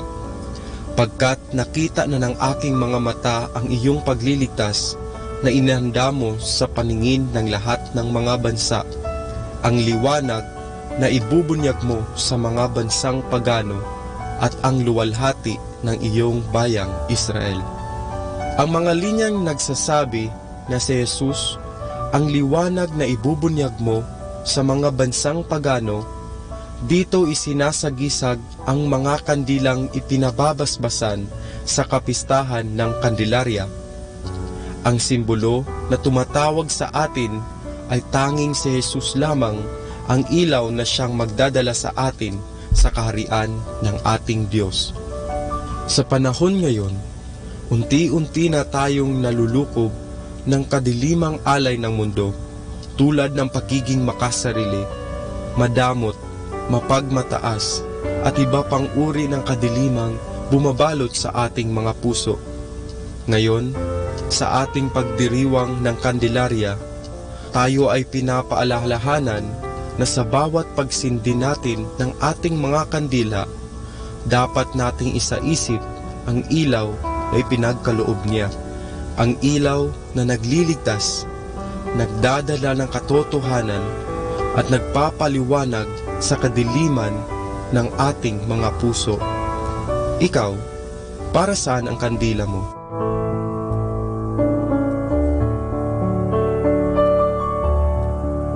Mula po dito sa Minor Basilica of Our Lady of the Holy Rosary of Manaoag, kami po ay taos-pusong nagpapasalamat sa inyong pakikinig. Naway patuloy po nating isabuhay ang mga turo ng simbahan. Pagpalain nawa tayo lagi ng ating Panginoong Diyos. Hanggang sa susunod na buwan po para sa isa namang katisismo mula sa aming mga Dominikanong nobisyo. Maraming salamat po. Setting you free from stress with instrumental music. Only here at Manaoag Dominican Radio.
According to narration, Saint Dominic's family, in today's language, is financially capable or simply wealthy.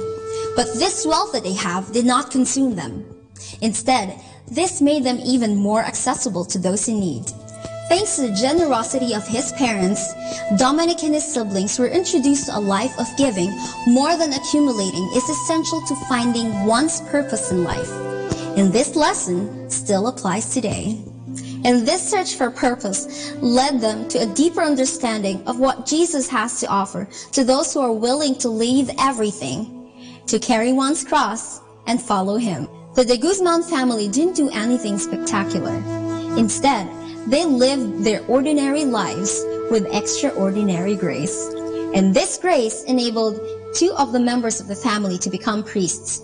One is Saint Dominic, the other is Blessed Manes. Their mother, Juana, later became Blessed Juana de Aza. It only shows that sanctity is not limited to those who are priests and nuns, but to us all, baptized Christians. God calls us to be saints everywhere we find ourselves in. You can be a doctor, a janitor, a teacher, or a housewife like Juana de Aza, who later became a saint. As a matter of fact, the church is blessed with saints who are lay people. There is Catherine of Siena, who is the doctor of the church. The other is Saint Martin de Porres, who is a non-ordained member. And of course, our very own San Lorenzo Ruiz, who is a father and a missionary to Japan. Let the gentle of the night to comfort you with instrumental music, only here at Manawag Dominican Radio.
Pakinggan po natin si kasamang JT sa Tagumpay sa Tag-Unos kasama ang Diyos.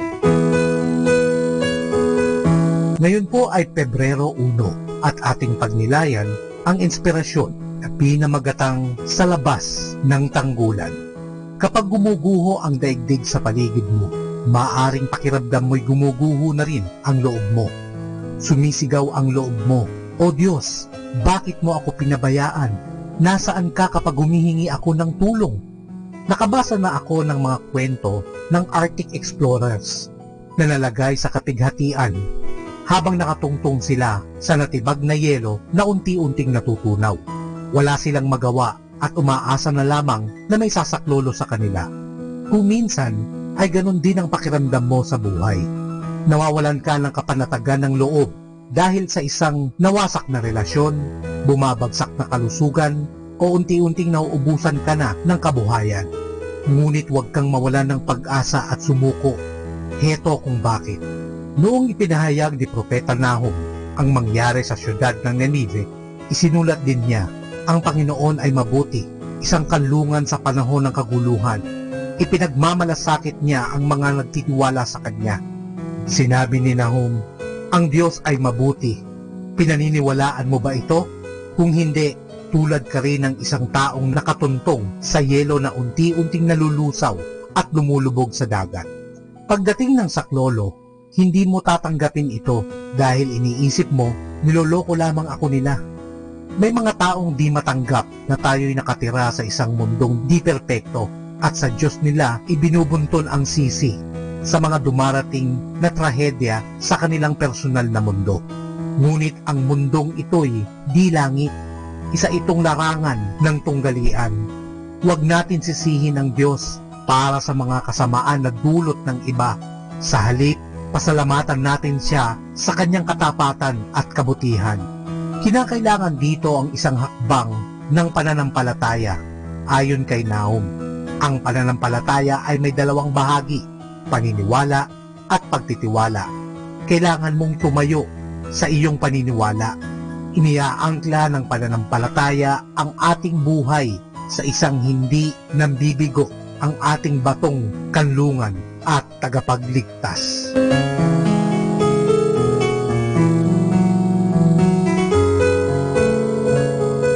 You were not a mistake. You were not an accident. God intentionally made you specially for a purpose. It can be so easy to look at others and wish to be more like them. But God didn't plan you to be someone else. You are created the way God wanted you. He makes no mistakes. Ito po ang inyong lingkod na si Kasamang JT para sa pang-araw-araw nating gabay sa buhay.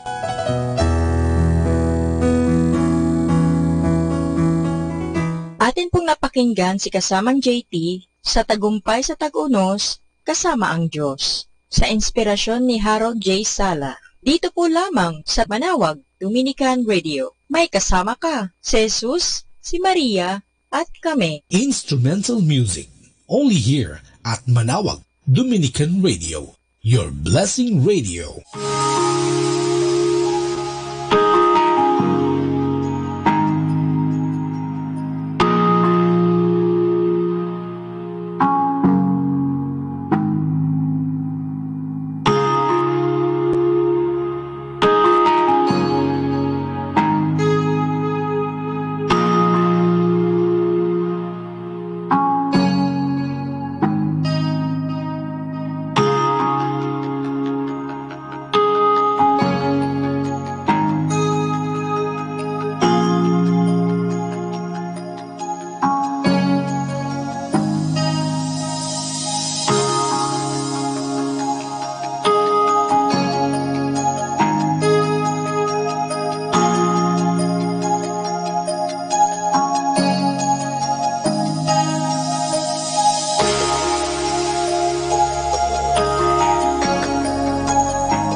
Hi kasama, this is your DJ Sky on radio. Let me share you a one manna a day entitled Healed by Faith, taken from the book of Matthew chapter 8 verse 13. Then Jesus said to the Roman officer, "Go on home. What you have believed has happened." And the young servant was healed that same hour. Insight. Another miracle to the Roman soldier employee who was healed through faith. One of the miracles to show how powerful our great Master is. Ask anything in His mighty name, and it will be given by our Heavenly Father. Reminder, believers shall be given the power to lay hand on sick, and they will be healed.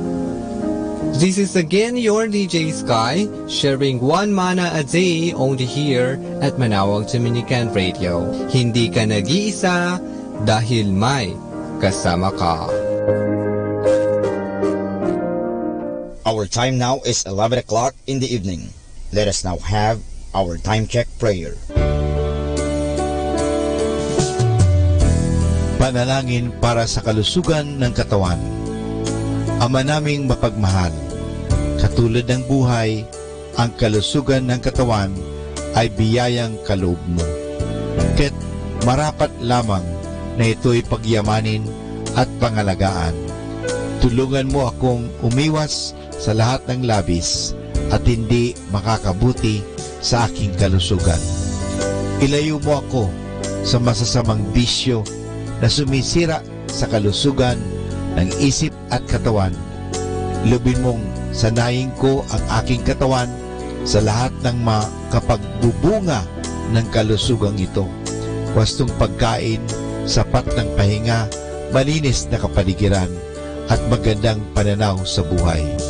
At higit sa lahat, pagkalooban mo ako ng kapanatagan ng isip, nagmumula sa pamumuhay ng naaayon sa iyong kalooban. Amen.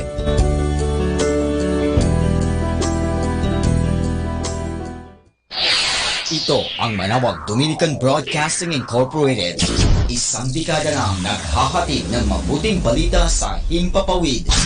May kasama ka, si Jesus, si Maria at kami. Our positive thought for this hour. Having a soft heart in a cruel world is courage, not weakness. Atin pong pakinggan ang mga pasabi mula sa Minor Basilica ng Our Lady of the Rosary of Manawag. Here is the schedule of Barangay BEC Saturday Masses at 4:30 in the afternoon for the month of February 2019. February 2, BEC Babasit Pugaro, BEC Bliss Pugaro, and BEC Malikdem. February 9, BEC Lalamaan, BEC Santa Ines, and BEC Borac. Bisita ni Maria Mass at 4 o'clock in the afternoon, BEC Santa Ines. February 16, BEC Tubal West, BEC Lixi, and BEC Pantal. Bisita ni Maria Mass at 4 o'clock in the afternoon, BEC Cabanbanan Centro. February 23, BEC Uraan West, BEC Cabanbanan Centro, and BEC Bukaw. And that's the schedule of Barangay BEC Saturday Masses at 4:30 in the afternoon for the month of February 2019.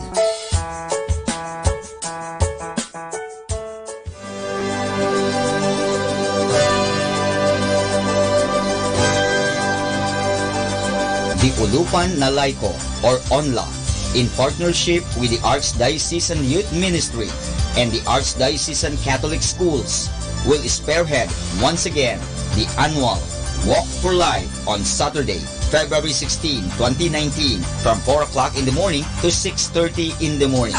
4 o'clock in the morning, assembly and kick-off. 4:30 in the morning, walk proper. 5:30 in the morning, Holy Mass at the St. John the Evangelist Metropolitan Cathedral, Dagupan City, Assembly Area. As in the past, this event requires our concrete support considering the need to have a stronger expression of defense upholding and affirmation of the sacredness of human life from conception to natural death. The Archdiocese of Lingayen Dagupan Walk for Life 2019. Atin pong napakinggan ang mga pasabi mula sa Minor Basilica ng Our Lady of the Rosary of Manawag. Setting you free from stress with instrumental music. Only here at Manawag Dominican Radio.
Let the gentle of the night to comfort you with instrumental music, only here at Manawag Dominican Radio.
Instrumental music, only here at Manawag Dominican Radio, your blessing radio.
keeping you company in the night to reflect with instrumental music. Only here at Manawag Dominican Radio.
The Sorrowful Mysteries.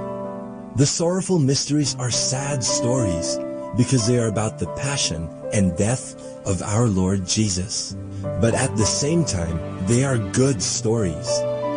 Because of what our Lord Jesus has gone through, we are saved from sin, and we can now enter heaven. The sorrowful mysteries are prayed on Tuesdays and Fridays. In the name of the Father, and of the Son, and of the Holy Spirit, Amen. I believe in God, the Father Almighty, creator of heaven and earth. I believe in Jesus Christ, His only Son, our Lord. He was conceived by the power of the Holy Spirit, and born of the Virgin Mary. He suffered under Pontius Pilate, was crucified, died, and was buried. He descended to the dead. On the third day he rose again. He ascended into heaven, and is seated at the right hand of the Father. He will come again to judge the living and the dead. I believe in the Holy Spirit, the Holy Catholic Church, the communion of saints, the forgiveness of sins, the resurrection of the body, and life everlasting. Amen. For the intentions of the Holy Father. Our Father in heaven, holy be your name. Your kingdom come, your will be done on earth as it is in heaven. Give us this day our daily bread, and forgive us our sins, as we forgive those who sin against us. Do not bring us to the test, but deliver us from evil. Amen. Hail Mary, full of grace, the Lord is with you. Blessed are you among women, and blessed is the fruit of your womb, Jesus. Holy Mary, Mother of God, pray for us sinners, now and at the hour of our death. Amen. Hail Mary, full of grace, the Lord is with you. Blessed are you among women, and blessed is the fruit of your womb, Jesus. Holy Mary, Mother of God, pray for us sinners, now and at the hour of our death. Amen. Hail Mary, full of grace, the Lord is with you. Blessed are you among women, and blessed is the fruit of your womb, Jesus. Holy Mary, Mother of God, pray for us sinners, now and at the hour of our death. Amen. Glory be to the Father, and to the Son, and to the Holy Spirit, as it was in the beginning, as now, and ever shall be, world without end. Amen. The first sorrowful mystery is the agony in the garden. Jesus is in a garden, and he is very sad because he knows that he will have to suffer a lot. But even if he is having a hard time, he tells God the Father that he only wants what the Father wants for him. Our Father in heaven, holy be your name. Your kingdom come. Your will be done on earth as it is in heaven. Give us this day our daily bread, and forgive us our sins, as we forgive those who sin against us. Do not bring us to the test, but deliver us from evil. Amen. Hail Mary, full of grace, the Lord is with you. Blessed are you among women, and blessed is the fruit of your womb, Jesus. Holy Mary, Mother of God, pray for us sinners, now and at the hour of our death. Amen. Hail Mary, full of grace, the Lord is with you. Blessed are you among women, and blessed is the fruit of your womb, Jesus. Holy Mary, Mother of God, pray for us sinners, now and at the hour of our death. Amen. Hail Mary, full of grace, the Lord is with you. Blessed are you among women, and blessed is the fruit of your womb, Jesus. Holy Mary, Mother of God, pray for us sinners, now and at the hour of our death. Amen. Hail Mary, full of grace, the Lord is with you. Blessed are you among women, and blessed is the fruit of your womb, Jesus. Holy Mary, Mother of God, pray for us sinners, now and at the hour of our death. Amen. Hail Mary, full of grace, the Lord is with you. Blessed are you among women, and blessed is the fruit of your womb, Jesus. Holy Mary, Mother of God, pray for us sinners, now and at the hour of our death. Amen. Hail Mary, full of grace, the Lord is with you. Blessed are you among women, and blessed is the fruit of your womb, Jesus. Holy Mary, Mother of God, pray for us sinners, now and at the hour of our death. Amen. Hail Mary, full of grace, the Lord is with you. Blessed are you among women, and blessed is the fruit of your womb, Jesus. Holy Mary, Mother of God, pray for us sinners, now and at the hour of our death. Amen. Hail Mary, full of grace, the Lord is with you. Blessed are you among women, and blessed is the fruit of your womb, Jesus. Holy Mary, Mother of God, pray for us sinners, now and at the hour of our death. Amen. Hail Mary, full of grace, the Lord is with you.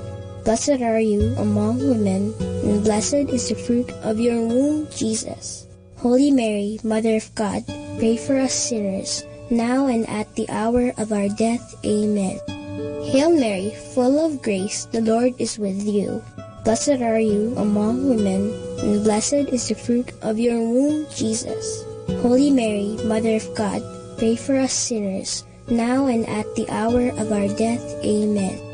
Glory be to the Father, and to the Son, and to the Holy Spirit, as it was in the beginning, as now, and ever shall be, world without end. Amen. O my Jesus, forgive us our sins, save us from the fires of hell, and lead all souls into heaven, especially those who most need your mercy. The second sorrowful mystery is the scourging at the pillar. This tells about how Jesus felt so much pain when soldiers whipped him and beat him that he had so many wounds on his body. The Bible says that it's because of Jesus' wounds that we are healed. Our Father in heaven, holy be your name. Your kingdom come, your will be done on earth as it is in heaven. Give us this day our daily bread, and forgive us our sins, as we forgive those who sin against us. Do not bring us to the test, but deliver us from evil. Amen. Hail Mary, full of grace, the Lord is with you. Blessed are you among women, and blessed is the fruit of your womb, Jesus. Holy Mary, Mother of God, pray for us sinners, now and at the hour of our death. Amen. Hail Mary, full of grace, the Lord is with you. Blessed are you among women, and blessed is the fruit of your womb, Jesus. Holy Mary, Mother of God, pray for us sinners, now and at the hour of our death. Amen. Hail Mary, full of grace, the Lord is with you. Blessed are you among women, and blessed is the fruit of your womb, Jesus. Holy Mary, Mother of God, pray for us sinners, now and at the hour of our death. Amen. Hail Mary, full of grace, the Lord is with you. Blessed are you among women, and blessed is the fruit of your womb, Jesus. Holy Mary, Mother of God, pray for us sinners, now and at the hour of our death. Amen. Hail Mary, full of grace, the Lord is with you. Blessed are you among women, and blessed is the fruit of your womb, Jesus. Holy Mary, Mother of God, pray for us sinners, now and at the hour of our death. Amen. Hail Mary, full of grace, the Lord is with you. Blessed are you among women, and blessed is the fruit of your womb, Jesus. Holy Mary, Mother of God, pray for us sinners, now and at the hour of our death. Amen.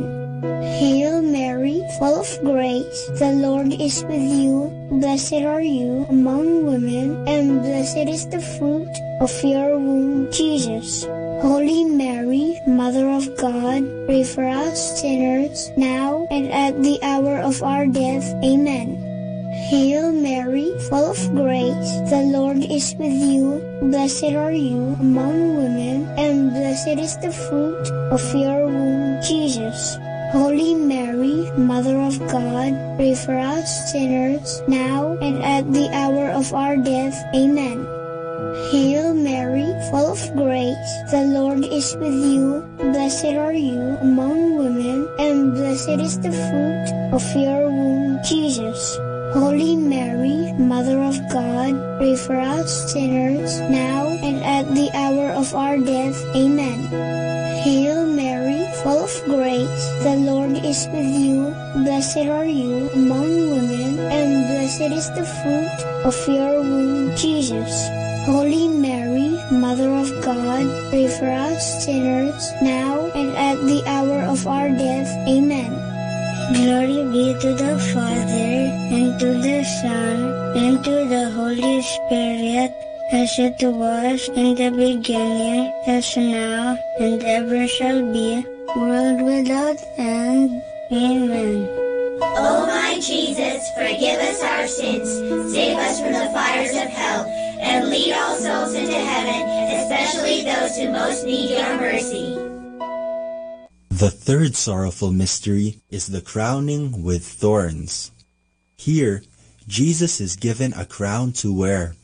It is an ugly crown because it has thorns, and when they put it on Jesus, the sharp thorns cut through his skin and give him more wounds. Our Father in heaven, holy be your name. Your kingdom come, your will be done on earth as it is in heaven. Give us this day our daily bread, and forgive us our sins, as we forgive those who sin against us. Do not bring us to the test, but deliver us from evil. Amen. Hail Mary, full of grace, the Lord is with you. Blessed are you among women, and blessed is the fruit of your womb, Jesus. Holy Mary, Mother of God, pray for us sinners, now and at the hour of our death. Amen. Hail Mary, full of grace, the Lord is with you. Blessed are you among women, and blessed is the fruit of your womb, Jesus. Holy Mary, Mother of God, pray for us sinners, now and at the hour of our death. Amen. Hail Mary, full of grace, the Lord is with you. Blessed are you among women, and blessed is the fruit of your womb, Jesus. Holy Mary, Mother of God, pray for us sinners, now and at the hour of our death. Amen. Hail Mary, full of grace, the Lord is with you. Blessed are you among women, and blessed is the fruit of your womb, Jesus. Holy Mary, Mother of God, pray for us sinners, now and at the hour of our death. Amen. Hail Mary, full of grace, the Lord is with you. Blessed are you among women, and blessed is the fruit of your womb, Jesus. Holy Mary, Mother of God, pray for us sinners, now and at the hour of our death. Amen. Hail Mary, full of grace, the Lord is with you. Blessed are you among women, and blessed is the fruit of your womb, Jesus. Holy Mary, Mother of God, pray for us sinners, now and at the hour of our death. Amen. Hail Mary, full of grace, the Lord is with you. Blessed are you among women, and blessed is the fruit of your womb, Jesus. Holy Mary, Mother of God, pray for us sinners, now and at the hour of our death. Amen. Hail Mary, full of grace, the Lord is with you. Blessed are you among women, and blessed is the fruit of your womb, Jesus. Holy Mary, Mother of God, pray for us sinners, now and at the hour of our death. Amen. Hail Mary, full of grace, the Lord is with you. Blessed are you among women, and blessed is the fruit of your womb, Jesus. Holy Mary, Mother of God, pray for us sinners, now and at the hour of our death. Amen. Hail Mary, full of grace, the Lord is with you. Blessed are you among women, and blessed is the fruit of your womb, Jesus.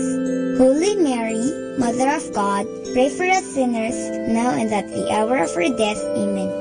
Glory be to the Father, and to the Son, and to the Holy Spirit, as it was in the beginning, as now, and ever shall be, world without end. Amen. O my Jesus, forgive us our sins, save us from the fires of hell, and lead all souls into heaven, especially those who most need your mercy. The fourth sorrowful mystery is the carrying of the cross. Jesus, whose body is already full of wounds, is asked to carry a big, heavy cross made from a tree. He has to walk a long road and up the mountain, It is so hard that Jesus falls 3 times. Our Father in heaven, holy be your name. Your kingdom come, your will be done on earth as it is in heaven. Give us this day our daily bread, and forgive us our sins, as we forgive those who sin against us. Do not bring us to the test, but deliver us from evil. Amen. Hail Mary, full of grace, the Lord is with you. Blessed are you among women, and blessed is the fruit of your womb, Jesus. Holy Mary, Mother of God, pray for us sinners now and at the hour of our death. Amen. Hail Mary, full of grace, the Lord is with you. Blessed are you among women, and blessed is the fruit of your womb, Jesus. Holy Mary, Mother of God, pray for us sinners now and at the hour of our death. Amen. Hail Mary, full of grace, the Lord is with you. Blessed are you among women, and blessed is the fruit of your womb, Jesus. Holy Mary, Mother of God, pray for us sinners now and at the hour of our death. Amen. Hail Mary, full of grace, the Lord is with you. Blessed are you among women, and blessed is the fruit of your womb, Jesus. Holy Mary, Mother of God, pray for us sinners now and at the hour of our death. Amen. Hail Mary, full of grace, the Lord is with you. Blessed are you among women, and blessed is the fruit of your womb, Jesus. Holy Mary, Mother of God, pray for us sinners now and at the hour of our death. Amen. Hail Mary, full of grace, the Lord is with you. Blessed are you among women, and blessed is the fruit of your womb, Jesus. Holy Mary, Mother of God, pray for us sinners now and at the hour of our death. Amen. Hail Mary, full of grace, the Lord is with you. Blessed are you among women, and blessed is the fruit of your womb, Jesus. Holy Mary, Mother of God, pray for us sinners, now and at the hour of our death. Amen. Hail Mary, full of grace, the Lord is with you. Blessed are you among women, and blessed is the fruit of your womb, Jesus. Holy Mary, Mother of God, pray for us sinners, now and at the hour of our death. Amen. Hail Mary, full of grace, the Lord is with you. Blessed are you among women, and blessed is the fruit of your womb, Jesus. Holy Mary, Mother of God, pray for us sinners, now and at the hour of our death. Amen. Hail Mary, full of grace, the Lord is with you. Blessed are you among women, and blessed is the fruit of your womb, Jesus. Holy Mary, Mother of God, pray for us sinners, now and at the hour of our death. Amen. Glory be to the Father, and to the Son, and to the Holy Spirit, as it was in the beginning, as now, and ever shall be, world without end. Amen. O my Jesus, forgive us our sins, save us from the fires of hell, and lead all souls into heaven, especially those who most need your mercy. The 5th sorrowful mystery is the crucifixion. Jesus is nailed to the cross that he carried, but Jesus never says bad things to those who hurt him. Instead, he forgives them. After 3 hours, Jesus dies. Because of his death and his great love for us, we are saved from our sins. Our Father in heaven, holy be your name. Your kingdom come, your will be done on earth as it is in heaven. Give us this day our daily bread, and forgive us our sins, as we forgive those who sin against us. Do not bring us to the test, but deliver us from evil. Amen. Hail Mary, full of grace, the Lord is with you. Blessed are you among women, and blessed is the fruit of your womb, Jesus. Holy Mary, Mother of God, pray for us sinners, now and at the hour of our death. Amen. Hail Mary, full of grace, the Lord is with you. Blessed are you among women, and blessed is the fruit of your womb, Jesus. Holy Mary, Mother of God, pray for us sinners, now and at the hour of our death. Amen. Hail Mary, full of grace, the Lord is with you. Blessed are you among women, and blessed is the fruit of your womb, Jesus. Holy Mary, Mother of God, pray for us sinners, now and at the hour of our death. Amen. Hail Mary, full of grace, the Lord is with you. Blessed are you among women, and blessed is the fruit of your womb, Jesus. Holy Mary, Mother of God, pray for us sinners, now and at the hour of our death. Amen. Hail Mary, full of grace, the Lord is with you. Blessed are you among women, and blessed is the fruit of your womb, Jesus. Holy Mary, Mother of God, pray for us sinners, now and at the hour of our death. Amen. Hail Mary, full of grace, the Lord is with you. Blessed are you among women, and blessed is the fruit of your womb, Jesus. Holy Mary, Mother of God, pray for us sinners, now and at the hour of our death. Amen. Hail Mary, full of grace, the Lord is with you. Blessed are you among women, and blessed is the fruit of your womb, Jesus. Holy Mary, Mother of God, pray for us sinners, now and at the hour of our death. Amen. Hail Mary, full of grace, the Lord is with you. Blessed are you among women, and blessed is the fruit of your womb, Jesus. Holy Mary, Mother of God, pray for us sinners, now and at the hour of our death. Amen. Hail Mary, full of grace, the Lord is with you.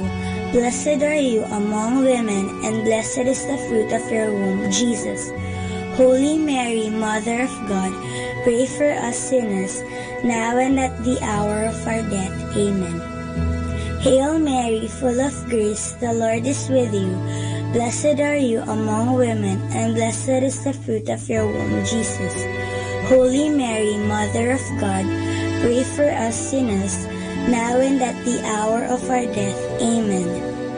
Glory be to the Father, and to the Son, and to the Holy Spirit, as it was in the beginning, as now, and ever shall be, world without end. Amen. O my Jesus, forgive us our sins, save us from the fires of hell, and lead all souls into heaven, especially those who most need your mercy. Hail, Holy Queen, Mother of Mercy, hail our life, our sweetness, and our hope. To you do we cry, for banished children of Eve. To you do we send up our sighs, mourning and weeping in this valley of tears. Turn then, O most gracious Advocate, your eyes of mercy towards us, and after this our exile, show unto us the blessed fruit of your womb, Jesus. O clement, O loving, O sweet Virgin Mary, pray for us, O Holy Mother of God, that we may be made worthy of the promises of Christ. Let us pray. O God, whose only begotten Son, by his life, death, and resurrection, has purchased for us the rewards of eternal life, grant, we beseech you, that meditating upon these mysteries of the most holy rosary of the Blessed Virgin Mary, we may imitate what they contain and obtain what they promise, through the same Christ our Lord. Amen. In the name of the Father, and of the Son, and of the Holy Spirit. Amen.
Understanding the Rosary.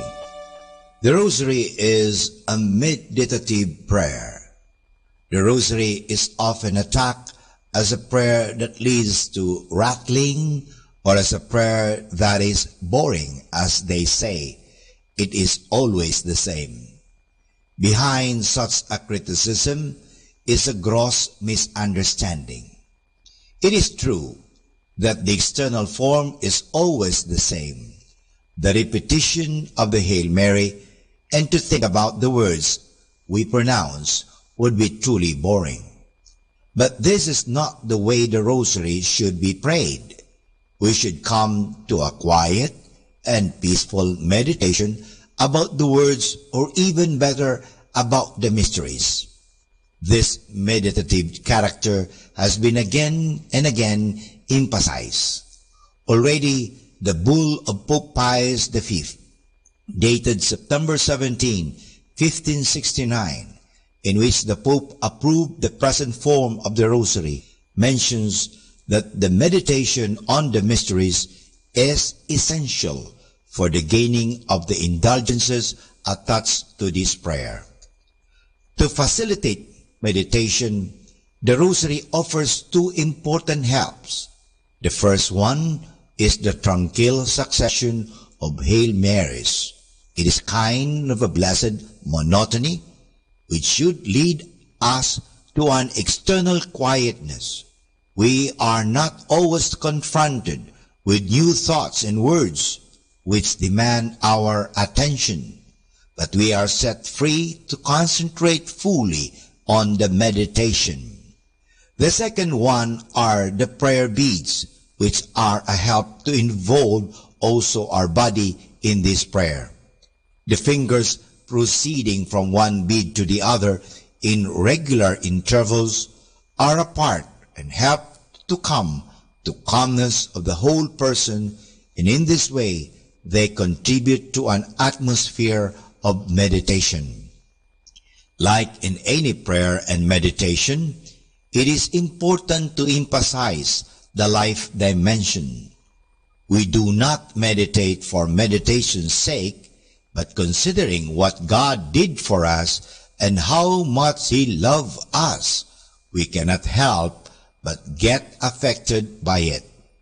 Our lives must be shaped and changed by the contemplation of our God, who became so much involved with men. As He reached out to us, must we reach out to others. It is again Adolf of Essen who pronounced this very clearly by writing that everybody praying the Rosary must make a serious effort to imitate the life of Jesus. The Rosary devotion must lead us to put the prayer in practice. It is an imitation of Christ, not in book, but in prayer form. And for more understanding of the Rosary, tune in into this station of the angels. More than ever, we need Catholic radio station like Manaoag Dominican Radio FM. Our time now is 12 midnight. Let us now have our time check prayer.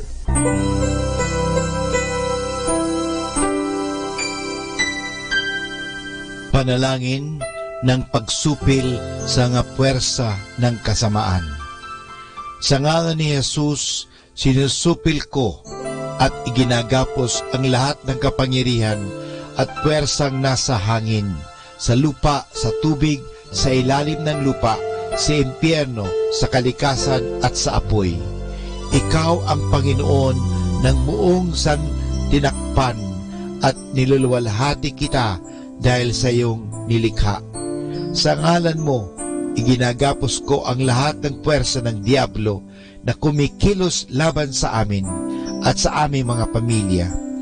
Tinatakpan ko ng kaming lahat na pagsanggalang sa iyong mahal na dugo na ibinuhos para sa amin sa krus. Maria, aming ina, kailangan namin ang iyong pangangalaga at sa pamamagitan kasama ng mahal na puso ni Jesus para sa amin at sa aming mga pamilya. At balutin mo kaming balabal ng iyong pag-ibig upang masiraan ng loob ang kaaway. San Miguel at aming mga anghel na tagatanod, ipagtanggol kami at ang aming mga pamilya sa pakikipaglaban namin sa lahat ng kasamaang gumagala sa mundo. Sa ngalan ni Jesus, binakapos at iniutusan ko ang lahat ng kapangyarihan at puwersa ng kasamaan na lumayo ngayon din sa ating mga tahanan at sa ating bayan, sa ating lipunan. At pinasasalamatan kita, Panginoong Jesus, sapagkat isa kang tapat at mapagmahal at makapangyarihang Diyos. Amen.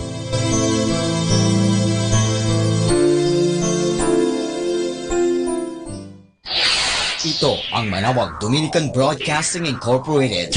Isang dekada nang naghahatid ng mabuting balita sa himpapawid. May kasama ka, si Jesus, si Maria at kami.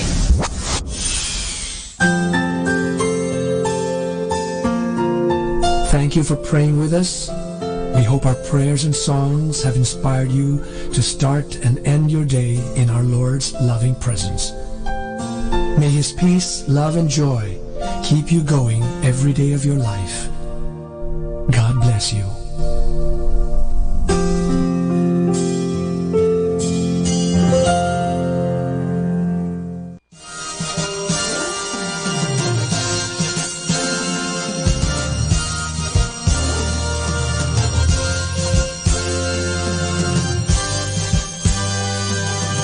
Magandang gabi po sa inyong lahat. Dumating na po ang pansamantala nating pagtatapos ng broadcast sa araw na ito.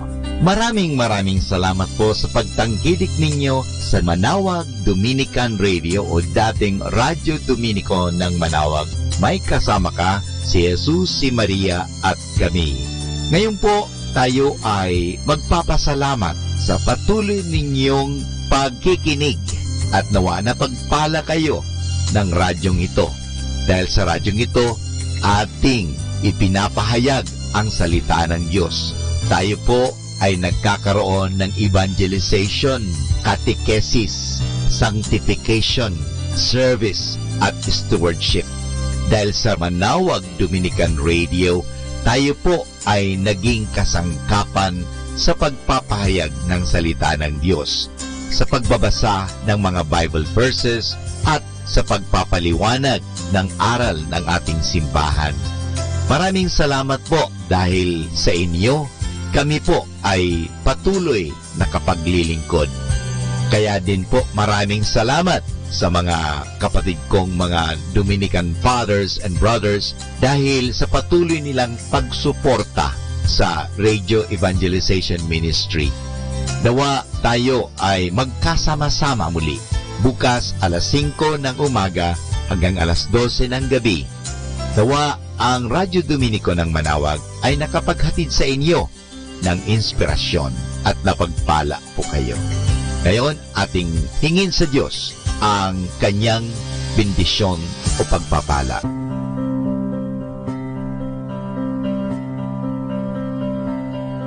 Sa ngalan ng Ama at ng Anak at ng Espiritu Santo. Amen. Maraming salamat, Panginoong Diyos, sa patuloy ninyong pagsubaybay, sa patuloy ninyong pagkalinga, at sa patuloy ninyong pagmamahal at paglalayo sa amin sa anumang mga kapahamakan at masama. Nagpapasalamat po kami dahil sa patuloy ninyong pagsuporta at pakikisa sa gawain ito ng pagpapahayag. Nawa, Panginoon, ilayo mo kami sa anumang mga masasama. Tulungan mo kami na gamitin namin ang aming mga talino, oras at ang mga kakayahan namin upang ikaw ay aming dakilain at ikaw ay aming purihin. Nanawa ang mga pinatutugtog namin na Christian religious Catholic music ay makapag-inspire sa mga tao. At lalong-lalo na, Panginoon, na kami ay maging banal sa pamagitan ng pakikinig sa iyo. Kaya bago mag-sign off ang Manawag Dominican Radio, ikaw ay aming pinasasalamatan. Samahan po ninyo kami palagi. Naniniwala po kami na hindi nyo kami pababayaan. Lalong-lalo na sa tulong ng aming mahal na ina, Our Lady of Manawag, Apa Baquet. Kaya nga po, nagpapasalamat kami dahil sa pamamagitan ng Manawag Dominican Radio na itinatag ko po si Father Butch Bombase, OP, na ito po ay nagiging kasangkapan upang mapalapit ang Diyos sa mga tao, lalong-lalo na ang mga malayo.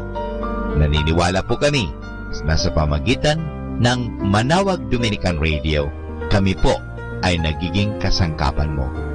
Kasangkapanin po ninyo kami. Hinihingi po namin ito kay Kristo, naming Panginoon at tagapagligtas, ngayon at magpasawalang hanggan.